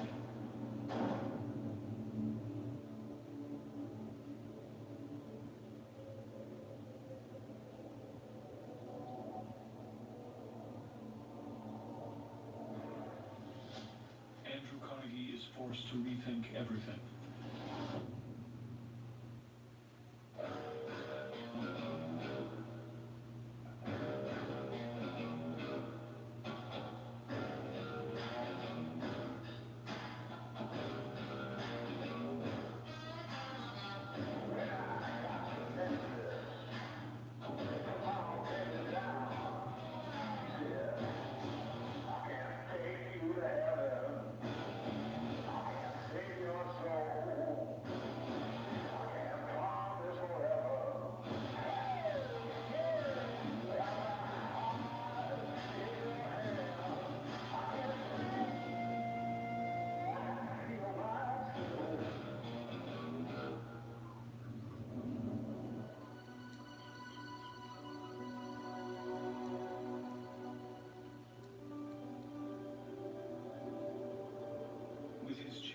Shot, and his workers rebelling, Andrew Carnegie's back is against the wall.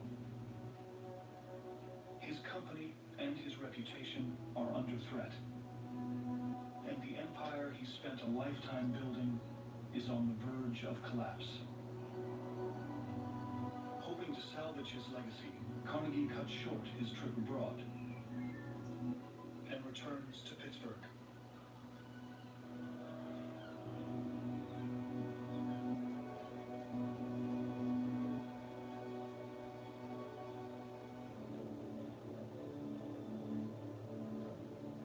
Henry Frick survives the attempt on his life.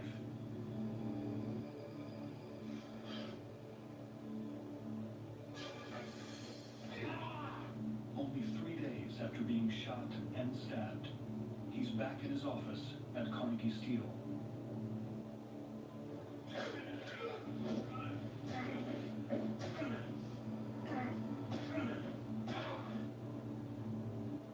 Frick's brush with death only strengthens his resolve. But for his boss, Andrew Carnegie, it's a reminder that his chairman is a liability. There came a time when Frick thought to himself, I'm running this business. I'm the one in Pittsburgh. I'm the one working the 12-hour days. I'm the one taking a bullet in the head. I deserve to be number one.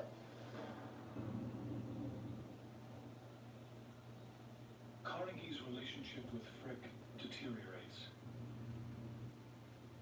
And he realizes he needs to make a change. Carnegie isn't happy. He whispers to newspaper reporters in Pittsburgh that if he had been around, it would have been different. That there wouldn't have been this bloodshed. That he had more respect for the workers. And he undercuts Frick. But Frick refuses to accept any responsibility. Outraged that Carnegie has hung him out to dry, he even goes behind his back and attempts to orchestrate a hostile takeover. Strong enamel is your best defense against erosion and cavities. Reinforce that defense with Pronamel Active Shield. Double Wiggles gels. Made with 100% fruit juice.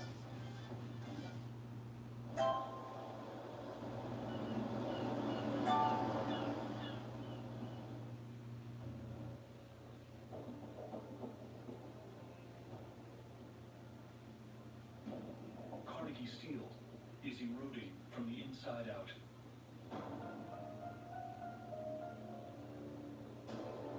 But the biggest challenge to Carnegie's empire isn't coming from within.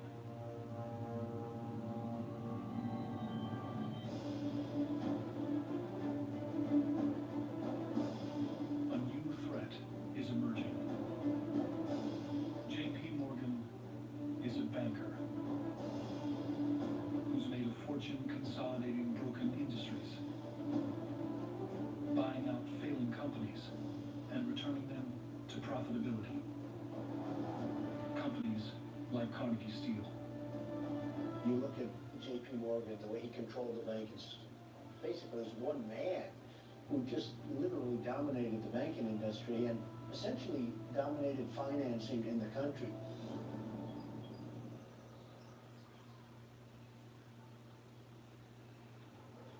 Morgan most recently consolidated parts of the broken railroad industry, making them profitable by eliminating unnecessary competition.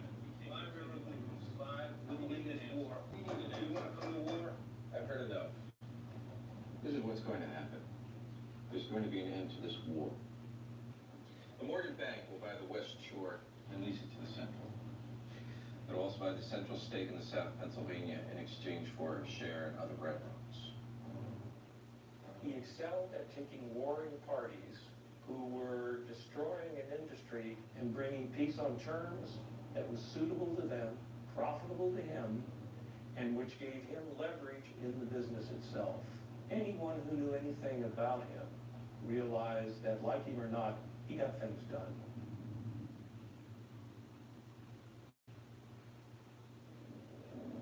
Due to Frick's callousness, Andrew Carnegie fears he might become Morgan's next target. He makes a bold move, one that's become all but inevitable.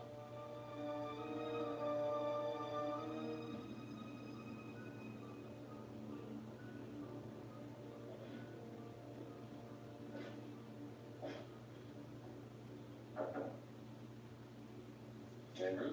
Henry, how are you? Fine. Good. The board of managers met yesterday. I was unaware. The board has decided that it's best if Carnegie Steel invokes the provision of their agreement with you.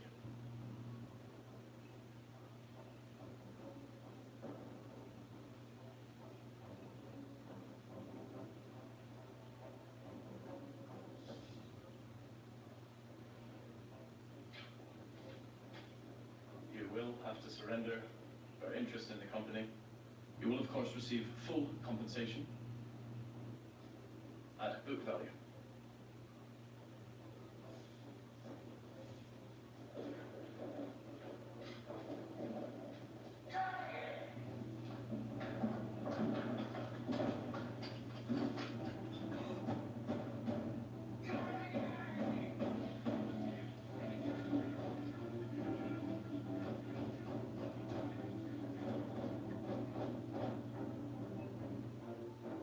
As Carnegie struggles to repair his broken empire, J.P. Morgan continues to target failing companies, working alongside his legendary father.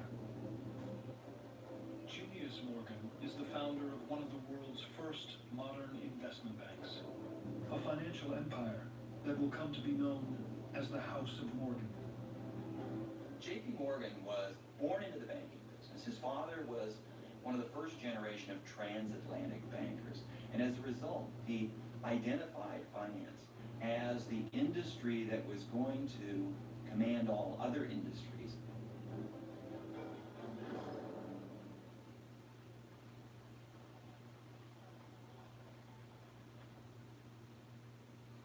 From the time he could count, J.P. is taught that there's only one way to do business: the Morgan way.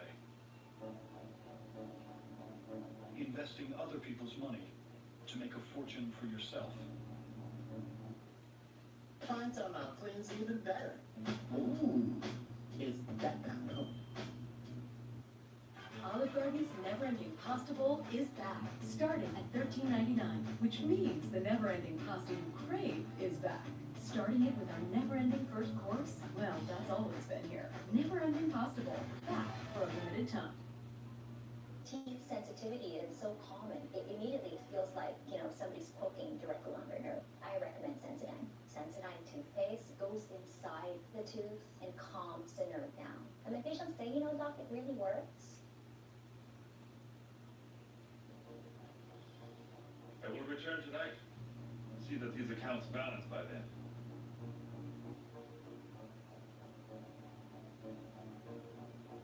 Morgan's father had a controlling presence. Judy's really didn't sort of take his eye off Morgan for so many years. It was very difficult for him to bear.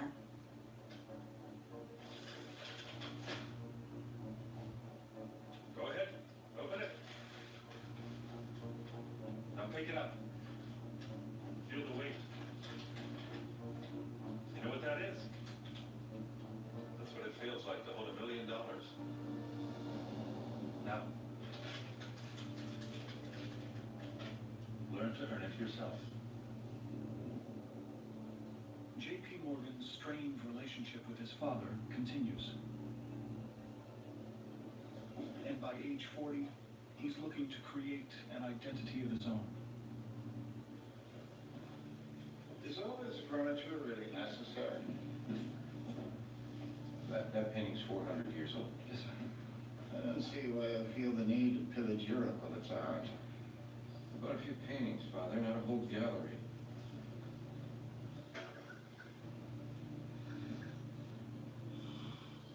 The Bank of England have asked me to handle the next bond issue. So I'm assuming you're accompanying me back to London. I have plenty of work to do here. Just remember where our loyalties lie, Griffon. I'll try not to forget.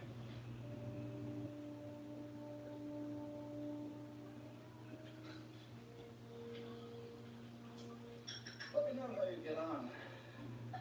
I'll leave you in peace to arrange your paintings. J.P. Morgan understood the game, and at some point he realized that as successful as his father had been, he could become even more successful. Morgan's father always taught him to avoid taking big risks. But J.P. Morgan is tired of doing things his father's way. He doesn't want to simply buy businesses. He wants to build them from the ground up.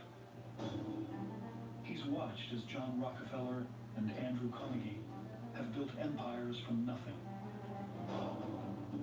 And he wants to be next.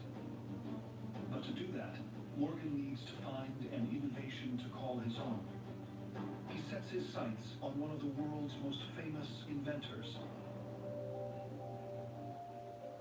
Thomas Edison has been a renowned innovator since the age of 19. He first made his name by perfecting the telegraph, before going on to invent the stock ticker and the phonograph. In his lifetime, Edison will secure over 1,000 patents. But now, at 31, Edison is on the verge of his greatest innovation yet. Edison had that unique ability to sort of look at this thing, then figure out how to use it in a way that no one had taught him to use it before.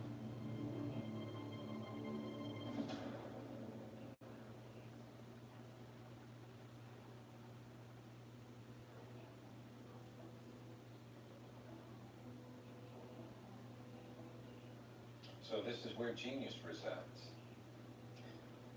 Genius is the eternal patience. Michelangelo. One invention catches Morgan's eye: the light bulb and the electricity that powers it. A stream of invisible energy that heat tiny filaments in the bulbs that, like magic, make them glow.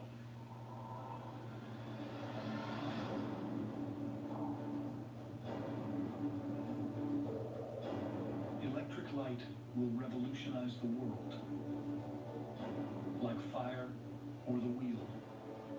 It will transform human existence.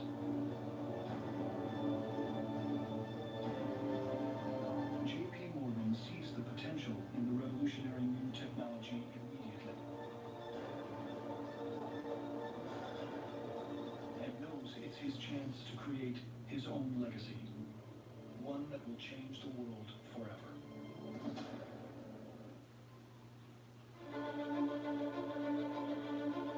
As the turn of the 20th century approaches, America is the most rapidly growing country on Earth. Rail, oil, and steel have driven the expansion. But a new technology is emerging that may be even more powerful. Electricity has the potential to completely change the world. And J.P. Morgan sees it as something he can own. Most people are too busy looking on the outside to really check what their barometers say inside.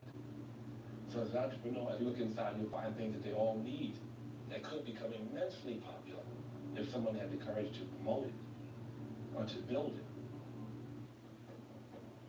For years, J.P. Morgan has lived in the long shadow of his legendary father. He's desperate for a way to make his own mark. And electricity might be it. Today, we create a connection between generations. Butterball, today we turkey. Scent can't sanitize. Lysol can. Acorn TV is brilliant television from around the world. Acorn TV, brilliant. Morgan is considering an investment in Thomas Edison's company and his newly developed electric light bulb. He hires Edison to install electric lighting in his home on Fifth Avenue in New York. Sometimes you've got to take ownership. They call it eating your own dog food, right? If you aren't willing to use your own product, then how is anybody else going to trust it and have confidence? You know, some people might call that being a showman. I call it demonstrating trust in your product, which any smart business has to do. The Morgan home quickly turns into a laboratory for Thomas Edison's famous electric experiments. Edison installs a small power plant in a shed on Morgan's property.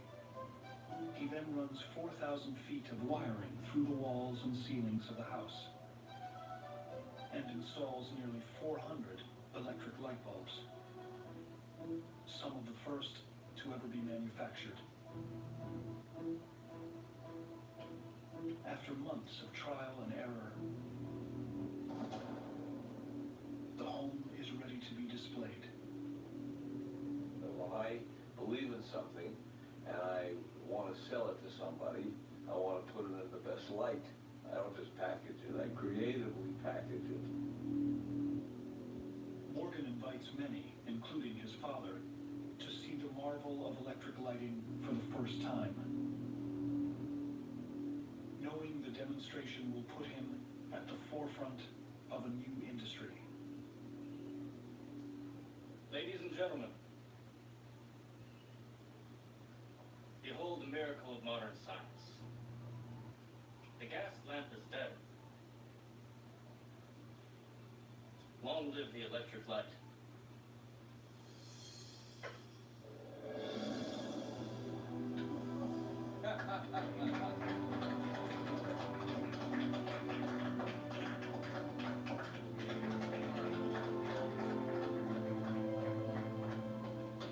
Every light you see is powered by electricity. There's no gas, no oil, no flame.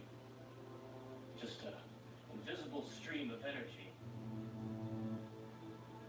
Electricity was viewed as something miraculous, and people were amazed. First of all, they didn't understand how it worked because you can't see electricity, and so it was viewed as something almost magical by most people.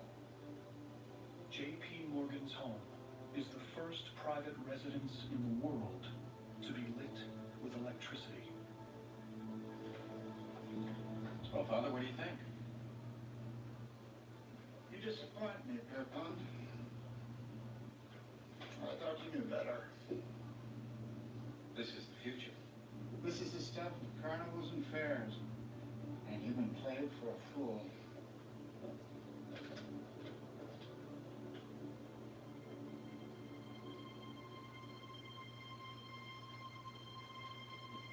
Despite his father's disappointment, Morgan's event is a success. You're about to become a very busy man. Darius Ogden Mills wants you to electrify his home. I'll have to wait. The Vanderbilt family's next on my list. Electricity becomes a must-have for the country's elite. With one notable exception. John D. Rockefeller. Rockefeller has created the largest fortune in America by refining oil for kerosene lamps. He realizes electric light has the potential to replace kerosene as America's primary light source. If the technology goes mainstream, Rockefeller will face his biggest challenge ever.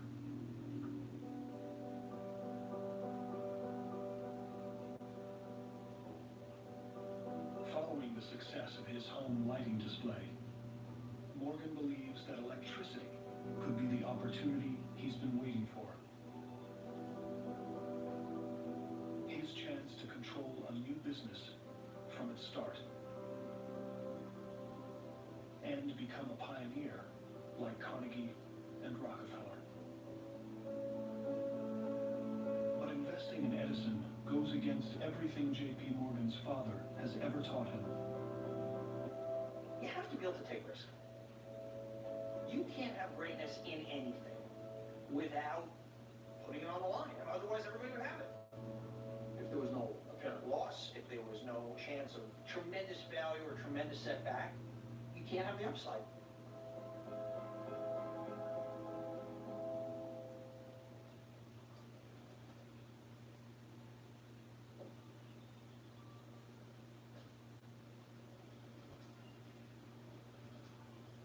What do I owe the pleasure, Mr. Morgan?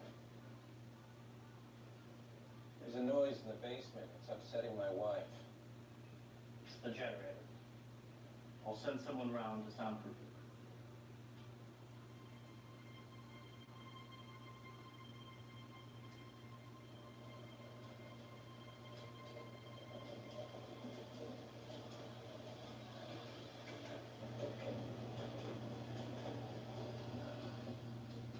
You disappoint me, Pierpont. I thought you knew better. This is the future. This is the stuff of carnivals and fairs. And you've been played for a fool.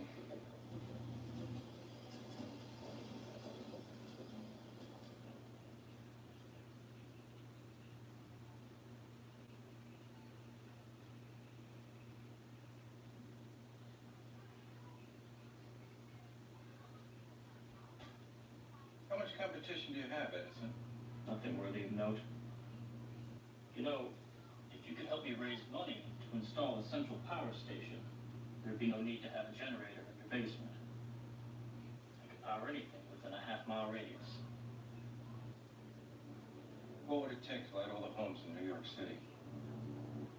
I'd need a network of power stations. What would the cost be? I'll have to go through my figures. Bring them to me Monday morning.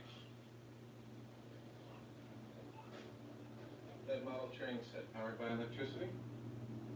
Yes. I want one for my daughter's birthday next week.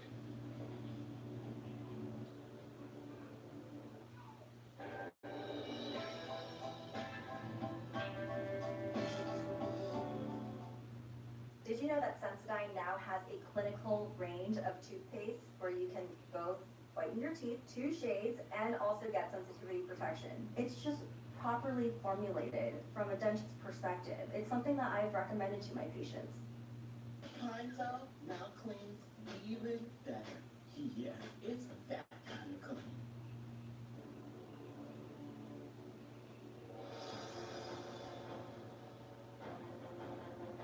For Morgan, the potential reward is too great. Against his father's advice, he invests everything in electricity, determined to create his own legacy, even if it means going against everything he's ever been taught.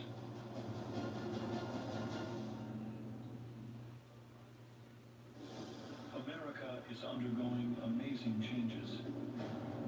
Steel is building futuristic cities of unimaginable height, and kerosene is lighting homes across the country. But a magical new innovation is emerging, and J.P. Morgan is determined to bring it to the world. Electricity has captured the public's imagination, but the technology is still unproven and virtually unused. But partnered with Thomas Edison, J.P. Morgan is convinced he can bring electricity to the entire country. There is no success without risk-taking. And I think that is actually what distinguishes the captains of industry from others. Morgan gives Edison what amounts to $83 million today. And together, they form a new business, the Edison Electric Light Company. Funding Edison is a huge risk for Morgan, and goes against everything his father taught him.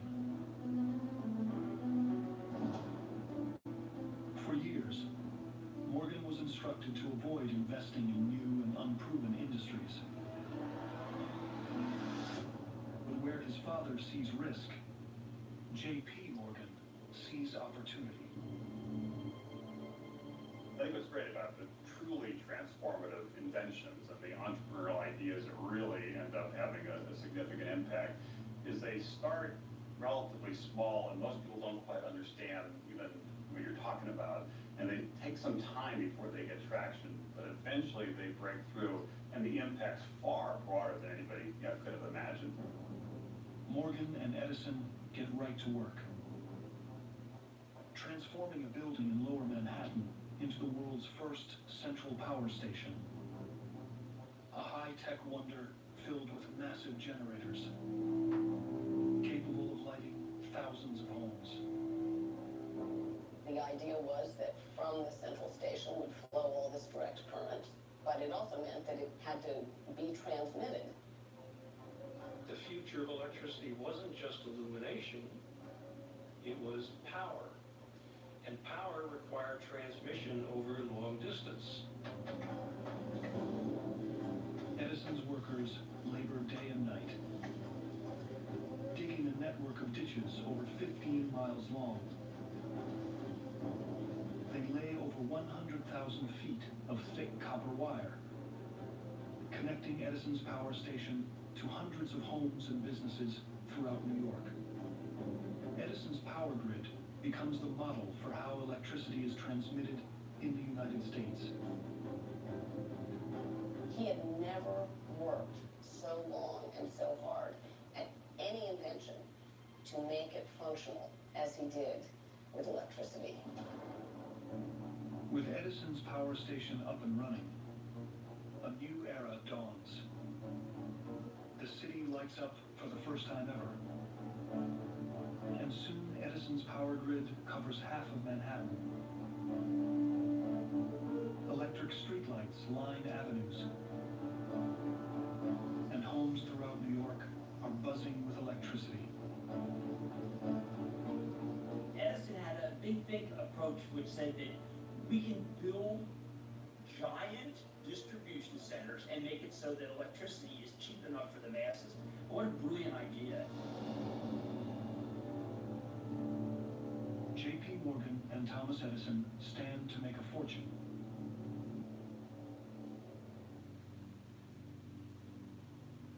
But their success is bad news for the most powerful man in the country. Until now, John Rockefeller has been virtually unchallenged while providing light to homes from coast to coast. But as Edison's power grid expands over a greater and greater area, he realizes his kerosene empire is at risk. Every home Edison wires with electricity is a lost customer for John Rockefeller. The great titans of the late 1800s, like Rockefeller, they tended to be very ruthless. They were interested in dominating the market and moved in every way they could to get as big a chunk of the market as they could in order to ensure their own profits. The industrialists of that time are naked capitalists. They absolutely wanted to get rich and they wanted to build something that lasted. Rockefeller wanted Standard Oil to be the greatest oil company in the world.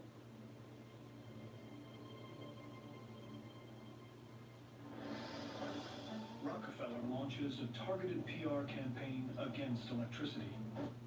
Your gut is like a garden, growing both good bacteria and bad. That balance is key to a healthy gut environment. Benefiber's plant-based prebiotic fiber gently nourishes the good bacteria, working with your body to help your gut and you flourish effortlessly every day. Grow what feels good with Benefiber. New Airwick Advanced plug-in with anti-fading technology. For fragrance you're sure to notice. Painting the new technology as dangerous, even deadly. He warns of mass electrocutions and out-of-control fires. Rockefeller knows if he can frighten the public, kerosene will continue to be the dominant light source. I am not a good enemy. I'm a terrible enemy. So if you screw around me or you hurt me, I want to hurt you back. Now that doesn't mean physically, but I will in the end win because I'm a winner and I don't lose. But John D. Rockefeller about to become the least of Morgan's problems. A new competitor emerges. Ladies and gentlemen, Nikola Tesla. A war over the future of electricity is coming. And J.P. Morgan could be the first casualty. America's explosive change transforms the world's view of the country. Where many once saw failure, innovation is now leading the nation into a new age. Railroads, oil, and steel have rebuilt the country, and electricity is creating unimagined advances.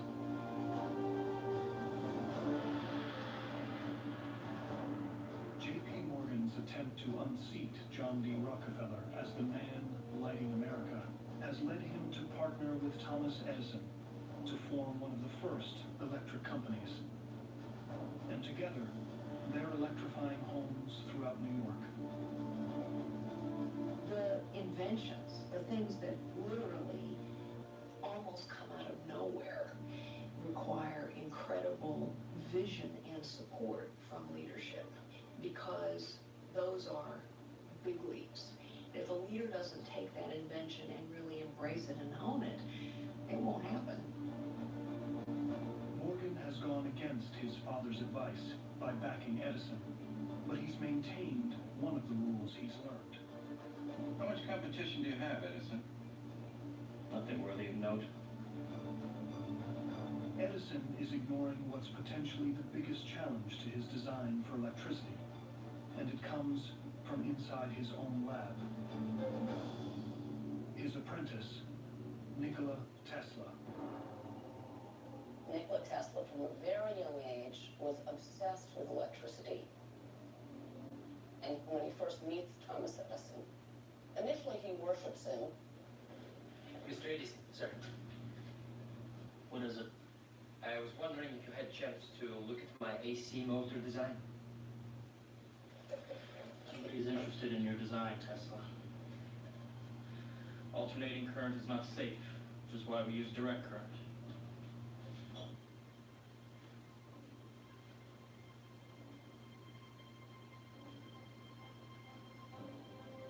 Tesla has developed a new form of electricity known as alternating current, or AC. But Edison believes that higher voltage AC is more dangerous than the direct current electric standard he's pioneered. I think Edison probably saw Tesla as a junior employee. I mean, remember, Edison is world famous, and Tesla is just one of many very bright young men who work for him. And the fact that he's pushing AC is no big deal to Edison, because Edison sees himself as the person who's really solved this problem and made it commercial.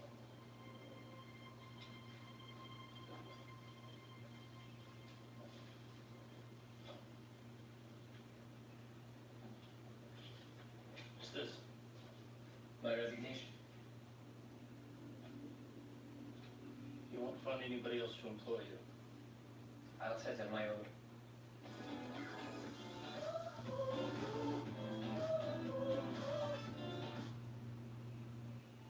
One company. Good luck finding an investor.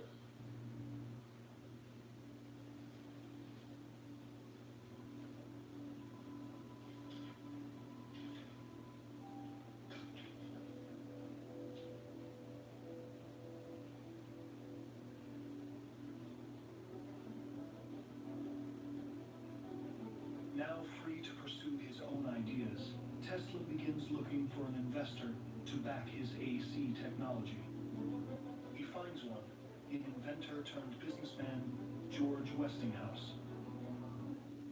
The magnetic field, when it moves, it carries the motor around. Motor powers itself.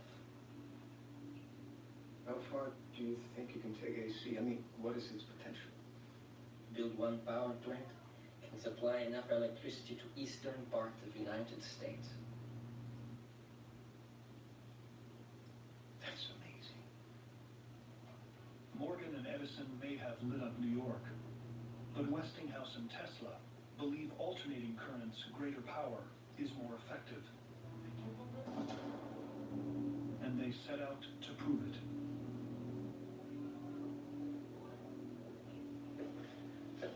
Good luck, Nicola. Thank you, Mr. Westinghouse.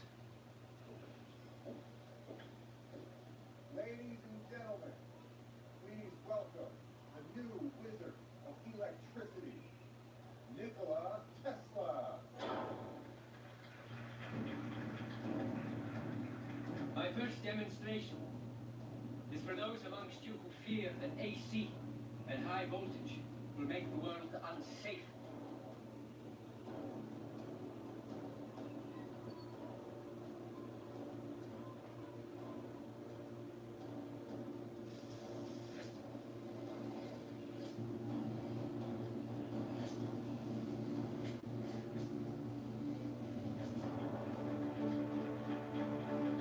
Tesla travels the country, showing AC pulsing through him.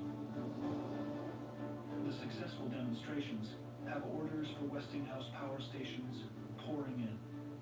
People who understood the science of electricity realized that Tesla was a new giant and a significant rival.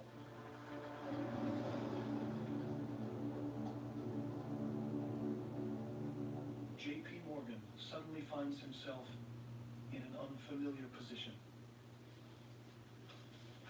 I thought you didn't have any competition. None that are worthy of note. I have just seen the drawings and descriptions of an electrical machine lately patented by Mr. Tesla, which will revolutionize the world's electrical business. AC has a very high voltage and is lethal. A young boy touched a straggling wire and was killed instantly. You, sir, you have DC running through your home. All of your family are at risk. Edison, I see that the electrical industry has two competing systems right now, AC and DC. This world has room for only one of them.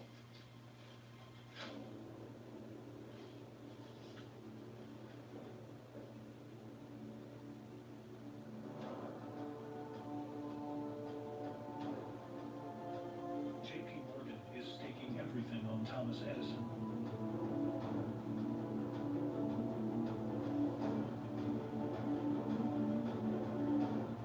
But as the battle to electrify the nation heats up, the pressure Morgan puts on Edison sends him down a dark path.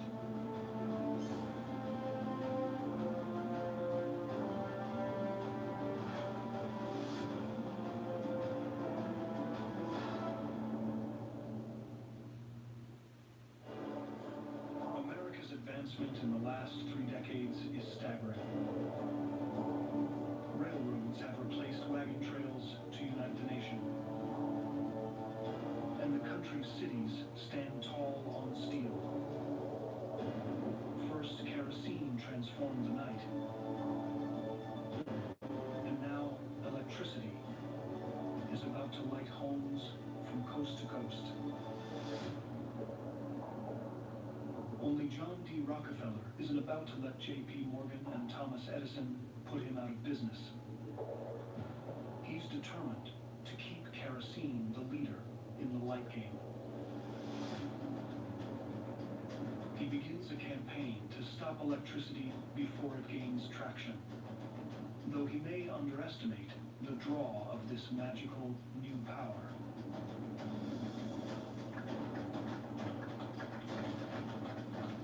J.P. Morgan has more to worry about than Rockefeller. Morgan's father always told him to avoid competition at all costs. And now he and Thomas Edison are locked in a heated battle over what will become the dominant form of electricity.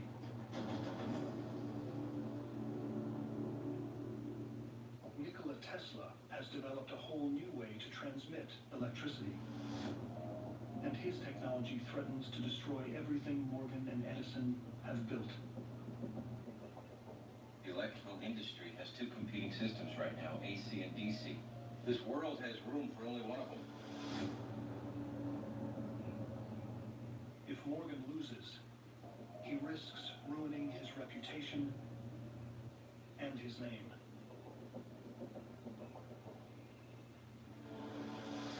Morgan ratchets up the pressure on Edison, telling him to take out the competition in any way he can. J.P. Morgan was really an extraordinary character. He was steely-eyed, determined, very smart, and somebody who had that characteristic, I will take charge. And he did. Feeling the pressure from Morgan, Edison sets out on a mission to prove his direct current is the safest form of electricity. The war of the electric currents is the dark side of Thomas Edison. The tactic that Edison took was to persuade people that alternating current was the killer current. Dole Wiggles Gels, made with 100% fruit juice. The new Sensodyne Clinical White gives 2 shades whiter teeth, 24/7 sensitivity protection. I recommend it. Dirty locker room. Clean it quick and easy. Pine-Sol now cleans 5 times better.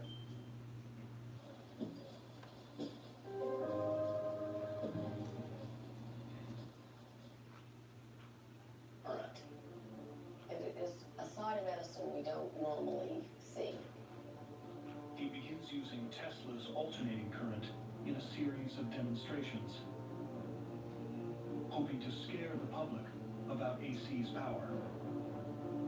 Edison used all sorts of dirty tricks to try to discredit AC. He killed animals before an audience.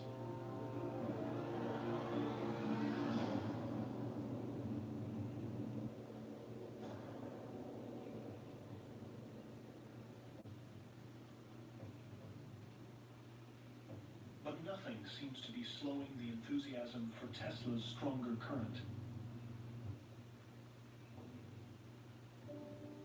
Growing ever more desperate to please Morgan, Edison is relieved when a letter arrives that could be his opportunity. A New York State prison has been looking to replace hanging as a means of execution. Many have come to believe that the medieval method is cruel and inhumane. Electricity could provide a useful alternative.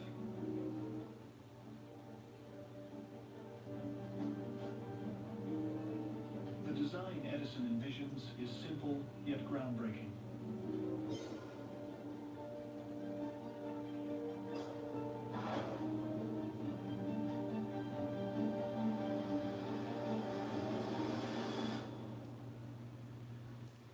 Edison became very happy to help develop an electric chair, as long as that electric chair used Westinghouse alternating current generators. Edison devotes his lab's attention to the development of the world's first electric chair. It's the perfect opportunity to prove that Tesla's AC is dangerous, even deadly.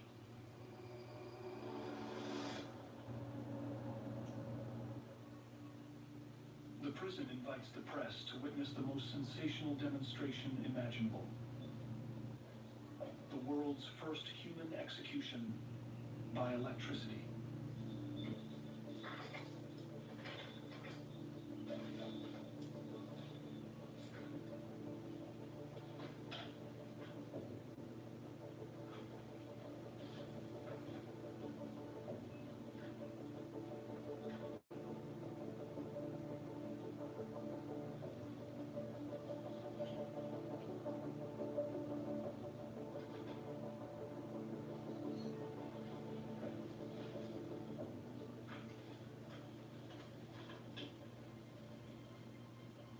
Is it ready?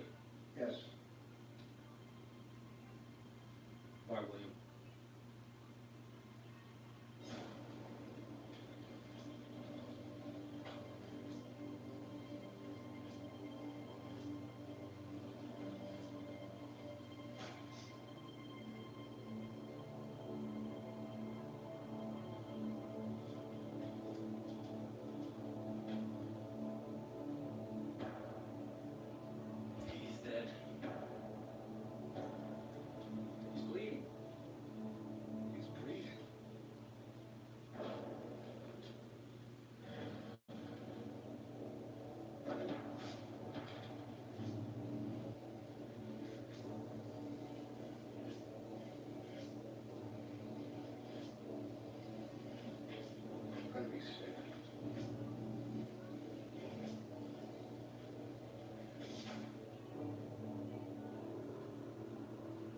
then essentially roasted this man alive. It was a botched execution. The gruesome act backfires on Edison. The public doesn't connect AC to Tesla. All they remember is that electricity was used to kill a man, and that Edison was behind it.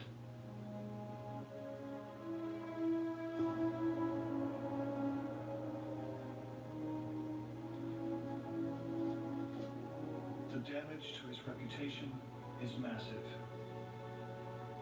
and J.P. Morgan endures an even worse fate. Now I have to read in the newspaper my son is funding Edison, Latter-day Frankenstein.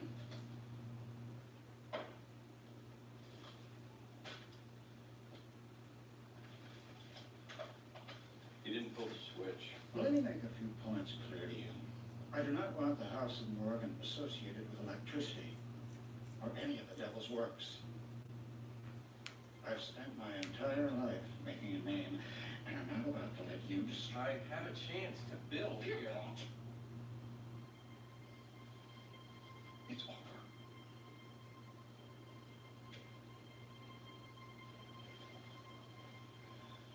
I set sail for Monaco tomorrow. While I'm away, see to it that you sell whatever stakes you have in these Edison companies.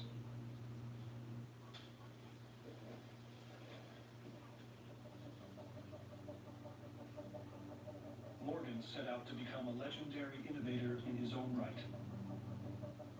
But now his dream has come crashing down.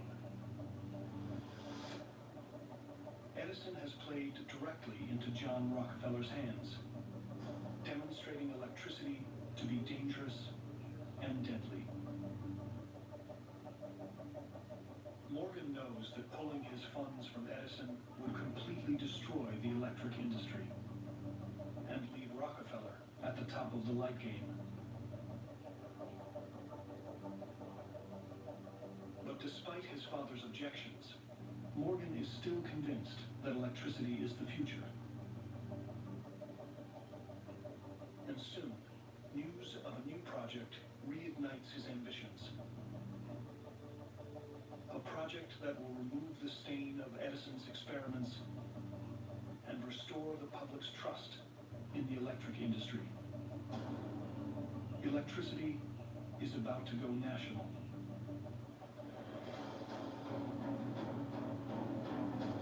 A company at Niagara Falls has begun work on one of the most ambitious construction projects ever undertaken.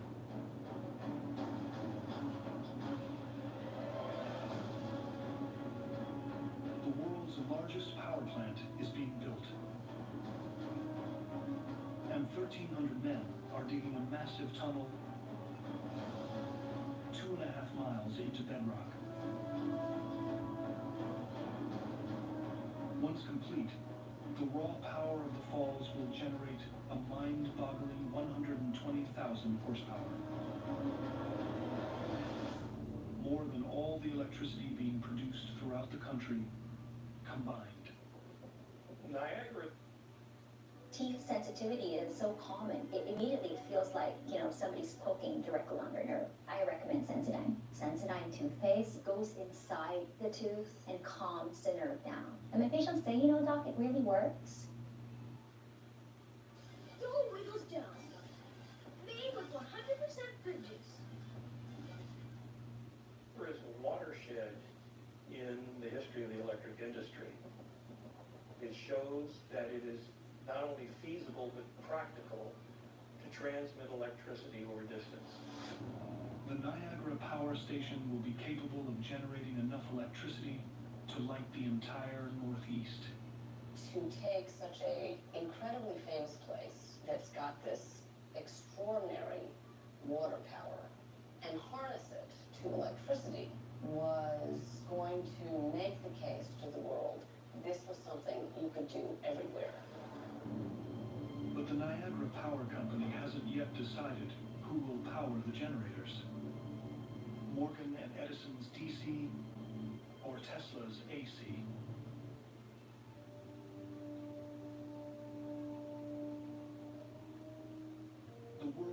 power station would be a huge game changer.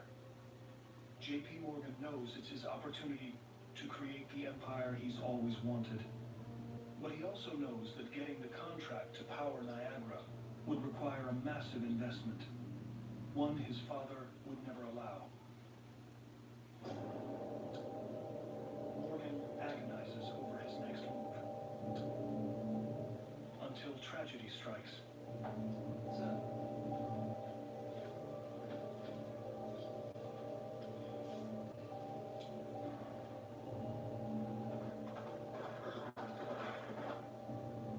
His father has been in a horrible carriage crash.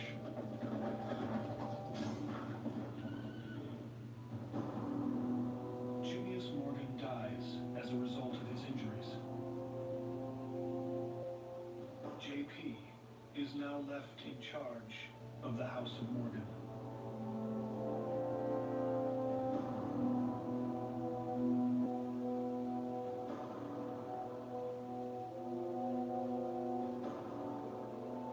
The empire includes a vast portfolio of businesses invested in railroads, real estate, shipping, manufacturing, and electricity. With his father gone, nothing is holding Morgan back.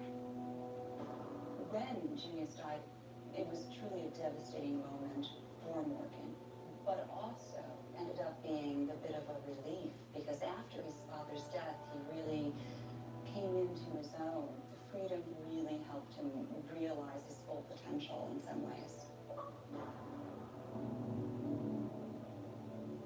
Morgan's net worth more than quadruples.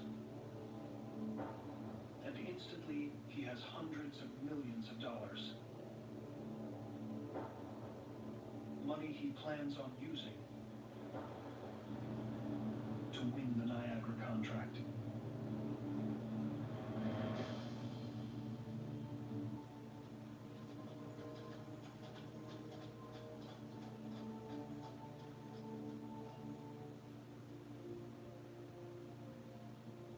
The best time to buy is when there's blood on the streets.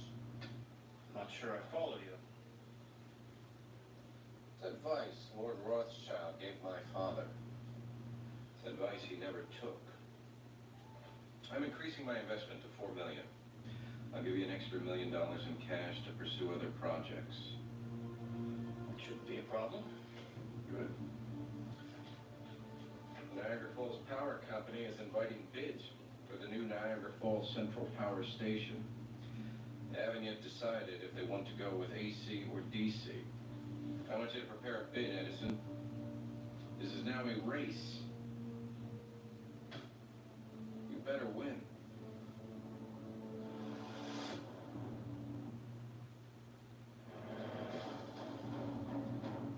Years of unparalleled growth have made America one of the world's most powerful countries. Coast-to-coast travel, artificial light, and skyscrapers now dot the landscape. Men like Vanderbilt, Carnegie, and Rockefeller have made fortunes building modern America. And now J.P. Morgan is hoping to join them by bringing a revolutionary new technology to the masses. But Morgan's attempt to build the world's leading electric company is being challenged. While he's backing Thomas Edison's direct current, George Westinghouse and Nikola Tesla are developing a different standard, alternating current. As the competition heats up, the opportunity to operate the Niagara Falls power station reignites Morgan's ambitions. He knows that whoever controls Niagara Falls will control the future of electricity.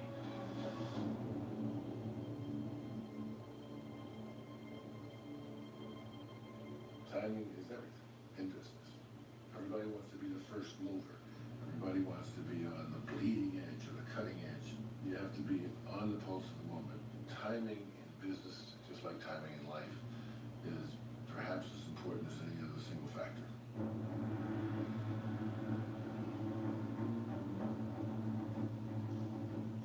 Construction of the Niagara power station is continuing at a blistering pace. Workmen are almost finished with a 2.5-mile-long tunnel. And it won't be long until water shoots through it, powering turbines the size of houses.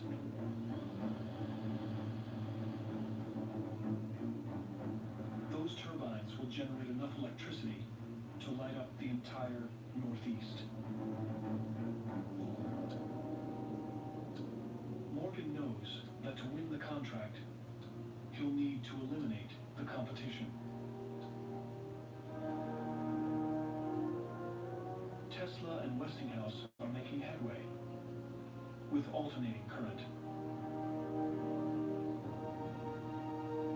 But after the company's rapid expansion, Westinghouse is drowning in debt, and his business is struggling to stay afloat. JP Morgan sees an opportunity to take advantage of his vulnerability.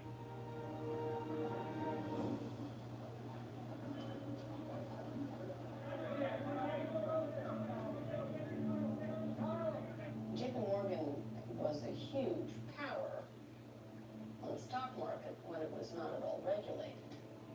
In the case of George Westinghouse, his company on a number of occasions was assaulted on the stock market by Morgan entities.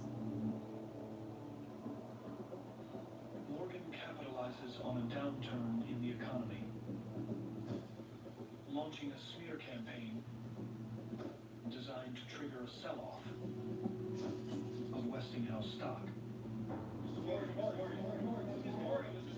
What is to be done about the panic? There's no need to panic. Miss Morgan, are we on the verge of depression? Not if we act wisely. How many more companies will go bust, Mr. Morgan? The only companies at risk are those fast expanding, capital-intensive, debt-ridden ventures. Thank you, gentlemen.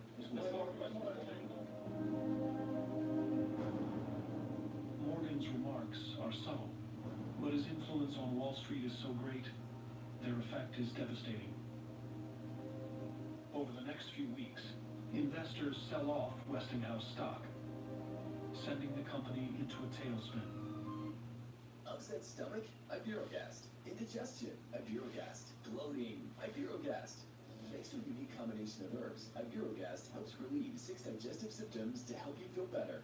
6 digestive symptoms, the power of nature. Ibirogast.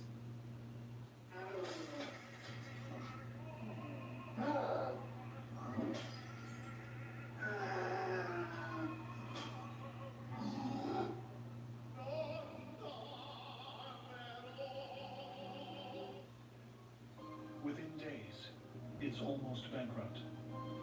You get successful at something, and all of a sudden you make a lot of money, and the world says you're successful. There's no margin of failure anymore. There's only degrees of success. With Westinghouse driven into debt, Morgan is convinced there's no longer any competition to win the contract for Niagara.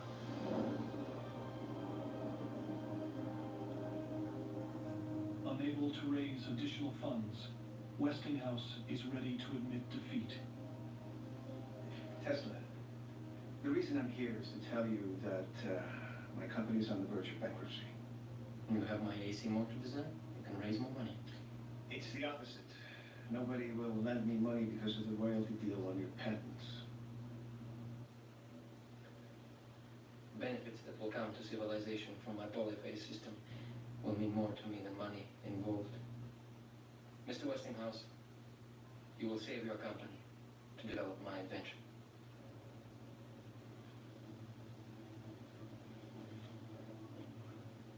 This is my contract, and I will tear it to pieces, and you will no longer have any troubles from my royalties.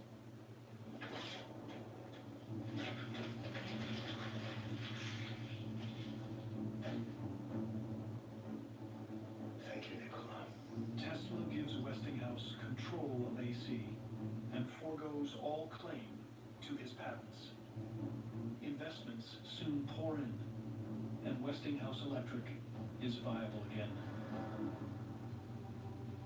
Westinghouse knows that to beat Morgan, he needs a bold move. And soon, he has the perfect opportunity. Chicago is about to host one of the globe's landmark events, the World's Fair. Organizers want it to be the most stunning display of technology ever seen. They decide to light the entire event using electricity. The managers and creators of the Chicago World's Fair of 1893 want to have an entirely electric city. They want to be cutting edge. They invite companies to bid on this contract to electrify the fair. Morgan assumes that he and Edison are a lock to light the fair. But Westinghouse has other plans. He drastically underbids the project, claiming he can light the fair for less than a quarter of what Morgan and Edison have bid.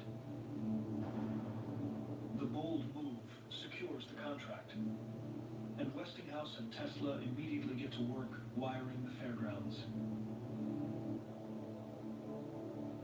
And finally, on opening night, with the eyes of the world on Chicago, they flip the switch. And instantly, over 200,000 light bulbs come to life.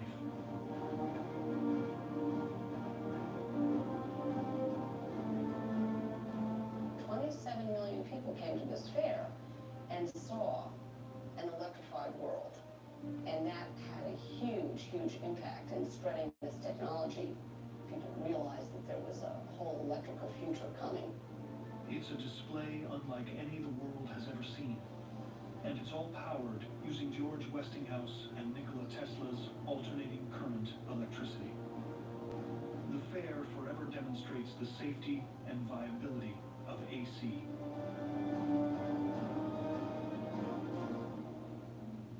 Westinghouse and Tesla's incredible display has another consequence. A decision is made on who will power the Niagara Falls station.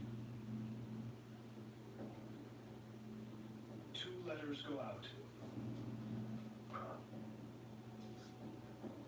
But only one man can win the contract.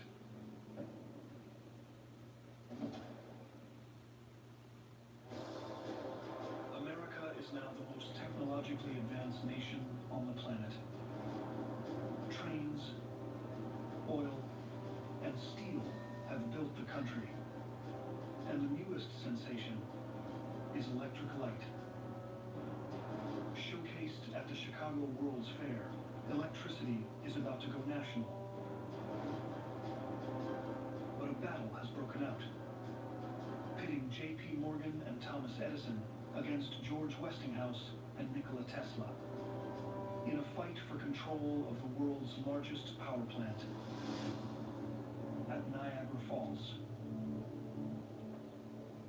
If you're really trying to not just create a company, but to create a new industry and change the world in a fundamental way, you really need to believe in the idea and stick with it through thick and thin, because it's going to be a tough road.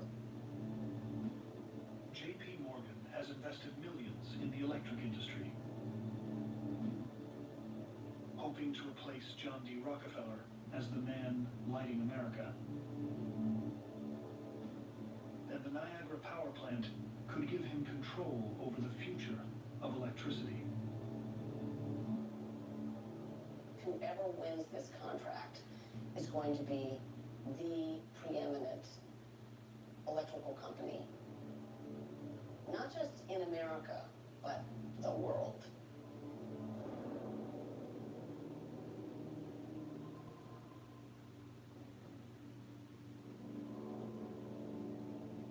The plant at Niagara Falls reaches a decision, and 2 letters go out.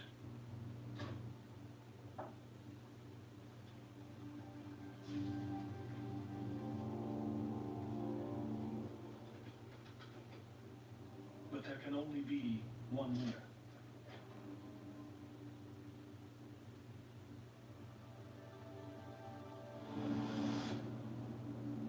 In a shocking twist, George Westinghouse wins the contract for the power station. You always want to be in the winning locker room. You don't want to be in the loser's locker room with a towel around your head.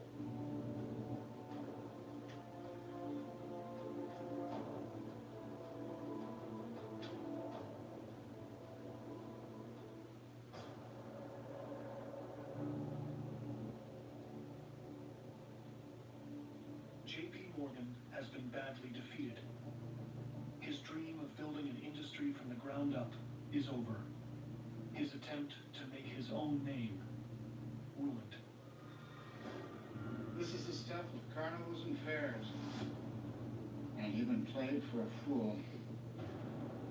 He realizes his father may have been right all along. But never willing to admit defeat, J.P. Morgan immediately sees a way to turn failure into opportunity. J.P. Morgan made a mistake backing Thomas Edison. I mean, they all make mistakes. And I would say that you have to guard against the downside, because it can be the greatest deal you've ever seen, and there is a chance that that deal won't work out. Whoever controls the streets controls the city. I'm in now. I'm gonna be the new king in the castle. The Penguin, streaming exclusively on Max. Olive Garden's never-ending pasta bowl is back, starting at $13.99. Yeah. Don't let a deal like that take you down if it doesn't work. Morgan is determined to gain control of the electric industry. And he's going to do it the Morgan way. If you were on his bad side, or he coveted your company or the technology that your company had, you did not want to be in that position. Morgan returns to the lessons of his father. He's going to intimidate the competition into submission. He starts his attack by going after Westinghouse and everything he owns, including Tesla's AC electricity patents.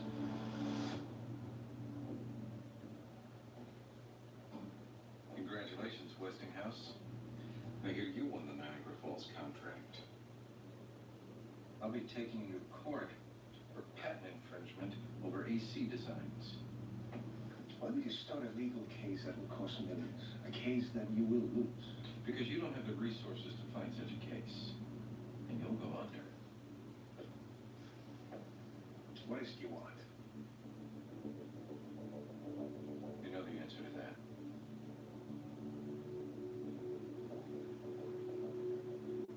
My first demonstration is for those amongst you who fear.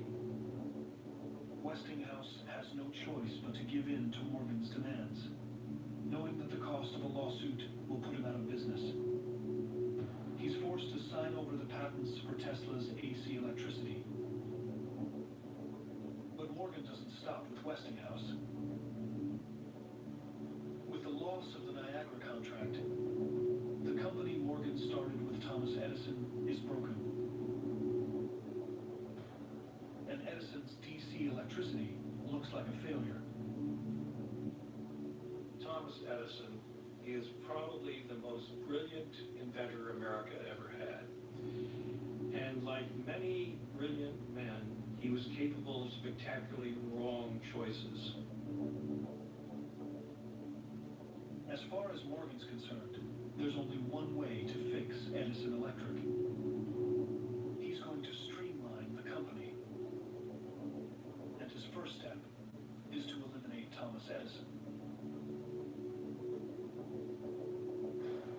Morgan buys up additional shares of Edison Electric stock until he has complete control of the company.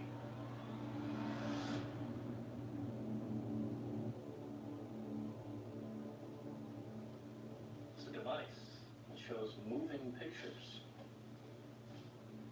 We'll put the Niagara business behind us, and Edison General Electric will move forward to greater things.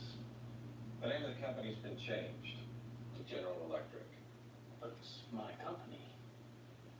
surely I have a say. Not anymore. You no longer have a majority stake.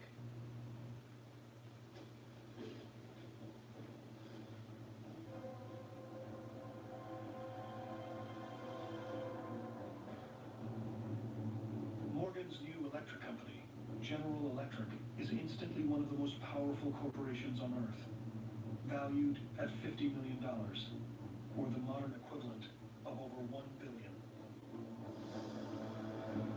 With Edison out of the way, Morgan converts the company to AC electricity, the standard that's still used today.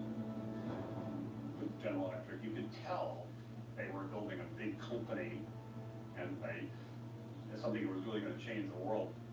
They were really trying to position it in the marketplace as a significant, lasting company.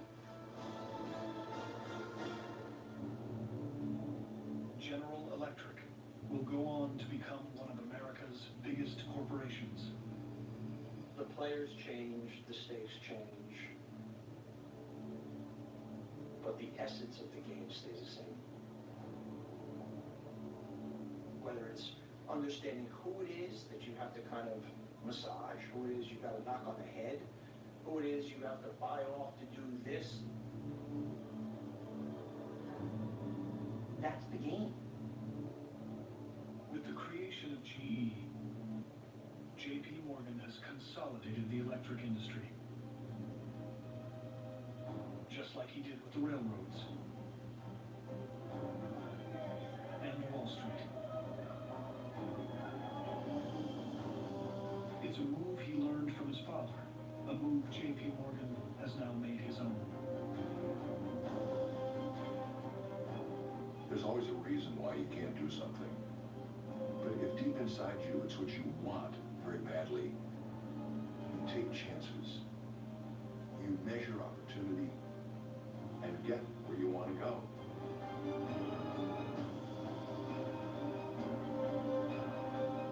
J.P. Morgan joins Rockefeller and Carnegie as one of the most powerful men in the country. But Morgan's rapid rise to the top makes him hungrier than ever. And as his power grows, his rivals are forced to adjust. America is the fastest growing country on the planet. Linked by railroads, fueled by oil, and built on steam. The nation has become a battleground for a magical new innovation. Electricity is transforming the world. And with General Electric, J.P. Morgan is the uncontested leader in the industry, using his millions to build power stations from coast to coast, bringing electricity to the masses for the first time. Entrepreneurs who want to change the world, want to have a significant impact, don't want to just build a company, they want to build an industry, don't want to just create another product or service, they really want to fundamentally improve aspects of people's lives. But J.P. Morgan doesn't want to be confined to just one industry. He wants to own them all. As the head of the biggest investment bank in the world, Morgan has unrivaled power and influence, and he's returned to his old ways. Only now, he's taken the House of Morgan to another level. Morgan's reach was very broad in American industry. He becomes the most respected, reliable, and trusted figure, not only because of the power and wealth that he wields, but just because of his character. Make this the summer you make the most of it, with great deals on the most capable Wrangler ever. Our most affordable SUV, Jeep Compass, the only open-air pickup, Jeep Gladiator, and the most awarded SUV ever, Jeep Grand Cherokee. Hurry into your local Jeep brand dealer and make the most out of summer with great deals today. During the Jeep Make This the Summer event, get $5,000 bonus cash allowance or get 0% financing on 2024 Jeep Grand Cherokee Overland and Summit models.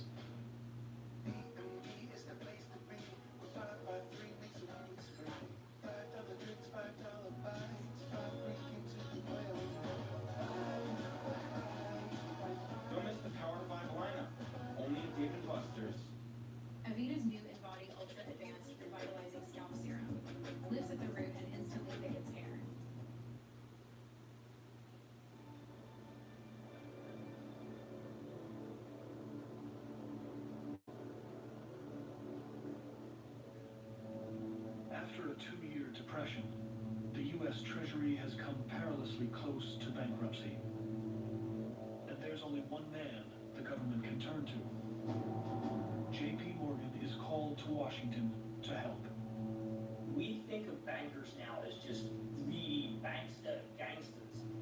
Morgan was maybe one of the greediest of all, but he also had this side of him which just said, I have faith in men, I have faith in country, and I am going to lend it. Morgan puts together a loan worth over $100 million, almost $3 billion today, and bails out the federal government, saving the American economy from complete collapse. J.P. Morgan was really the country's banker. Today, when you think of that, it's inconceivable. But he would loan the country money when the country was in trouble.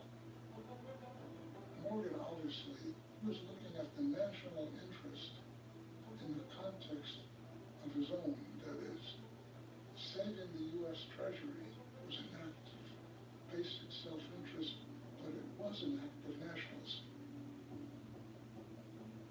Morgan's newfound power is a huge wake-up call to his rivals. They see Morgan as a threat they need to deal with before he deals with them.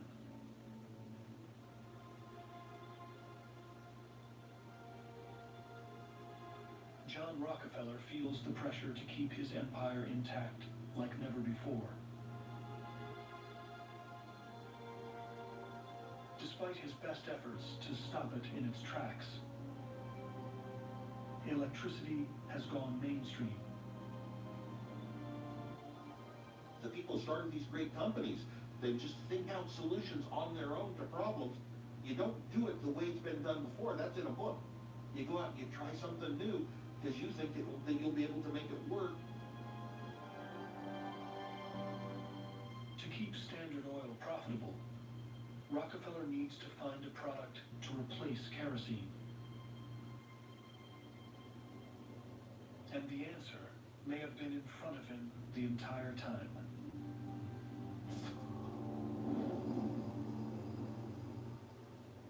At just over 100 degrees, you get a mixture of alkanes. Sadly, can't be used for anything. Why not? Too volatile.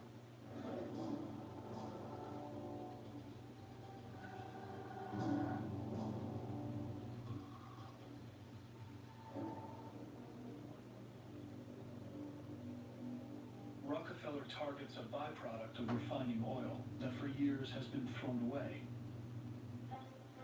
The highly flammable runoff is soaking fields and polluting rivers. The toxic substance is called gasoline. And so far, no one has figured out a use for it. Oftentimes I'm asked, do you have to be ruthless to be very successful? And I say, you do not have to be ruthless, you have to be smart. Smart is the key word. You have to be smart. Rockefeller hires a team of scientists to try to find a use for the toxic substance. First, they create small products, like synthetic beeswax and petroleum jelly. But Rockefeller becomes convinced gasoline has a bigger potential.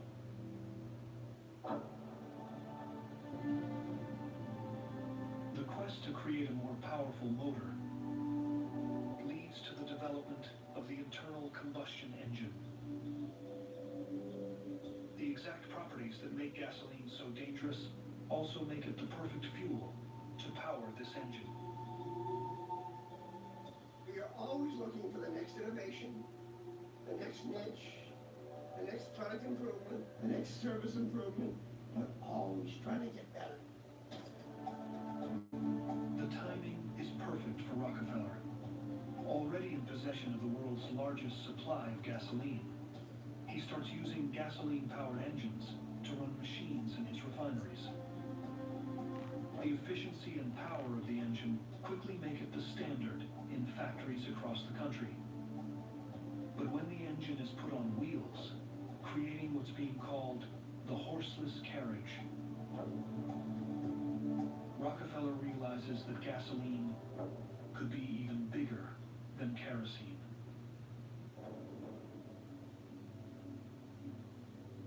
But right when Rockefeller sees the future of the oil industry, No man can earn $1 million honestly. an outside threat emerges I will tear down these trucks. who could destroy everything he and his rivals have built. Do you hear me, Carnegie? Do you hear me, Rockefeller?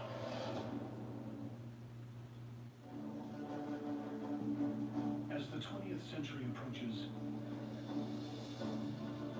J.P. Morgan and John Rockefeller have been locked in a battle pitting electricity against kerosene. Their rival, Andrew Carnegie, has stayed out of the fray. He's been quietly building his steel empire bigger than ever, including landing lucrative contracts with the U.S. Navy to provide steel for warships, making him one of the country's first defense contractors.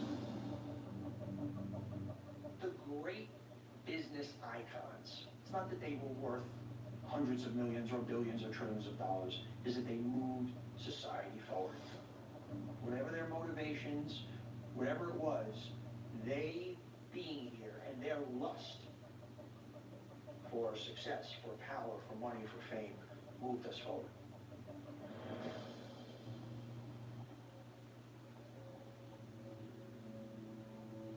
But now J.P. Morgan is about to take business to a whole new level.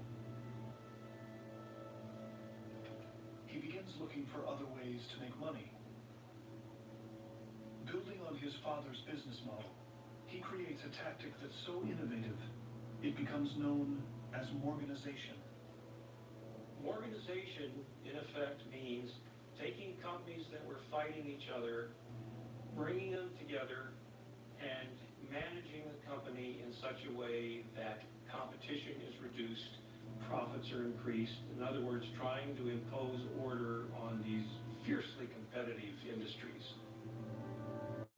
Morgan starts restructuring companies in industries across the country, firing workers and eliminating inefficiencies, while prioritizing profits over everything else. Look at that Wendy's breakfast burrito. Fresh cracked eggs, seasoned potatoes, sausage. Gotta hand it to the tortilla. That sucker's holding on for dear life. The boss of breakfast, gotta be Wendy's. The industrial grade products you need. Granger, for the ones who get it done. And soon, Morgan's rivals adopt the same approach. The private sector, greed, ambition, dreamers, the stuff of entrepreneurs. Look at it too closely, you may not admire it as much as you do after the fact. Carnegie and Rockefeller begin Morganizing their own companies, maximizing profits by slashing their workforce. Those who still have a job are forced to work longer hours for even less pay. What we saw during this golden age of capitalism was the unregulated side of capitalism that make us feel these days glad for federal government, because no one else was keeping an eye on things. Conditions for workers across the country become almost unbearable, as going to work for many Americans becomes a dangerous proposition. You had a working class or even the unemployed, had a very hard time with it. They had low-paying jobs, if any at all in this period, a little bit above starvation wages, many of them. So there's a growing disparity of wealth in this period that was very striking. Where people define as haves and have-nots, super rich hedge fund guys, and people just trying to pay their mortgage, is still nowhere near what was going on in the old days, as far as, truly abusive conditions for workers. The gap between the rich and the poor continues to grow. at a staggering rate. While the working class struggles, profits for Carnegie, Morgan, and Rockefeller are better than ever. To millions of workers around the country, the titans of industry have become a symbol of everything wrong with America. A seething undercurrent of anger takes hold.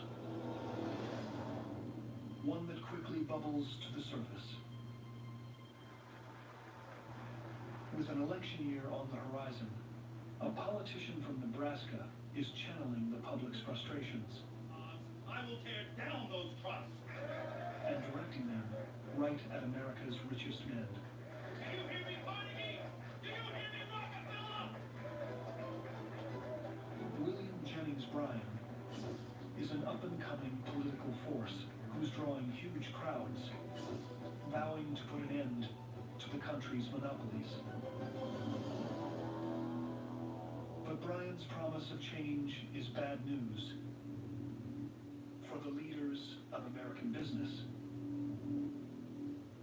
To many people, it seemed as though big money, big corporations, and the biggest of all, Standard Oil, were taking over the country. From this emerged the progressive movement, and a major part of its platform was antitrust legislation. Not just legislation, but antitrust prosecution. Rockefeller, Carnegie, and Morgan have built entire industries from the ground up. They're not about to let a charismatic politician destroy their empires. But public opinion is solidifying against them. And as Bryan begins a campaign for the White House, the Titans know that stopping him won't be easy. They devise a plan so bold, no one has ever attempted it before. There's only one problem. To be successful, they can't work alone. For the first time, America's most powerful men will have to put their rivalries aside and start working together. What do you think? We need to buy the president.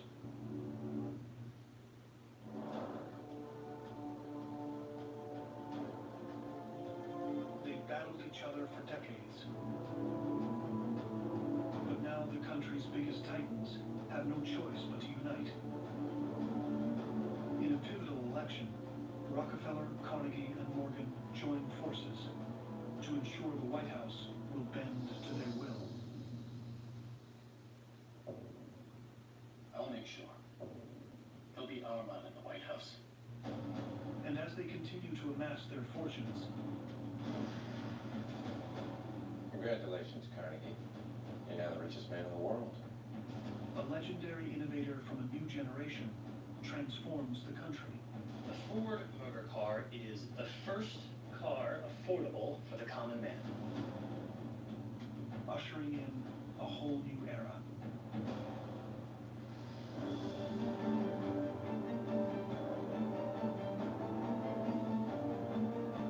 And due to an unlikely turn of events, I, Theodore Roosevelt, do solemnly swear. The Titans face their toughest challenge yet. The United States versus Standard Oil is now in session.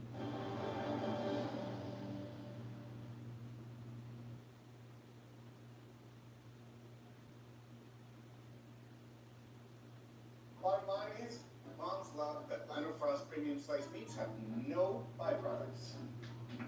Baloney has joined the call. Hey, Baloney here.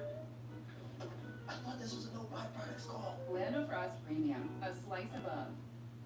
Good morning, everybody. We are here to discuss the Escalation y reserve of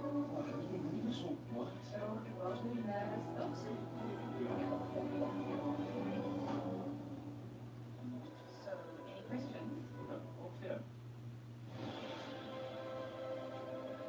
Lurking in the shadows of the solar system are worlds so chemically active and misshapen that they border on the bizarre. think the shocking thing was how very different the solar system is. These are the moons surrounding the planets of the solar system. Moons that were once either unknown or considered afterthoughts are now at the cutting edge of astronomical exploration. What was surprising that they all look like our moon. The so-called minor members of the solar system are not of minor interest. What surprises await us on these alien moons?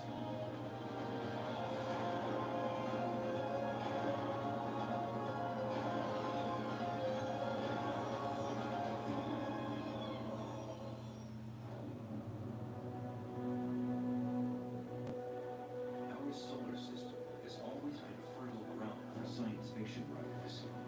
But with exponential advances in telescopic technology and close encounters by unmanned probes, the curtain has now been lifted on a new ballet of moons.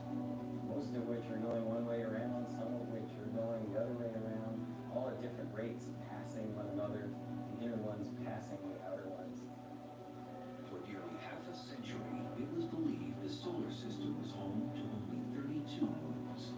They ranged in size from Jupiter's moon Ganymede, larger than the planet Mercury, to small asteroid-shaped ones like the Martian moons, Phobos and Deimos. That number has exploded. In 2007 alone, scientists announced the discovery of 20 new moons around Jupiter, 1 around Saturn, and 3 around Neptune. What happened is astronomical telescopes had available to them what are called CCD cameras. So these are digital cameras that almost everybody has nowadays. It's difficult to hold astronomers to an exact number of moons in the solar system. As cameras become more sensitive and telescopes more powerful, more moons reveal themselves. Moons are classified in 2 distinct ways. Those, like our moon, travel in nearly circular orbits above their planet's equators and are called regular moons. While our moon formed from an impact, all other regular moons coalesced from the gaseous stew surrounding their parent planets, a process known as accretion. The classic example of regular moons would be the Galilean moons of Jupiter: Io, Europa, Ganymede, and Callisto. The material that is going to form Jupiter too, but extended a little bit. That material accumulates into the moons. Moons that follow elongated orbits, highly tilted to their planet's equators, are called irregular moons. Most of these move in retrograde orbits, clockwise if their planet rotates counterclockwise. Phoebe, the newly discovered moon orbiting Saturn, is a perfect example. She began her celestial life as an independent traveler, orbiting the Sun before being captured by the more massive Saturn. Whether regular or irregular, moons must fall within the gravitational reach of their parent planet. The limit of these orbits is known as the heliosphere.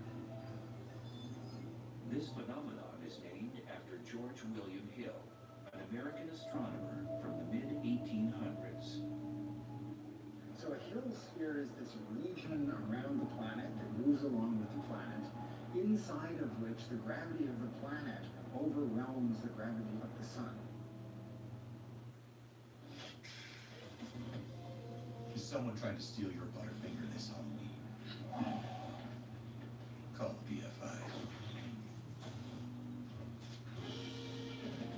No one lays a finger on your Butterfinger. Imagine 40,000 people seeing you steal something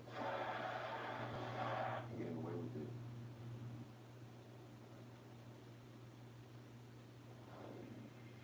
The moons of Mars, Deimos, and Phobos operate very differently within the heliosphere. If the planet is rotating faster than the moon it orbits, like Deimos, the tidal forces between the two actually shove Deimos out further and further.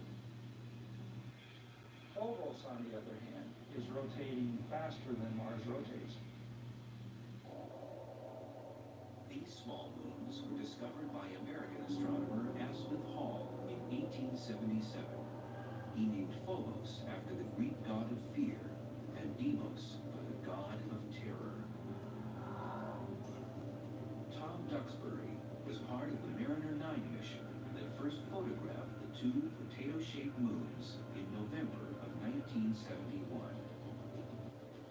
This was late at night on a cold, rainy, dark, dreary day, and I looked at this and I turned the picture sideways. It looked like a skull. And it was such an eerie thing.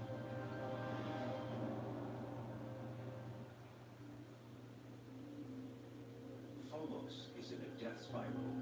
It orbits just 3,700 miles from the Martian surface, closer to its host planet than any moon in our solar system. If our own moon were as close to the Earth as Phobos is to Mars, it would look 20 times larger.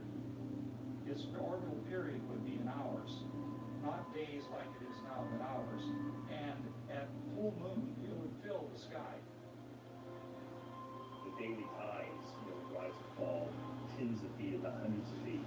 And so the Earth's moon would eventually crash into the Earth in such a situation.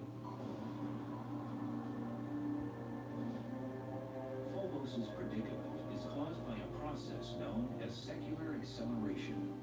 As Phobos races faster than Mars rotates, a tidal bump is raised on the Martian surface. In the process, Mars yanks Phobos closer to its surface with each orbit. The struggle between Mars and Phobos is similar to the dynamics of a simple game of tetherball. Imagine the ball as the moon, the pole as the planet, and the rope between the pole and the ball as the planet's gravitational pull. What we see is that the gravity would pull the moon in such a way that it speeds up. It goes faster and faster, and it works its way until it eventually hits the pole. That's exactly what's happening to Phobos. Phobos is going around Mars faster than Mars rotates. That tidal interaction is pulling Phobos in closer and closer and speeding it up in its orbit. In about 50 million years, we expect Phobos to be pulled in so closely it will impact Mars and disappear as a moon of Mars. On the other hand, Deimos, the further out moon, is going slower than Mars rotates. And so it's unwinding the string in the opposite way. And what we see is Deimos is going further and further away from Mars. And eventually Deimos will be pulled away from Mars by the gravity of the sun. So over time, Mars will become moonless.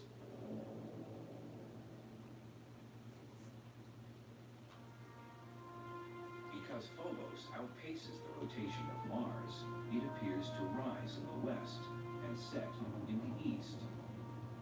Instead of the planet turning quickly under it like our moon and most other moons, and thus having it rise in the east and set in the west, it races ahead of the rotation of the planet, and so it comes up on the western horizon and races ahead and sets on the eastern horizon. It will be another 50 million years before Phobos completely disappears.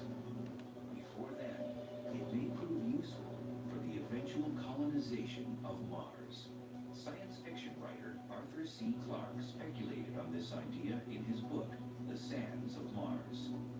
Although there is no real reason to colonize Phobos itself, its close proximity to Mars makes it a natural way station. From a gravity standpoint, it's much easier to go to Phobos, which has no gravity, than it is to fight the gravity of Mars to get down to its surface. From Galileo to Stanley Kubrick, the giant planets of the outer solar system have tantalized our imagination with their enormity. But in reality, exploring them is tantamount to suicide. The overwhelming pressure from Jupiter's massive atmosphere would make it almost impossible to function.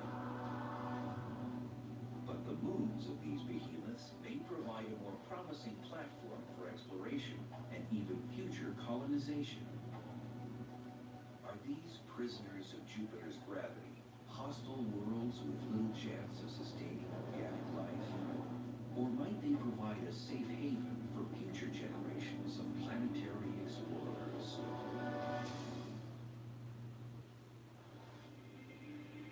Until recently, very little was known about the moons of the gas and ice giants. Most of them remained hidden in the glare of their parent planets.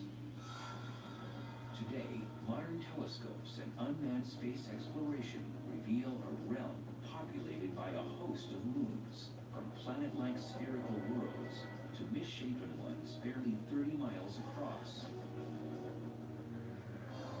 Jupiter, the largest planet in the solar system, is a moon magnet. Nearly 4.5 billion years ago, it began as a massive gas cloud collapsing in on itself.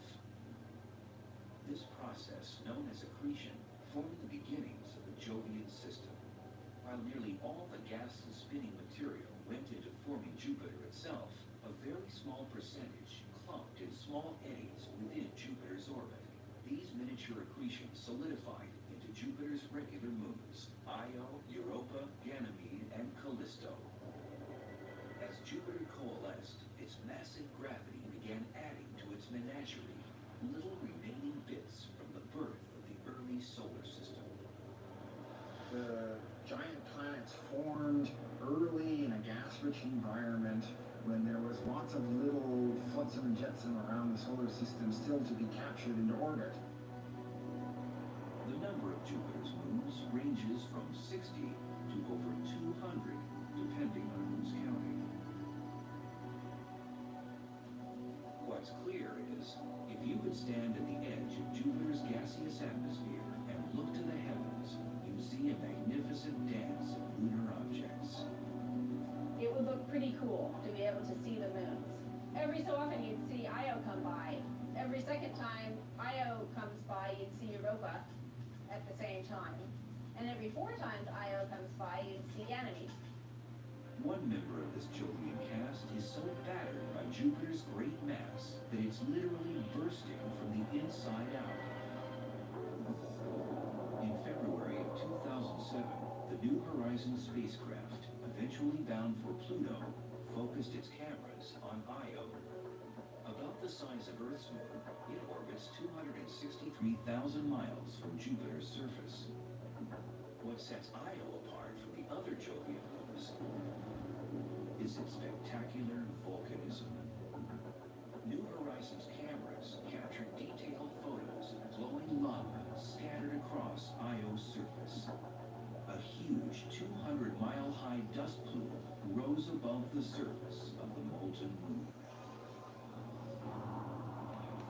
Io, like all Jupiter's regular moons, is named after a lover of the god Jupiter from Roman mythology.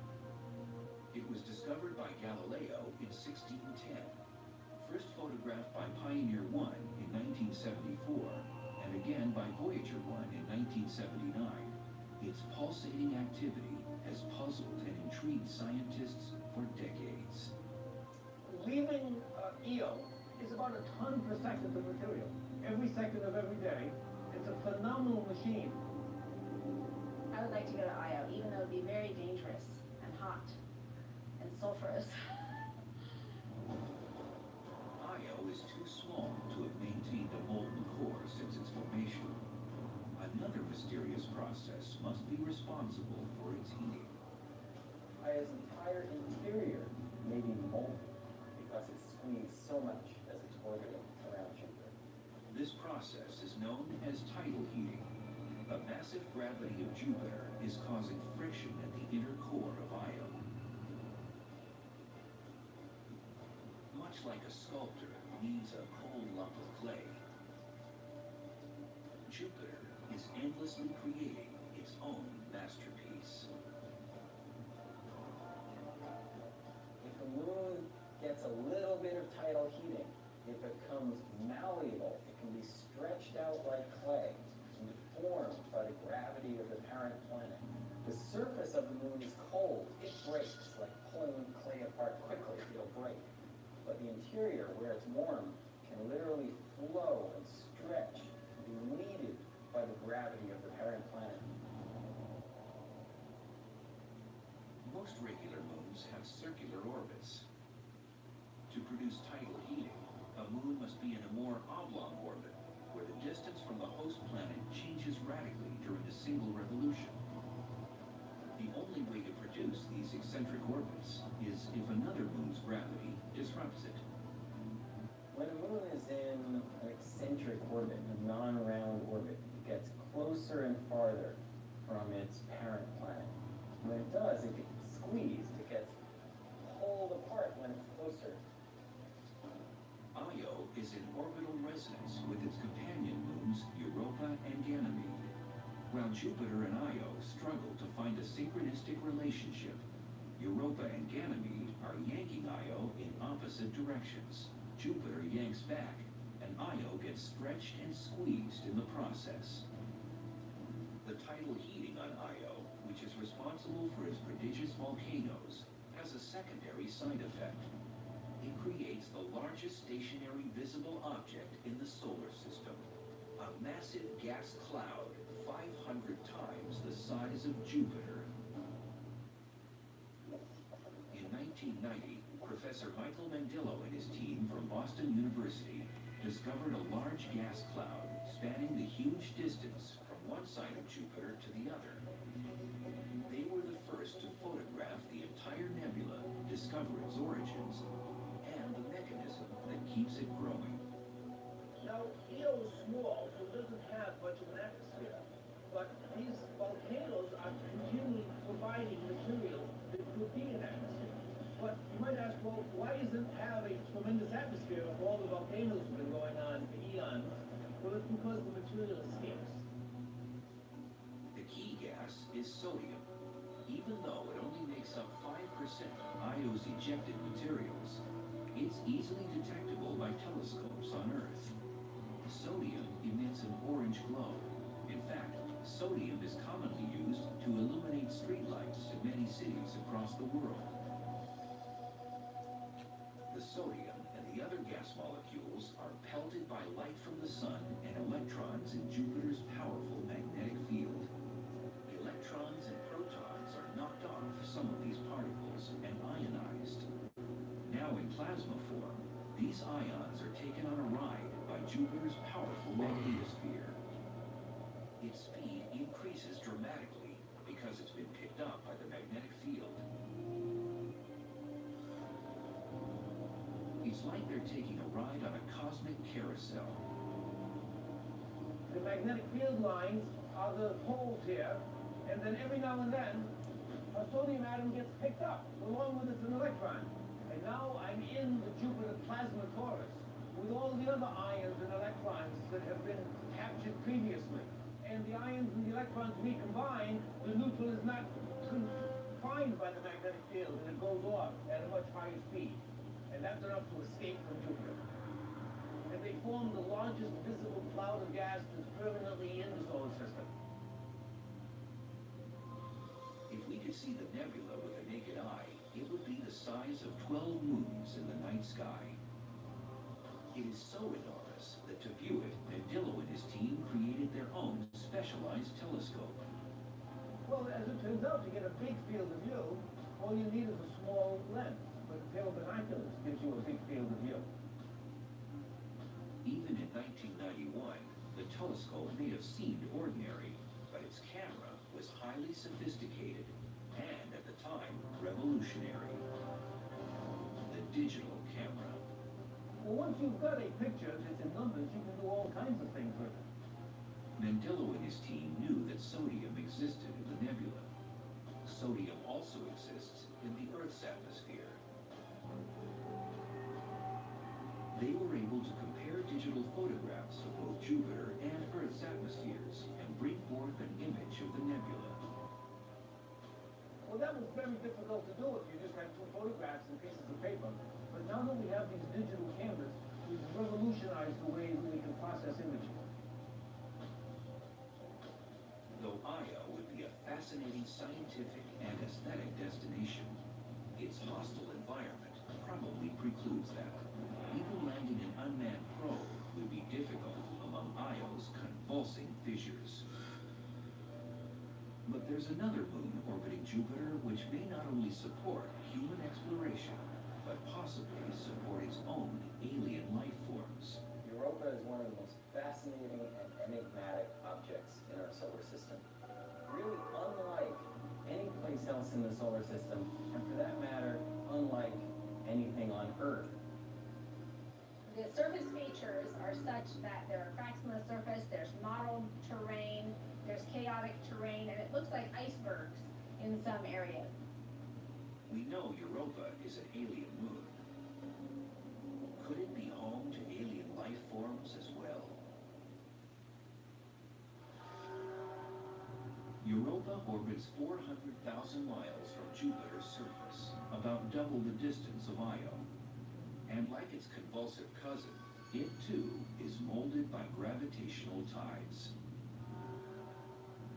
Jupiter has the greatest effect. Its mass, like a persistent lover, pulls the reluctant moon toward its surface. Europa resists with its own gravity, and they form a kind of symbiosis, hundreds of thousands of miles above the gas giant. But it's not just Jupiter tugging at Europa. Little Io and larger cousin Ganymede pull at Europa from different directions.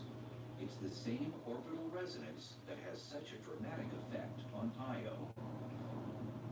However, the results are far different on Europa. Europa's surface is cold, minus 550 degrees Fahrenheit in some places. Yet there is heating. And what rises to the surface of Europa is also what makes the moon so exciting. Water. This water, actually a kind of glacial ice, is rising from an underground ocean and oozing out onto the surface, repaving it as a Zamboni does an ice rink. Europa's ocean is thought to be shallow, only about 10 or 15 miles below the surface. Water was the cradle of life on Earth. Could the same be true on Europa? Or other moons? Icy satellite oceans could be the most common habitat that exists in the universe. Earth's might be relatively rare, but icy satellites are probably plentiful. In February of 2007, the New Horizons spacecraft, on its way to Pluto in the outer reaches of the solar system, managed to fly close enough to Europa to send back some startling pictures. Seen only as the sun is rising or setting behind Europa are enormous geological patterns that have been dubbed crop circles. They are very large. You try to drive across one of the circles. You very, gently go in and travel down to a location that's a few hundred feet lower than the surface you came up from, and then rise back up. The resemblance of Europa's crop circles to the mysterious ones that dot the countryside here on Earth ends when you consider their size. Each one is 2,000 to 3,000 miles in diameter. They're too shallow and uniform to be impact craters. Asteroids and comets come in different sizes and shapes. Europa's crop circles are remarkably similar geologically. Although nothing has been proven, it seems the great mass of Jupiter may once again be the culprit. The speculation is that the icy covering surrounding Europa is not tethered to the core of the moon. Rather, it's floating above the subsurface ocean like a spherical iceberg. The polar region may be somehow shaped by Jupiter, and then over hundreds of thousands of years, slowly tugged toward the equator. This forms a line of small circle depressions dropping from the polar region toward the equator. If Europa's ice crust has similar structure to icebergs on Earth, most of it would be under the ocean's surface. This has huge implications for future exploration. It means there has to be something like 8 or 9 times that amount of ice underneath them to allow that kind of large-scale topography to exist. The iceberg theory lays to rest the belief that Europa's subsurface ocean can be easily tapped through a thin crust. Radar mapping and ultraviolet data will prove to be even more important before a Europa lander can make its way down to the surface. Future explorers will have to search out hotspots and places where this mysterious ocean has welled up through the surface, and from there try to find a way to dip into it. Those explorers may choose instead to set up a base of operations on Ganymede, Jupiter's largest moon. As Phobos might serve Martian exploration as a way station, Ganymede might do the same for the Jovian system. Larger than the planet Mercury, its gravity is closer to that of Earth's than any of Jupiter's moons. And though it's in orbital resonance with both Io and Europa, it's far enough away from Jupiter to be less affected by the gas giant's relentless tides. And Ganymede, you could say, park in some nice big crater and build your dome-protected region, protected from the charged particles in the Jovian system, and make a pretty safe place to study not just Ganymede itself and its magnetic field and its interior and its geology, but the Jupiter system as a whole. Ganymede is the only moon in the solar system with its own magnetic field. To have this distinction, Ganymede must have sufficient mass and a hot inner core. Its mass is obvious, but where the heat is coming from is a bit of a mystery. Ganymede is affected by both Io and Europa's tidal forces, but measurements on its orbit indicate that it's round enough to avoid the squashing and stretching that its smaller cousins endure from Jupiter. So the thought is maybe something happened in Ganymede's past to change its orbit slightly. Maybe its eccentricity got kind of haywire for a little while and generated a lot of heat within Ganymede, caused the core to be hot. We don't really know. What we do know is that New Horizons' recent flyby of the Jovian system gave us a tantalizing glimpse at the wonders that await us on Jupiter's alien moons. Scientists look forward to the day a lander touches down on one of these moons and starts to uncover the secrets of these mysterious worlds. Another icy moon orbits the gas giant Saturn. It's too small to hold onto its own atmosphere, but that doesn't stop it from sapping the atmosphere of its parent planet. Enceladus, even though quite small, is named after a tribe of giants in Greek mythology. Like Io and Europa, Enceladus has an eccentric orbit around its parent planet, Saturn. The tidal forces of Saturn squeeze and knead this tiny moon and create heat at its core. But unlike Io, it doesn't regurgitate molten material that coalesces into a massive gas cloud. Water doesn't well up to the surface as it does on icy Europa. No, Enceladus actually spits plumes of icy water into the atmosphere of Saturn. So we don't call it a volcano, it's more like a geyser. The water vapor is then in orbit around the little tiny moon, or because it's near Saturn, Saturn's gravity can pull it into the planet. Interested by their work on the Taurus of Io, Michael Mandillo and his team at Boston University began to consider Enceladus's effect on Saturn's atmosphere. And it turns out that water is a wonderful catalyst to have the ions and electrons recombine. Before Cassini, scientists relied on computer models to determine atmospheric conditions surrounding Saturn. They indicated that Saturn should have a very robust ionosphere. Surprisingly, Cassini's data indicated that Saturn's ionosphere was only 10% of what computer models had predicted. It seems that the icy water ejected from Enceladus is neutralizing the charged particles in Saturn's ionosphere.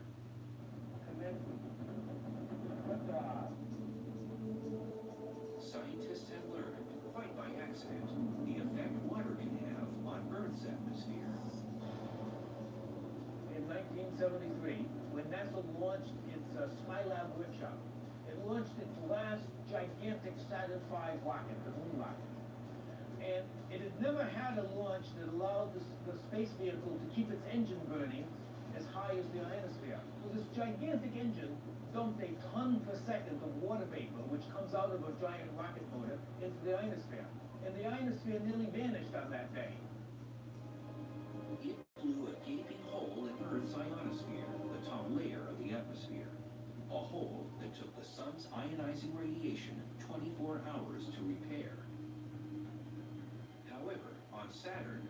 Enceladus continuously dumps 6 tons of water per minute into its atmosphere, the long-term effects have been significant. There's no worry that Enceladus will strip away its parent planet's ionosphere completely, but this tiny moon, only 300 miles in diameter, has gotten the attention of the scientific community and Saturn itself. While we prepare probes to Phobos and Europa and study data from Enceladus and Io, an entirely new set of moons has literally just come into the picture. Before the 1990s, most astronomers agreed that there were only 34 moons in the solar system. Most of those were regular moons like our own, spherical bodies that orbit their host planet in the same direction it rotates. But a handful of these satellites were what's known as irregular moons. These freakish moons follow elongated orbits. Their orbits are often tilted, and they rotate in the opposite direction of their host planets. They look like flying potatoes or splinters or misshapen lumps. They've been hard to find before now because they're very small and they're also usually very dark. The advent of digital photography and the use of light-sensitive optics changed the lunar terrain within a decade. Dr. Brett Gladman from the University of British Columbia discovered his first irregular moon in 1997 at the Palomar Observatory. Since then, Dr. Gladman has brought to light 17 previously hidden objects in the solar system. So we detect objects in the outer solar system by observing them move relative to the background stars and galaxies, which are stationary. So if you take a picture of the sky and you wait an hour, and you take another picture of the sky, none of the stars in the galaxies will move, but distant objects in the outer solar system will displace by a visible amount between the two pictures. And so by comparing the two pictures, you can see, as we have here, a moving target. The object could be a comet or an asteroid, or if it orbits a planet in a retrograde fashion, a new irregular moon. Another important distinction between regular moons and their irregular counterparts. Irregular moons are captured. That is, they formed independently of their host planet, and most likely were part of the debris that originally formed our solar system. Phoebe, the largest irregular moon orbiting Saturn, is a classic example. Phoebe orbits Saturn very far out, has a very elliptical and very inclined orbit. It orbits in a retrograde direction. Voyager images suggested that this thing looks like it could be an asteroid, and so people thought maybe it is a captured asteroid. Now we know from Cassini, it's a very waterized, rich body, that pretty much rules out the asteroid belt. The thinking is that Phoebe could very well have come from the Kuiper belt, way out in the outer reaches of the solar system. The Kuiper belt is thought to be the debris left over after the solar system formed. It revolves around the sun beyond the orbit of Pluto. However, another theory suggests something altogether different. It's much more likely that Phoebe formed in an independent orbit around the sun and then was captured into orbit around Saturn, whereas most of the other objects that formed near Saturn's distance were either accreted by Saturn or ejected from the solar system. Phoebe would then be made of the planetary debris that was floating around Saturn at the time of its birth. And possibly, it's made up of different material than some of the irregular moons orbiting Jupiter. If this is the case, astrogeologists may be able to discern and compare the different ingredients that birthed these two gas giants. Three main theories currently exist as to how Phoebe and its other irregular counterparts lost their independence. Two suggest the irregulars were captured as the solar system was still forming, and the planets were still an accreting blob of gas and debris. The gas drag theory is the most straightforward. Thick gases were swirling around the accreting planet when a comet, asteroid, or a shattered combination of both passed through the gaseous mixture. We know that the giant planets built their regular satellite systems in a large accretion disk around each of the planets, sort of like a mini little solar system forming around each planet. And the gas and dust that was in that disk can also serve in its outer regions as a source of friction, where passing planetesimals formed independently are slowed down a little bit and captured into orbit. The second theory is really a variation on the first.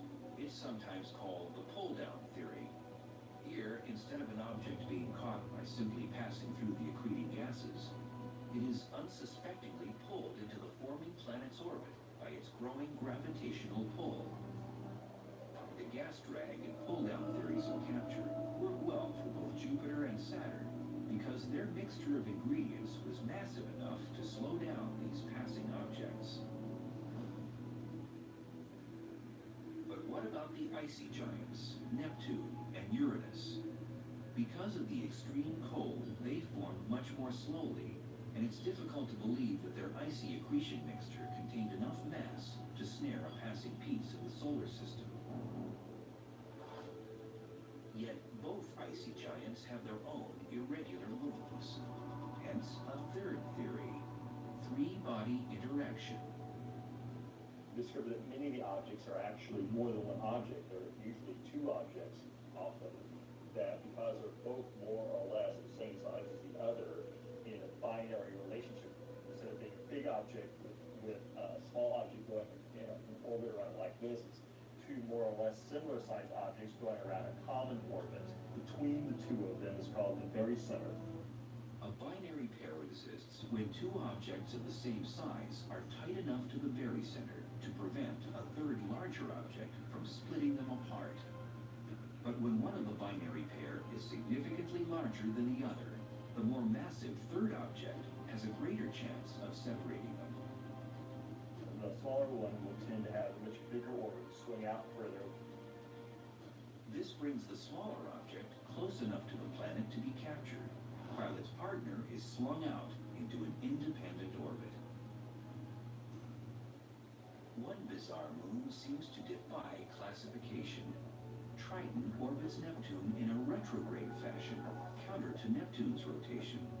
That would make it an irregular moon, except that it's spherical and orbits close to the equator, with an almost perfectly round circumference, a classical description of a regular moon. It also spews out mysterious icy plumes, with some indications that it once was, or possibly still is, volcanically active.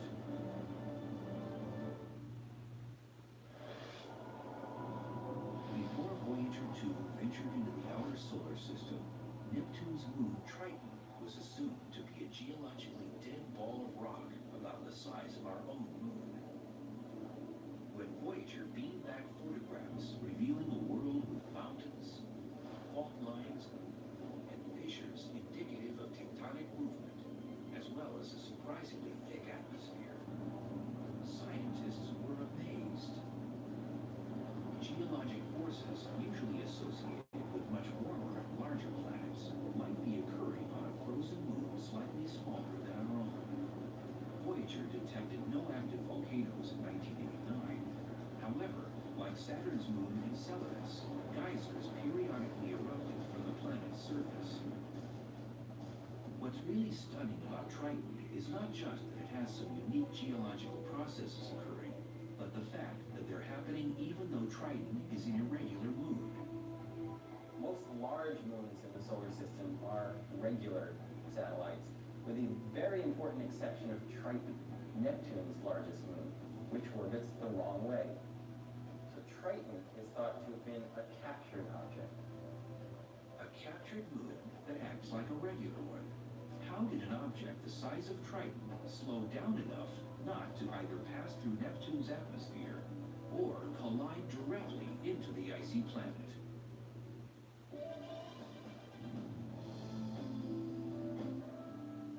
There's no sure bet, but some theories carry better odds. Much like gamblers at the roulette wheel, Triton and Neptune played the odds and trusted to luck. In roulette, there are several ways to bet. Each one carries different odds, and like most games of chance, the longer the odds, the greater the payoff. There are at least 3 possible ways Triton could have been captured by Neptune.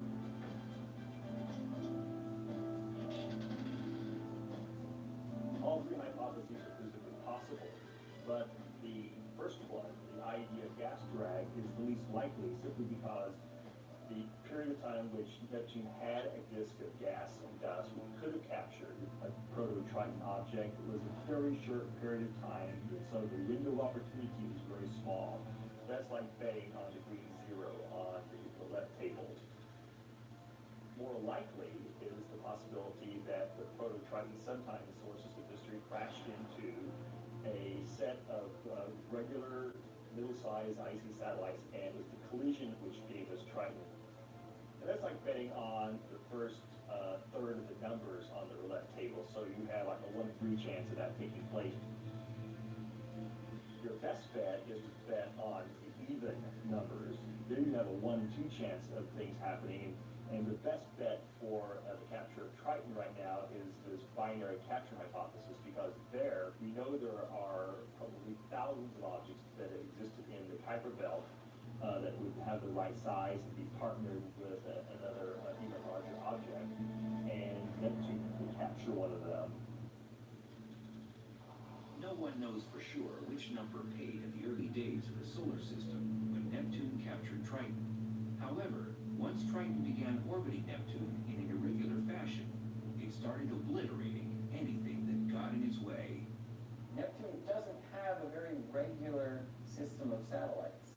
It's thought that the capture of Triton disrupted what would have otherwise been a nice regular system like the other large planets had. It's as if Triton was angry at losing its freedom and took it out on Neptune's other hapless moons. But where did this headstrong moon come from?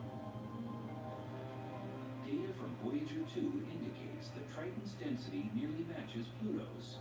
This suggests a kinship that no other regular moon can claim. It's suspected that Pluto and Triton are both objects that originated in the Kuiper Belt.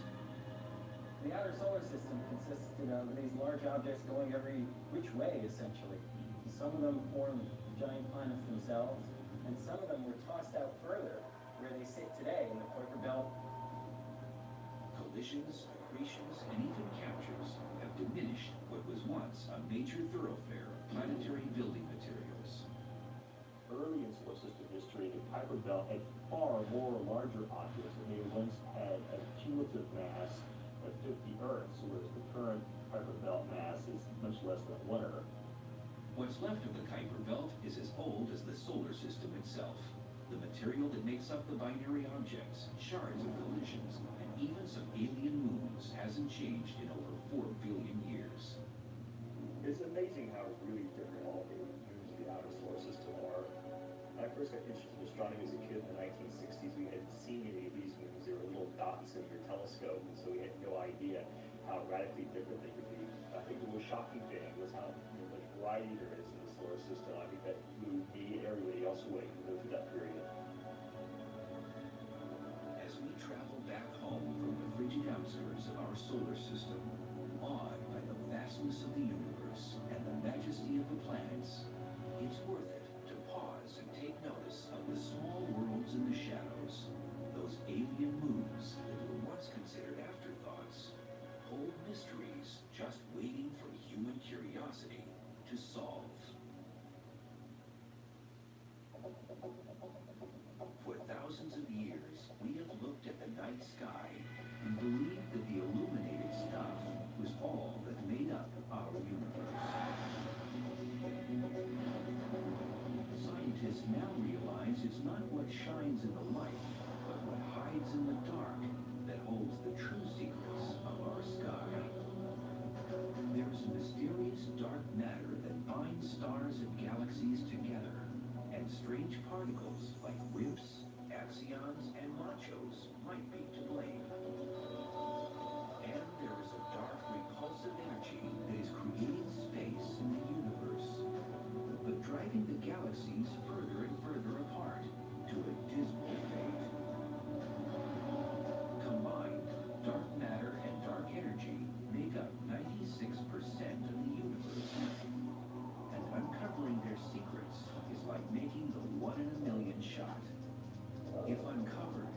ultimate fate of the universe might be revealed. Will it crash and burn in a horrific collision of gravitational forces? Or will dark energy tear the universe apart?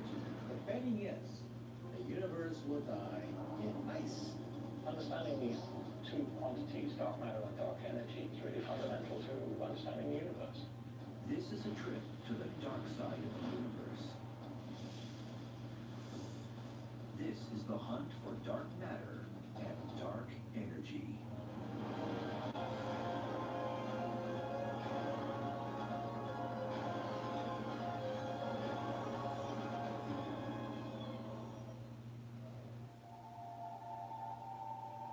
Dark matter is unlike anything we have ever encountered on Earth. Billions of these strange particles pass through everything they encounter each second.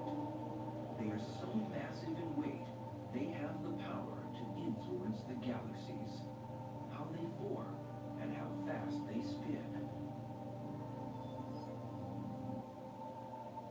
Dark matter's invisible presence is everywhere, or so it seems.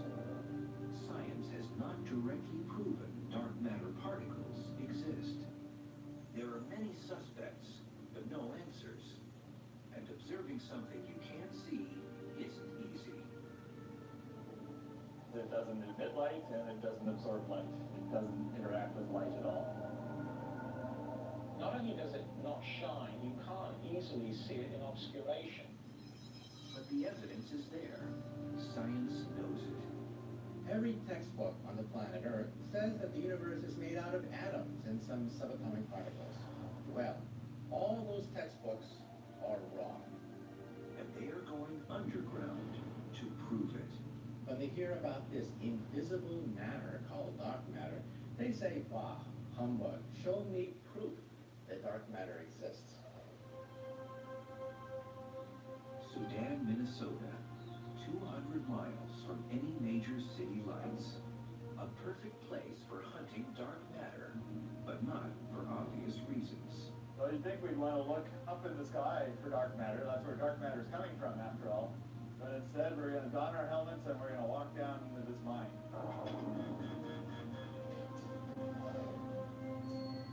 2,431 feet underground is the Sudan National Laboratory, an abandoned iron mine reconfigured into a research facility. This is just one lab of many around the world going underground to shield experiments from cosmic rays. Each are racing to detect dark matter, an invisible particle that has only been indirectly observed, but never captured. We've been at this for now a decade, and we have yet to see a dark matter particle. The hunt for dark matter started almost a century ago. Astronomers finally had the tools to see deep into the night sky, and the questions began. So it wasn't until the 1920s that the technology developed well enough so that we could take little fuzzy patches that people had noticed in their telescopes and resolve them and figure out what they are. Then Edwin Hubble shocked the world and declared the universe was bigger than just the Milky Way. People realized that some of these little fuzzy patches are separate galaxies, just like our Milky Way galaxy. As astronomers discover new galaxies, Caltech professor Fritz Zwicky looked up to the neighboring Coma cluster of galaxies and observed something strange. When he measured what the motions were in the Coma cluster of galaxies, he got an estimate for how much mass there was in that cluster. Then he compared it to how much mass you could actually see by looking at the galaxies. Something didn't add up. The galaxies were moving too fast within the cluster for the amount of illuminated stuff he could see. By his calculations, there should have been 160 times more illuminated mass to account for the random speeds of galaxies in the cluster. Something else was affecting their motions. But what was it? He analyzed their motions and concluded that the cluster could not be stable unless there was a large amount of dark matter present. In 1933, he was one of the first people to really grasp the significance of the presence of dark matter. He called it missing matter. Dark matter, an invisible mass that was gravitationally attractive and was able to affect the speeds of entire galaxies in a cluster. Revolutionary thinking, yes, but the discovery was largely ignored. I think the people took Zwicky seriously, but they didn't jump to any conclusions. This was a time when the universe was just beginning to be explored. It was the 1920s when we first realized there were galaxies outside our own. What we didn't know back then was whether it was simply galaxies or stars or gas or dust that we couldn't see, or whether it was something truly different. Zwicky's observations were based on measuring the mass in the stars and galaxies. But how do you weigh stuff in space?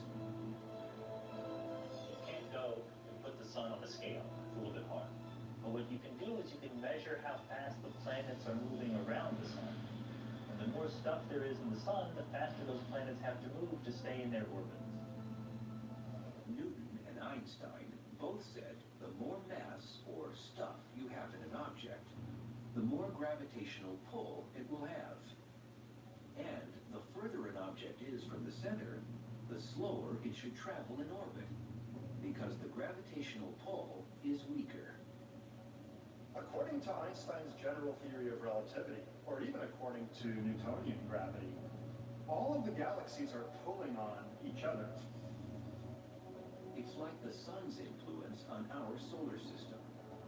The mass of the sun pulls Mercury faster than Pluto because Mercury is positioned closer to the sun. Likewise, for a galaxy, you would expect that you got further and further away, things are moving more and more slowly to stay in their orbits. But Zwicky didn't observe that. Neither did a young scientist named Vera Rubin 50 years later. She was observing the rotational curves of galaxies, similar to the Milky Way. Like Zwicky, her observations also seemed strange. What Vera Rubin actually measured was that he got further and further away, the velocity of the orbiting gas and dust remained constant. What Rubin observed was as if a city were a galaxy, and every car on the road was a planet or star. And despite the amount of traffic, every car traveled around the city at the same speed. This same consistent rotational speed, despite the amount of stuff or traffic, was exactly what Rubin observed. The outer parts of the galaxy were rotating fast enough that there must be a lot more mass, otherwise the galaxy would have fallen apart. The only way to resolve this paradox of galaxies which spin 10 times too fast is to assume that there is a halo of invisible matter surrounding the galaxy, keeping the galaxy whole. Dark matter was present in the galaxies, and it had enough mass to keep the rotation speed constant. Imagine that I am the dark matter. This ball is a star, orbiting me because my gravitational force is keeping it in place. But even if you couldn't see me, you would know that there must be something here, otherwise the star would just zoom off in a straight line. There must be something causing that gravity, and that's how we know that there must be dark matter. Rubin estimated that there was 10 times more dark matter than ordinary illuminated stuff. Since then, we've analyzed hundreds of galaxies, and they all have the same pattern. They all rotate too fast for their own good, and they need dark matter to hold them together. This time, science paid attention and started to wonder, what is dark matter? How do you find something that is invisible in space? They needed to see just where dark matter was hiding out in the universe. And even if they couldn't see it, science realized that dark matter exposed itself by bending light that passes through it. It's called gravitational lensing, and it's a virtual spotlight that uncovers any invisible stuff in the universe. What it does do is it does what all matter does, and that it can deflect the light ray. So a light ray can be deflected in its path by dark matter. By tracing the battered light's path, gravitational lensing detected dark matter concentrated in the halos of galaxies. Gravitational lensing and dark matter's presence was suddenly revealed. This technique of gravitational lensing is the most precise because we can actually pinpoint not just how much dark matter there is, but how it's distributed in its position on the sky. And that's because we can measure the distortion of the light rays passing through the dark matter. How do you know that your glasses are there? Because it bends light.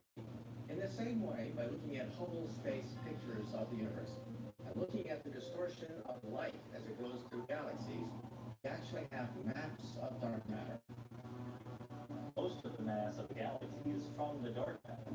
The ordinary matter accumulates in the gravitational field of the dark matter. But once dark matter came on the scene, scientists wondered if it was a new, undetected particle or just invisible, ordinary matter. When people found dark matter, everybody wanted to know, well, what is it? And of course, the first answer is it's just the stuff that makes up you and me, but it's not shining. Scientists started to investigate objects in the universe that didn't emit light. Black holes were considered.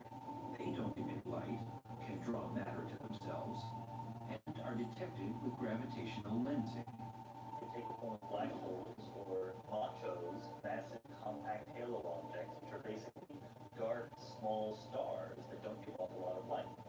Machos hide out in the halo of the Milky Way and are detected by gravitational lensing. But there weren't enough to account for the amount of dark matter needed. Failed stars like brown dwarfs were also suspected. They are massive enough to make up dark matter's presence. Whatever dark matter is, there is way more of it than the ordinary matter of stars and planets. 10 times more. All of the stuff that you can construct from ordinary atoms, protons and neutrons and electrons, cannot possibly be enough to account for the total amount of matter that you see in galaxies and clusters. Scientists continued to present new suspects as the search continued for dark matter. Previously discovered exotic particles like neutrinos were reconsidered. Like dark matter, neutrinos are passing through the Earth millions of particles at a time, but they are too light to account for dark matter's effect on gravity. And scientists can recreate neutrinos in particle colliders. They also come from the sun. Axions is also another possible dark matter candidate. They were invented to explain a particular glitch in one of the particle physics theories.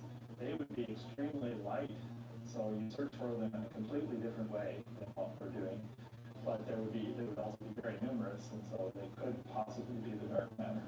Axions are very light and are believed to have been created at the moment of the Big Bang, just like dark matter.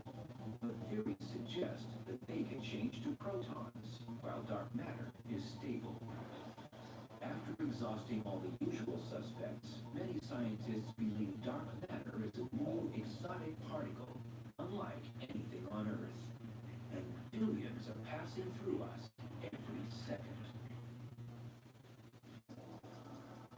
Up until the discovery of dark matter, scientists believed the universe was made only of protons, neutrons, and electrons, the stuff everything on Earth is made of. And we know it has some mass, and we're left with something that we've not yet detected.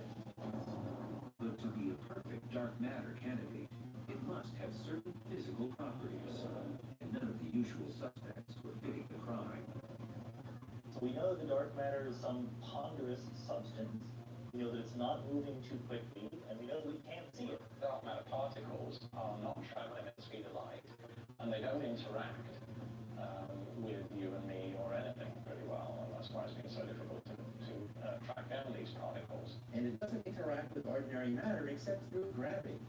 If I had some dark matter in my hand, it would have weight. But first, it would dissolve right through my fingers. There aren't any candidates for cold dark matter in what we call the standard model particle physics. Like in passing through Earth, billions of particles at a time, never colliding with ordinary matter. So the most popular idea for what the dark matter could be is something called a WIMP. WIMPs are weakly interacting massive particles. They have not been detected, but their characteristics match the perfect dark matter candidate. At the Sudan laboratory, the Fermilab team has gone underground, breathing thousands of bats to try and capture a WIMP particle. This is called the Cryogenic Dark Matter Search. CDMS is the acronym for it. This was an iron ore mine until 1962 when it shut down. We're half-mile underground.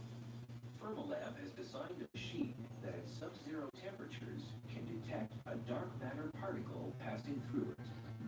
The sensor is made of germanium, a dense metal jam-packed with atoms. It's a very pure block of germanium. It's got on the surface of it a pattern of tiny little thermometers, basically, that are able to detect when a particle passes through this hockey puck-sized chunk of germanium.